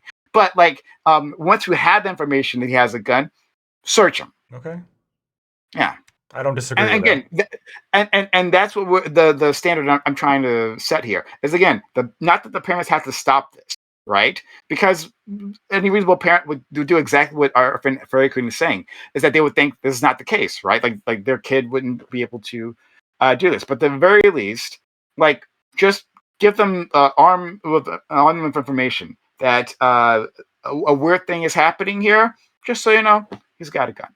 I don't think parents can be reasonable like about that. You can't be objective about your kid like that. And so unfortunately, like agreed, but that's why you're right though. Yeah. So unfortunately, stigmatizing the kid, for me, yes, that works out better than the potential loss of like lives, right? So unfortunately, if you are a kid that is putting out extremely weird stuff, yes, maybe you should be a little stigmatized for that moment. And not every single thing that's weird. If you have a goth kid, if you have an emo kid, that's fine. But there are specific like indicators of like, hey, this person has violent tendencies. If you give your kid a gun, right? If you give them the 22 and they're out hunting squirrels, that's one thing. But if they're capturing animals and then headshotting them, that's a different thing. And if you notice that your kid is doing the latter, then you take the gun away. And if you don't take the gun away and they go kill somebody, it's like, well, you knew what was going on. You could see what was happening. Like all the indications were there. Why didn't you do anything? Well, I didn't think my kid would. That sucks for you. Now you're getting fined. So I want to get to, I think, Corey, I don't think you got your chance to get your point out in synth. And I'll say one quick thing before I say, all right, because you brought up GTA, right? Like when GTA 3 was like the turning point for the series, right? Mm-hmm. When that came out, like that was an interesting moment in time. Like because people running away from cops and shit. Yeah, that was an interesting time. Like I think like our friend Lacto is correct in that, like, well, like just because this kid likes doing these things in GTA doesn't actually let you know like about his inner thoughts, right? Mm-hmm. But like I like there were plenty of articles about this, and that like GTA in itself, one, it's a violent environment, so it sort of encourages like that whole mindset, but it doesn't actually tell you to do so, right? Like you didn't have to just like beat people up unless it was like for a mission, right? And then there was like the thing that a lot of kids like to do, especially boys, was that they had prostitutes. Right, they have prostitutes in the game, and you could get them to come to your car. They're like streetwalkers, right? And drive off to some place, and then they would have sex with you, right? Mm-hmm. Like the car would go back and forth. I'm sorry, FP. And then you drive off the cliff and jump out. Yeah, this is very descriptive. I didn't think about that part, but like what happened was like they would walk out the car, and you could get out of the car, kill them, and get your money back, right? Yep. Here's the thing. I know, terrible morals. But you didn't actually have to do any of that. Like the game didn't tell you to do this, right? It's just a thing that lots of kids just did, mm-hmm. right? Like once you found out you could do it, you did it. So like, it's a very GTA is a very interesting study in and of itself. I just want to put that out. And there. According to Lactoid, you got creative with it too. You drove her through the. Yeah, he got of course. Lactoid is another level. Got really creative, yeah. Corey. Yeah, I'm glad I never got into GTA. But yeah, just to a couple of questions. Well, I guess to the educators, Fairy Queen and iCal, just to maybe see where your lines are. So, like, yeah, drawing aside, would because it's not even clear in the article that the message of the thoughts won't stop, help me is actually tied to the drawing. It seems to sort of imply that it's a separate message. would that, if you came across a student with that that note, just that line, would that get your attention? Not to maybe report or get whatever the authorities involved, but would that catch your attention of hey, maybe need to whatever get a counselor involved or something, or would that just be also par for the course of what you encounter? I'm curious.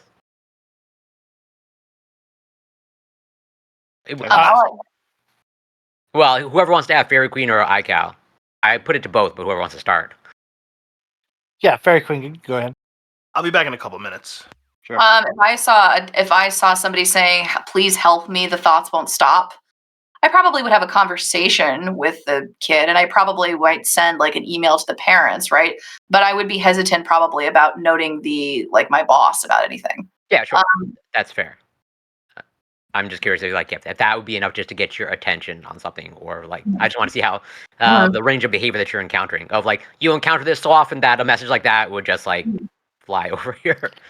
Yeah, here in classrooms here in Texas, I suppose it actually does depend on districts, but for every district that I've worked with, the protocol is to report it. It goes to a counselor, and at that point, the teacher is supposed to not be involved. Now, sometimes we do get called in, for context and stuff, but it's almost the easier path for a teacher to just report it and then forget about it, right? Because that's what's expected of you, that's what's required of you. But at the same time, it's easier because you don't have to make any judgment calls. And so it sounds like Fairy Queen is being a little bit more diligent in handling the situation herself and not wanting to escalate it. So I understand that aspect of it, but because of the I've actually been in a school shooting, so it's something that doesn't seem like a far away circumstance for me. So for me, I actually, I would, even though it's the easier path and it's one that doesn't require as much personal judgment, I still would report it up the chain because you never know when failing to do so will cause a problem. Now, again, there's still the bandwidth issue. It has to be something that's rare enough to where you're not sending so many things up the chain that things get ignored that are important because there are too many things to look at. So you want to make sure not to make too much of a habit of it. But again, this one is that one is so explicit as to be relatively rare in my experience and of the kids that I've come across, to where I think it would be worth sending up the chain. And just a second question, not related, to Synth. Do you think a parent is ever responsible for the behavior of their teenage child, or can they? Absolutely. I just don't think the responsibility turns on whether or not the kid actually engages in the behavior. I think if you're a shit parent and your kid turns out to be great, I think you're still a shit parent. And actually, this is perfect because this ties in exactly where I wanted to go with it.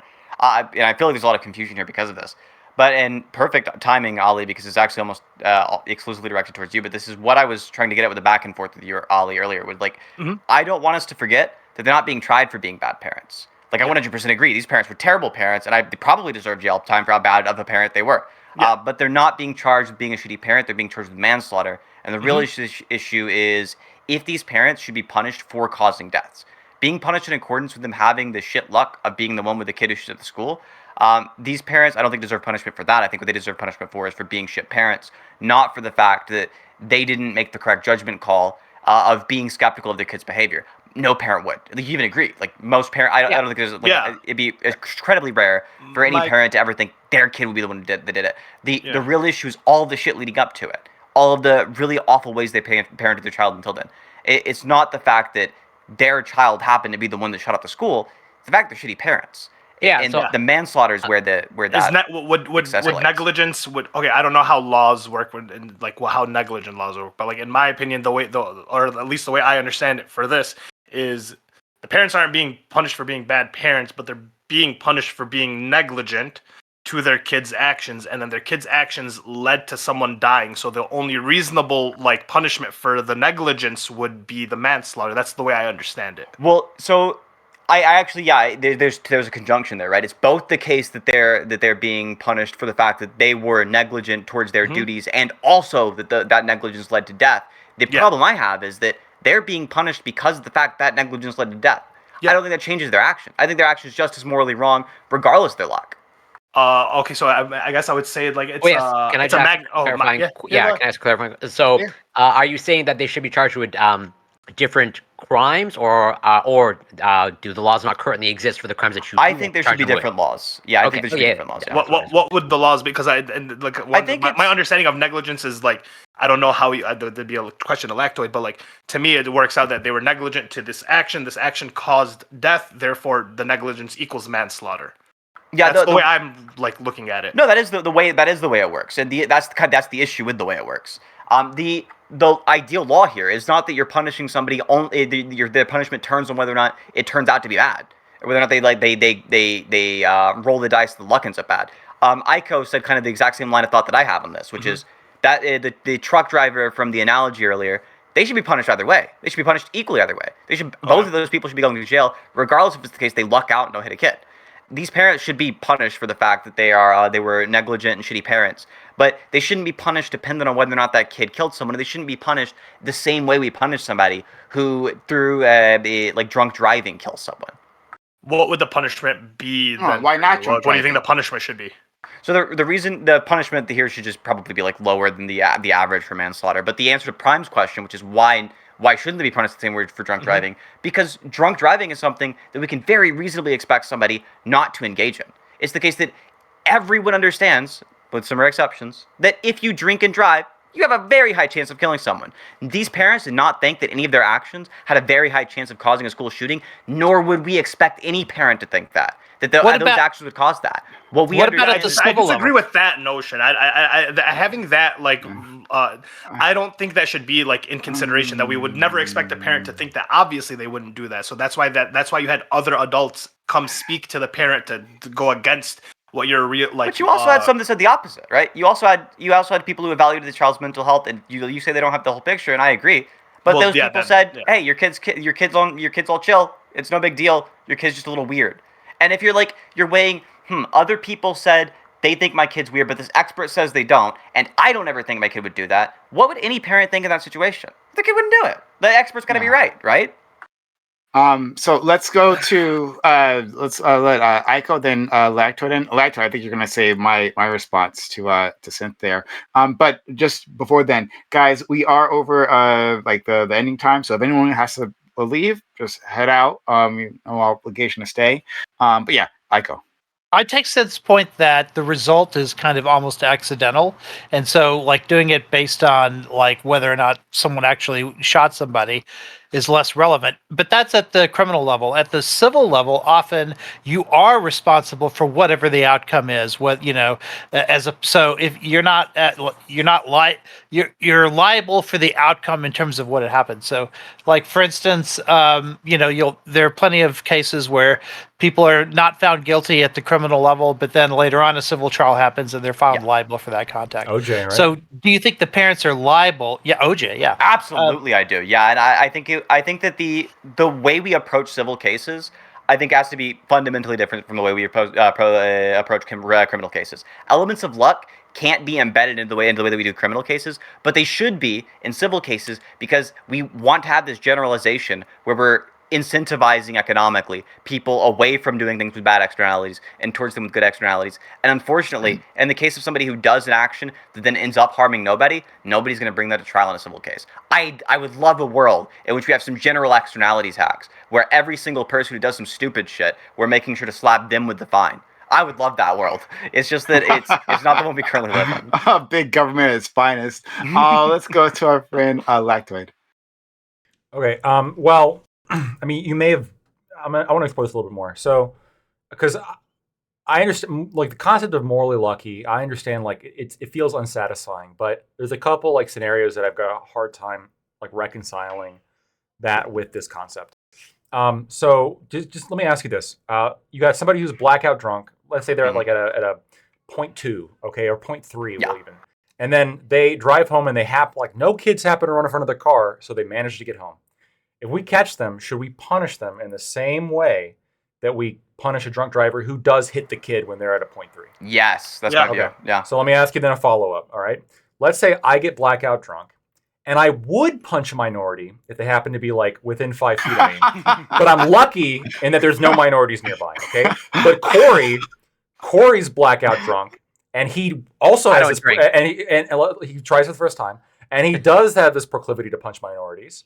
And he's unlucky. A minority does happen to walk within 5 feet, and he decks him. Okay, should I be like almost for the thought crime of like wanting to punch a minority and being willing to do, but I just there's no minorities near to punch? Should I be punished in the same way that Corey is for actually punching the minority? I think you actually should in those two scenarios. I don't think it's a thought crime. We I don't had think it's a thought crime. I think it's an intent to do wrong. And I don't think it's a thought crime. We both agree. If you have an intent to do wrong, you should be punished for it. That's in your head. Not always. No. It Not depends. always. I agree. Not always. Not always. Not right, in this case. I don't think we should punish people for intending to punch minorities. Really quick. You absolutely do think that you should punish somebody who intends to punch a minority and they miss. Imagine like you walk up to some trans woman, you cock your fist back and you swing, but you fucking miss and you slip. Well, yeah, obviously we should be punishing that person. Yeah, I agree with you. And the reason why is because maybe this is like a difference, a theory of criminal justice, but like criminal justice for me also has the added interests, I think, of like reparations to the victim. So the punishment, I think, should be based on them being forced to pay back whatever damage they did. But also, I think that there's this principle of like you never really know how much of a risk or a threat somebody is, right? And one of the best ways to like demonstrate this is the risk is actually realized. So yeah, you got the 0.3 person who's drunk as fuck, but like their argument is I drive better when I'm drunk. They're obviously like wrong and stupid. Yeah. But like and so we're gonna punish that. But like demonstration of not doing the harm is not the best evidence, but it is evidence that like they are in control of the situation enough to not do that harm. So in a way that when the harm is actually realized, that just simply doesn't exist. So I'm much more comfortable punishing somebody when the harm is actually realized because they can't possibly come back to me and say, I had things under control. Because obviously you didn't, you hit somebody. Well, what if they say, I'm a way better driver when I'm drunk? There just happened to be a kid that ran out in front of me. It's not my fucking fault. I'm just a better driver when I'm drunk. You would never be like, well, look. Yeah, I just take this as evidence. You're actually not a better driver when you're drunk. No, you'd be like, you're fucking drunk. I already know drunk people are bad drivers. I actually do have a position where I'm okay with drunk driving to an extent, where I think that like you should have like you can take additional driver's tests, like being drunk, and if you perform as good as the worst sober driver that we allow on the road, then you should be able to get up to that BAC in order to drive.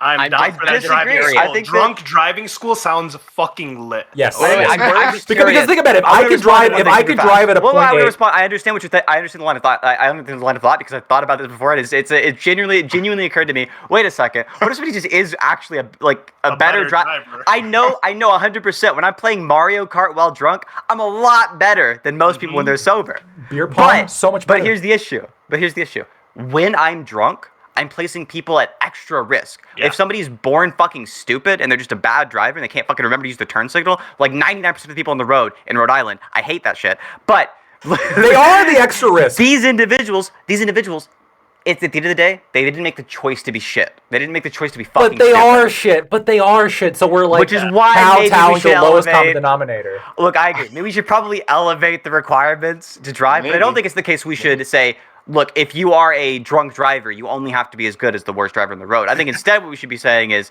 if you are a shit driver, maybe it's the case we should have higher standards. Maybe along with that vision test for driving, we should also have an IQ test. And also, can you fucking I love IQ tests. I love IQ tests. I would have for everything. Of flapping the turn signal while you're also trying to steer. Can you actually cognitively do that? I agree with you. But Toothbrush, dangerous weapon, could kill people. IQ test, I agree. But look, I want to ask you though. So let's say we do raise the standards like pretty high, and someone who's like drunk consistently hits those very high standards. I think we should let them drive drunk.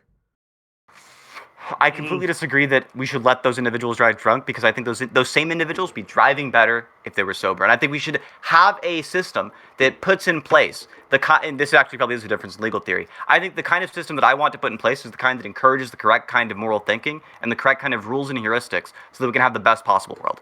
I don't think it's the case that what I'm trying to do here is say something like, well, look, good enough for me. What I'm trying to say is, Instead, the kind of approach that we should have to laws is to make sure that individuals are living up to the moral standards they should actually have to, and being punished accordingly when they don't. Well, the law is supposed to be like the whole idea. Well, I shouldn't say the whole idea, but a big part of why the law exists is because you can create a rule and apply it broadly across society, which means, yeah, there may be individuals for whom like that doesn't apply, but it doesn't matter because you're applying that law. It's efficient, right? If you have a law that applies to tens of thousands of people who might violate it or whatever, that's more efficient than individual judgments with every single case on a case-by-case basis. No. And there's no way we can make those decisions individually. We don't have the bandwidth for it. Oh. This is another bandwidth issue. So the law has to just make a broad stroke. And if it means that there are a few instances in which that doesn't create an ideal outcome, like that's outweighed by the larger benefits that law creates. You fix this. Not to mention the prisoner dilemma type cases. Right? You fix this. You fix the bandwidth issue by simply saying like, if you want to go to the drunk driver school, so to get the like, you know how some people have like eyeglasses required on their license, like there's a BAC they can put on the license that they can drive up to, but they have to pay out of pocket for those additional tests to register that. And so they're paying for all the expense, all the administrative overhead for those extra BAC. We can privatize it. We can have private exams like the LSAT and the SATs and stuff, right? Like that. And then you'll have degree mills for drunk driving. Like I understand, like from a harm point of view. Stop shitting on my business idea, Sim. Fuck you. From a harm's point of view, what you're talking about is fine because maybe that is possible, but there's no benefit to society, right? At best, it's a wash. No, there's a major benefit. Like think about this, okay? If I am a safe driver, like what we consider safe, and let's say I just like to drink, okay? If you put me in a cage for drinking, then like you've done it. Like let's say you arrest and put a doctor who's going to go on to save 10 lives during the period they're in prison now. You just cost 10 people their lives. We shouldn't punish doctors with drunk driving if they can drive as safe as the worst driver on the road. They're going to go on to save 10 people. By that logic, Do you want 10 people to die? Lactoid, by that logic, Lactoid, what you should be saying is, actually, even if they're bad drivers, they're fucking doctors. Let them go. They can be shit. Yeah, listen. What if they're going to save 10 people? We should have a stratified criminal justice system based on or they perform surgery better drunk. Two responses to this, Lactoid. Number one, like the benefit of locking up the doctor is to show everybody else that yes, even the people at the top of society have to follow this rule, and to show that whenever there are exceptions to rules, that makes people respect those rules less. Oh, I agree. But secondly, we have a 13th Amendment solution to this, which is we can make them be doctors in prison for free. Okay, that's the best argument I've heard. That's the best argument I've heard thus far. I'll concede. Yeah. I want to reach across the aisle and say one thing to Lactoid. Look, I think if somebody's willing to donate a bunch of money to effective charities, those people should be able to get away with murder sometimes. Agreed? Okay. Let's go.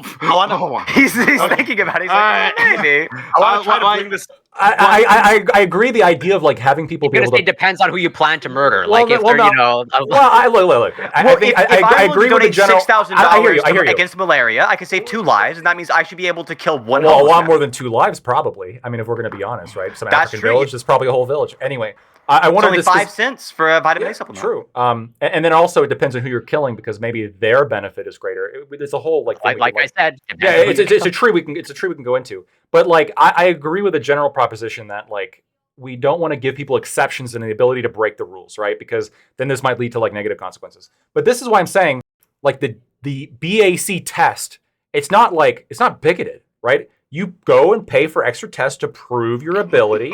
And if you prove a certain ability, you can't pay your way out of wrongdoing. It's just setting the barometer of what wrongdoing is for you. I assure you, I could probably drive at like a 0.9 better. Okay, hold on. 0.09. 0.9? But I'd be dead at a 0.9. I'd probably be able to drive better at a 0.09. Alcohol at that point. Then, like, my brother can drive completely sober, right? But yet, like, if I get like to a 0.8, now I go to jail. What a ridiculous system! It's unfair.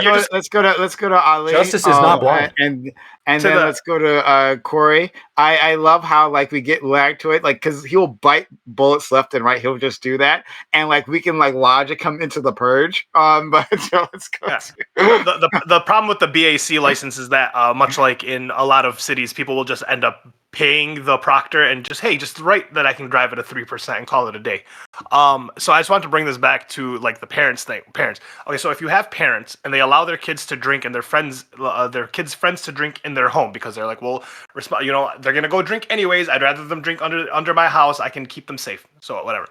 But then the parents, the kids sneak out of the back. They're drunk. They drive. They kill someone. Do you think the parents don't have any responsibility for that death?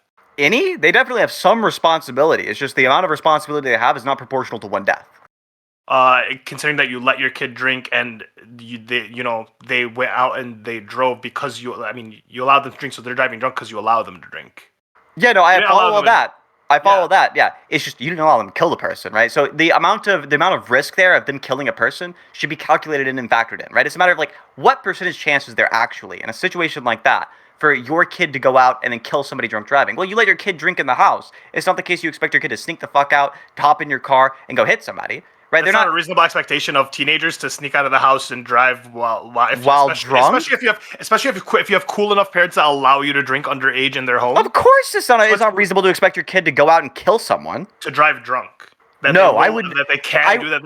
not think to do that. The potentiality is wildly different than the case of whether or not it's a reasonable expectation. Saying something's possible is very different than saying you should reasonably expect it. Plenty of things are possible. It's actually possible if you give your kid alcohol, they might give that alcohol to a little baby, and the baby dies of alcohol poisoning. Right? It's possible, but we're not saying we don't want to go with like anything that's possibly the consequence of your action is something that we want to actually import morally as something that you're responsible for. Like when you drive your car, it is possible you hit somebody, but we don't want to say you're responsible morally when through no fault of your own somebody runs to the fucking road and hits your car. I think you assume those responsibilities when you're like almost like you're encouraging that type of behavior, right? So underage drinking is illegal. You letting your kid drink is already like a behavior that you're encouraging, which is what you should be punished for. Sure, but then it also stands to make sense that like reasonably like kids are reckless. Kids, especially teenagers, like we have college students that drive drunk. Why wouldn't we assume that if I allow my kid to drink at home, that they don't have this level of like respect for authority, and that they're going to do these types of things? That is 100%. I'll ask you this. It's not like you. I understand you don't have the actual numbers on this. Just fucking guess, right? Of course, yeah. So just guess what percentage of cases do you think where a parent lets their kid drink turns into a human being dying? Like, what percentage of cases is that? I'd argue like 5%. 5? You think it's 1 in 20? That's too high. Really? I would put it under 1%. Even if we take a look at what percentage of drunk drivers kill somebody. I guess I could have just went like anything wrong happening. Killing someone probably 1%. Yeah, probably like 1% at the max, right? But if there's like a 1% chance of a human life being lost there, you want to take the moral responsibility should be 1% of a human death, not the entire human death. Let's go to Corey, and then from there we might start wrapping things up. Corey. Well, I just want to say I'm in favor of your model Lactoid of being able to drive drunk, as long as you're in the vehicle of every drunk driving test that occurs. Like you have to be there, present, and if they pass while you're there for every single citizen in the United States, then by all means. You just gave Lactoid a monopoly. You should also be able to job. Yes, I have the job now. You should also be able to drink while driving, which Mississippi allows, and every state should. And just to again further kind of like tease out. Wait, you're allowed to drink while driving? As long as you don't get drunk in Mississippi, yeah. Yeah, Mississippi. If one, like the geniuses of Mississippi at it again. Wow. Hey, but my state, drunk driving first time offense is not even a crime; it's a traffic ticket. Okay.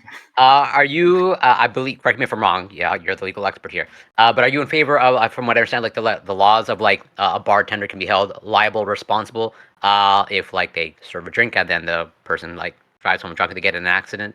That's that's super difficult. I think that a bartender. Oh God, yeah. I think that like if a bartender has reason to believe that this person's going to go on to pose a threat, like.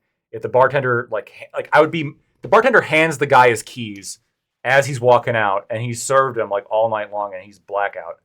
That action would be so much worse than like are you going to Uber home? Yeah, I got an Uber outside. And then the guy goes out and then like sneaks around and finds his car or whatever. My general position is just like, I guess it'd be equivalent to the thing with the parents, which is like the standard's pretty high here for me to hold you responsible. did you have reason to believe that what you were doing would lead to XYZ? Okay, so let me I'll wrap it up here. Hey everyone, if you enjoyed this, then consider supporting the channel. That's the way I provide you with all of this great stuff, with these great conversations, and I thought we had a really, really amazing set of conversations today. So consider subs to the channel. Subscribing here, gifting bits or gifting subs. Amazon Prime says Prime Gaming, resubbing, all that good stuff. Sticking with the subscription. Thank you for our long-time subscribers. I should thank you guys more often, but thank you all for the support that you constantly give. But yeah, help us out. And you can throw in the hype chat or super chat in here, and we will read it before the end of the stream. But I wanted to give an outro to all these great individuals, and I gotta say, like, everyone here was firing on all cylinders today. Like, I'm really impressed with what you guys did. Lactoid, thank you. Lactoid, right? This just over the last few weeks. Like Lactoid's, like, we've been able to peer into Lactoid's psyche. We've been unraveling it like an onion, right? And seeing more and more. Tears following as well. Yeah, it's just like we're learning so many things about him, about like the things he wrote in his like notebooks. I rediscovered it. It was brutal. It's crazy. Oh fuck. Okay, that must have been an interesting moment for you. Like, I'd actually like to. I was impressed. It was really well written. I mean, for middle school. Is it better or worse than now? A little bit worse. A few grammatical errors, but still very well done. And that's what he takes from it. And he's like, he finds like, I thought like everyone I knew simply like killed the process, just like beat them. You like found creative ways to end their lives, right? Yeah. And we're just like, I think it was like Dipsy got caught in the Tubby Custard machine and got like turned into Tubby Custard, and then Nunu came and slurped it up, and it was cannibalism. He's fantastic. I love him. Thank you, Fred, for coming in and sharing all of that. This was a bucket of fun. I want to thank everybody here. I thought this was, these were contentious topics, but I think everybody here made them a lot of fun, and we had a lot of humor with it, and I really appreciate that. If you liked what I had to say, you can find me on Lactoid TV, Twitch, Twitter, and YouTube. Thanks. Thank you. Corey, thank you for jumping in and giving your insights, man. Like, this was great. Like, not only do you give us insights, but you also up the sex appeal with that beard. We need anything to get the viewership up, so we'll appreciate it. Thank you so much, friend. Well, if you're relying on me to get viewership, you're in dire straits. But I'm pulling for you. But what I will say is, Lactoid implicated me in punching minorities while inebriated. And I just want to say, in response, Lactoid mentioned that, he drew liquefied Teletubbies. This just might be coincidence. I want to point to any fingers and make false accusations, but I believe the Teletubbies are no longer around. Just want to point that out. It's a weird coincidence. But yeah, this is great as usual. You can find me on Twitch, Corey Campbell 84, Twitter, X, Instagram. It's Corey Campbell. iCow, Fairy Queen, Ali, Synth, and Lactoid. Always a pleasure. Love you, Prime. Thanks so much, friend. I'm gonna do some research sleuthing on the Teletubbies. Right, there is one minority. It's the Pope. There is. It's Dipsy. Oh my God. That's specific. And you knew their names too. Okay. All right. I'm like, okay, this is fascinating on all sorts of levels, but we're gonna move past it for a second. I always know the names. Of course, it helps when you're stalking your victims. Let's go to our first sip. This was fantastic. Thank you for coming on, man. Like, I love the way you argue. But I tell you that all the time. I gush over it. It's fantastic. Thanks so much, man. No, I really appreciate it. This has been, I generally like these panels. This was, I think, my favorite so far. This was, like, wildly exciting, and I can't get over how, perfect the other individuals on the panel were. Because like Lactoid, Corey, Ali, Fairy Queen, and Aiko, you guys are all very good at like organizing the arguments you have and being able to present them and speak through them. But also, you guys all come from very different very different like philosophical backgrounds, we'll say, right? And it's really enjoyable to have an argument where every single side has a very, very different approach to why they're coming to these conclusions. Because then there's always extra additions. There's like always like Aiko's massive knowledge base, or like Lactoid's willingness to engage with the logical conclusions of arguments, and even if that includes punching minorities or melting Teletubbies, it's always interesting to hear, right? But no, I definitely really enjoyed this panel. It was like wildly entertaining, and I would be down to have like a million more of these for the rest of my life. It was like super fun. You can find me on YouTube, youtube.com/Sint, SINTHU. Thank you so much. Let's go to our friend Ali. Ali, I was also really impressed. Like this, I thought you did like the best you've ever done. Or at least on the panels I've seen you in. You really, really crushed it. So thanks so much, friend. Yeah, first of all, thanks for having me. I love being here, and I'm getting more comfortable being here and sharing my opinions and being less like worried of looking dumb and just like kind of going with the opinion, fucking rocking with it, see where it goes, bite the bullet if you can. But honestly, no, Synth, I agree. Lactoid, Corey, I agree. You guys are amazing people to have arguments with. I do appreciate the fact that we can disagree and no one gets butthurt, and it's just like let's actually go walk through the disagreement. For everything else, you guys can find me sociologic_Ali, Twitter, Twitch, YouTube, TikTok, whatever you want. I'm there. I wasn't gonna say so before, but I just like Synth, like he like drops a list of people he thinks is great at arguing. He doesn't include me. I'm just putting it out there. Hey, you're the host. You're the host. Also, let the record state you criticized Lactoid for knowing all the names of Tinky Winky, Lala, Poe, and Dipsy. Okay, everyone knows those. Everyone knows those. Wait, Lactoid mentioned Nunu. Who's Nunu? Nunu's the vacuum cleaner. Oh my god! So he sucked up. That's impressive. He I sucked, take it back. yeah, so Brian, Nunu, you're right. Nunu sucked up all the liquefied Dipsy. I think it was Dipsy that got caught in the. That's fantastic. On all levels. I love it. Amazing. Well, I'm curious, Fairy Queen, would that get your attention if you came across liquefied Teletubbies in class? Would that cause a conversation? Stop, please help. I have some questions. That one goes right up the chain. I wanted to say to Fairy Queen. So with my regulars, right? At some point in time, for all of them, I've like designed questions like specifically for them, like with them in mind, right? When I was designing our second topic here on this the second one on the manslaughter, I wasn't thinking of you at all, right? But I'm very glad that you were here because you added so much to that, right? Like you gave us a really interesting perspective, which would have been completely lost here, right? You were just like, oh, fuck teachers don't know what they're doing, that's how that would have gone. But you really added a lot. Thank you. And even before in our previous discussion, you added a lot as well. So I'm really happy you're here, and like we're gonna keep rooting for you to come back because you're so great. No. Had so much fun. Thank you all for being with me. Thank you all for arguing with me. I had a whole lot of fun tonight. Thank you to all of you. If you ever want to argue and fight with me again, I'm totally down for it. Folks, if you want to find me, you can find me at Fairy Queen's Cottage. It's again the disturbing little gray bar right in front of my face. Okay. Thank you all very much. I had a ton of fun. Absolutely. Okay. Next is our friend Aiko, who just reset for 21 months straight. Thank you so much for that.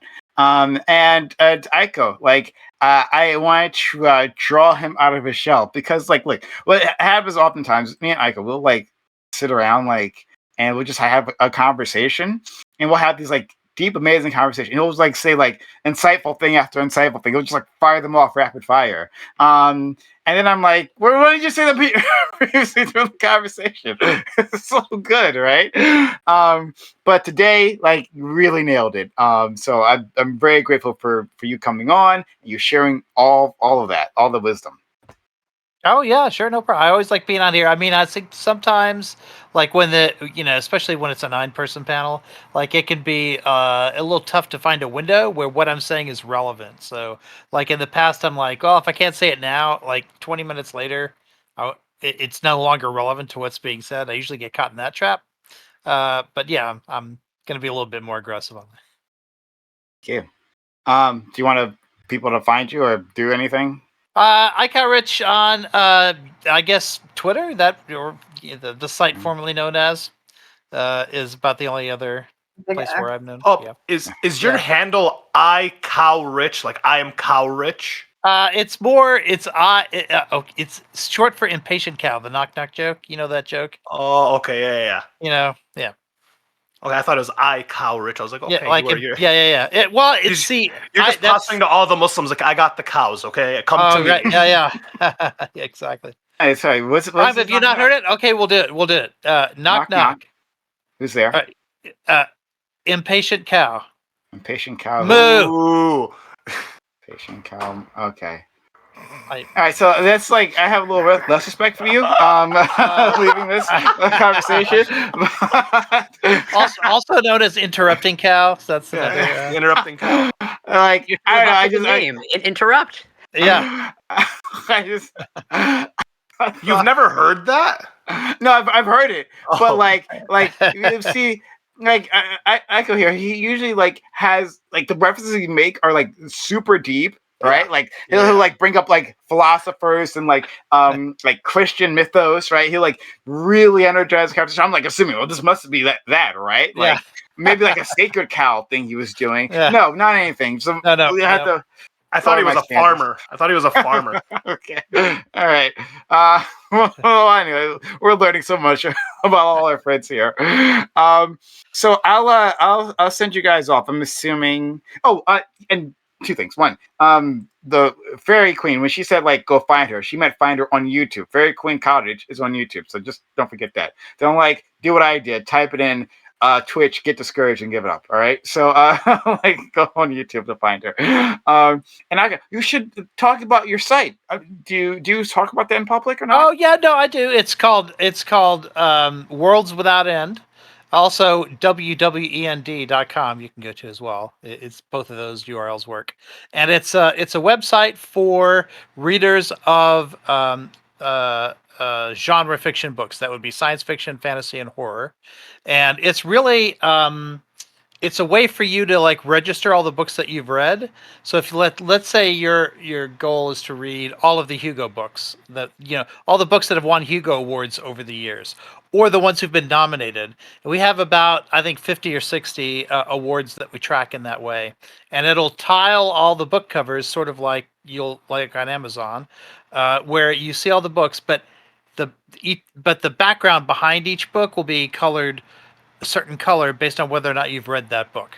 And the idea is to get a solid color on the page, which means you've read all the books.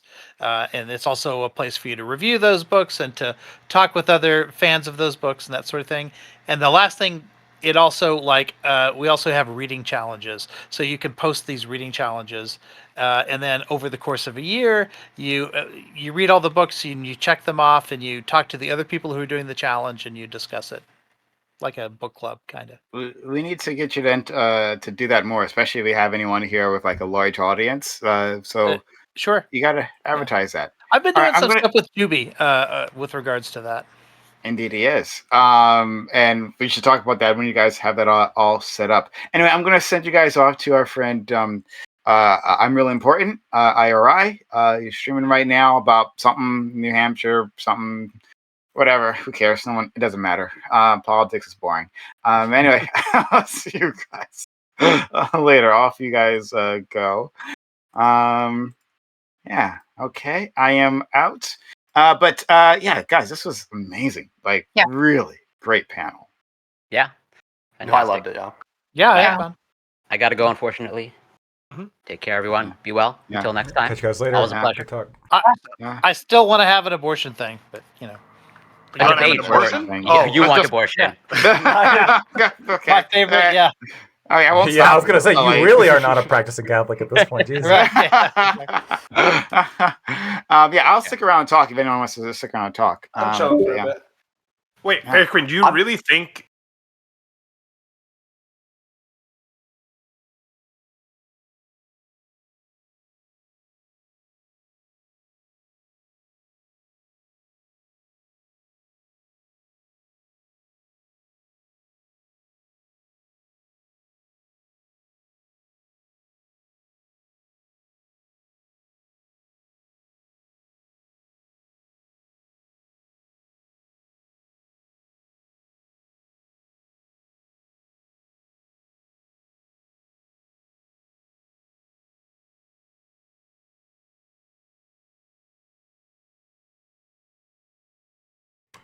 All right.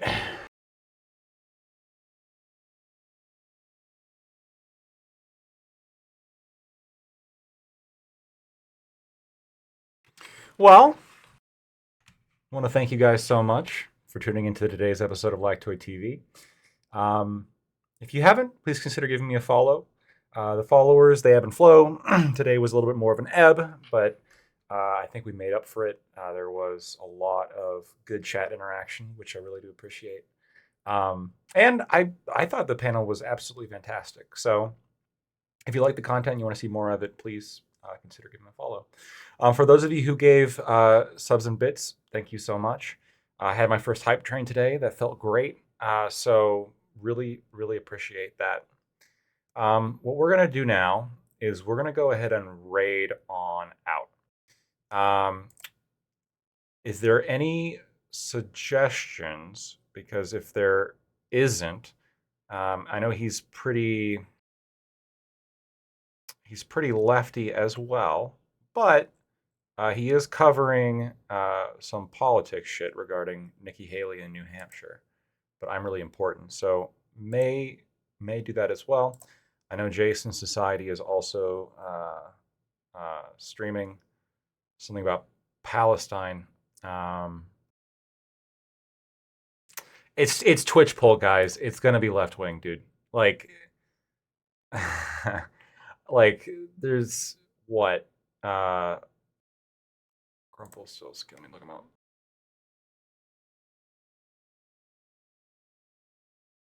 Yeah.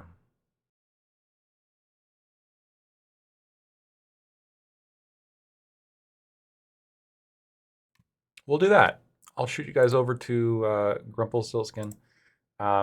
He's got a gun in his logo, so probably pretty cool. And yeah, see you guys next time.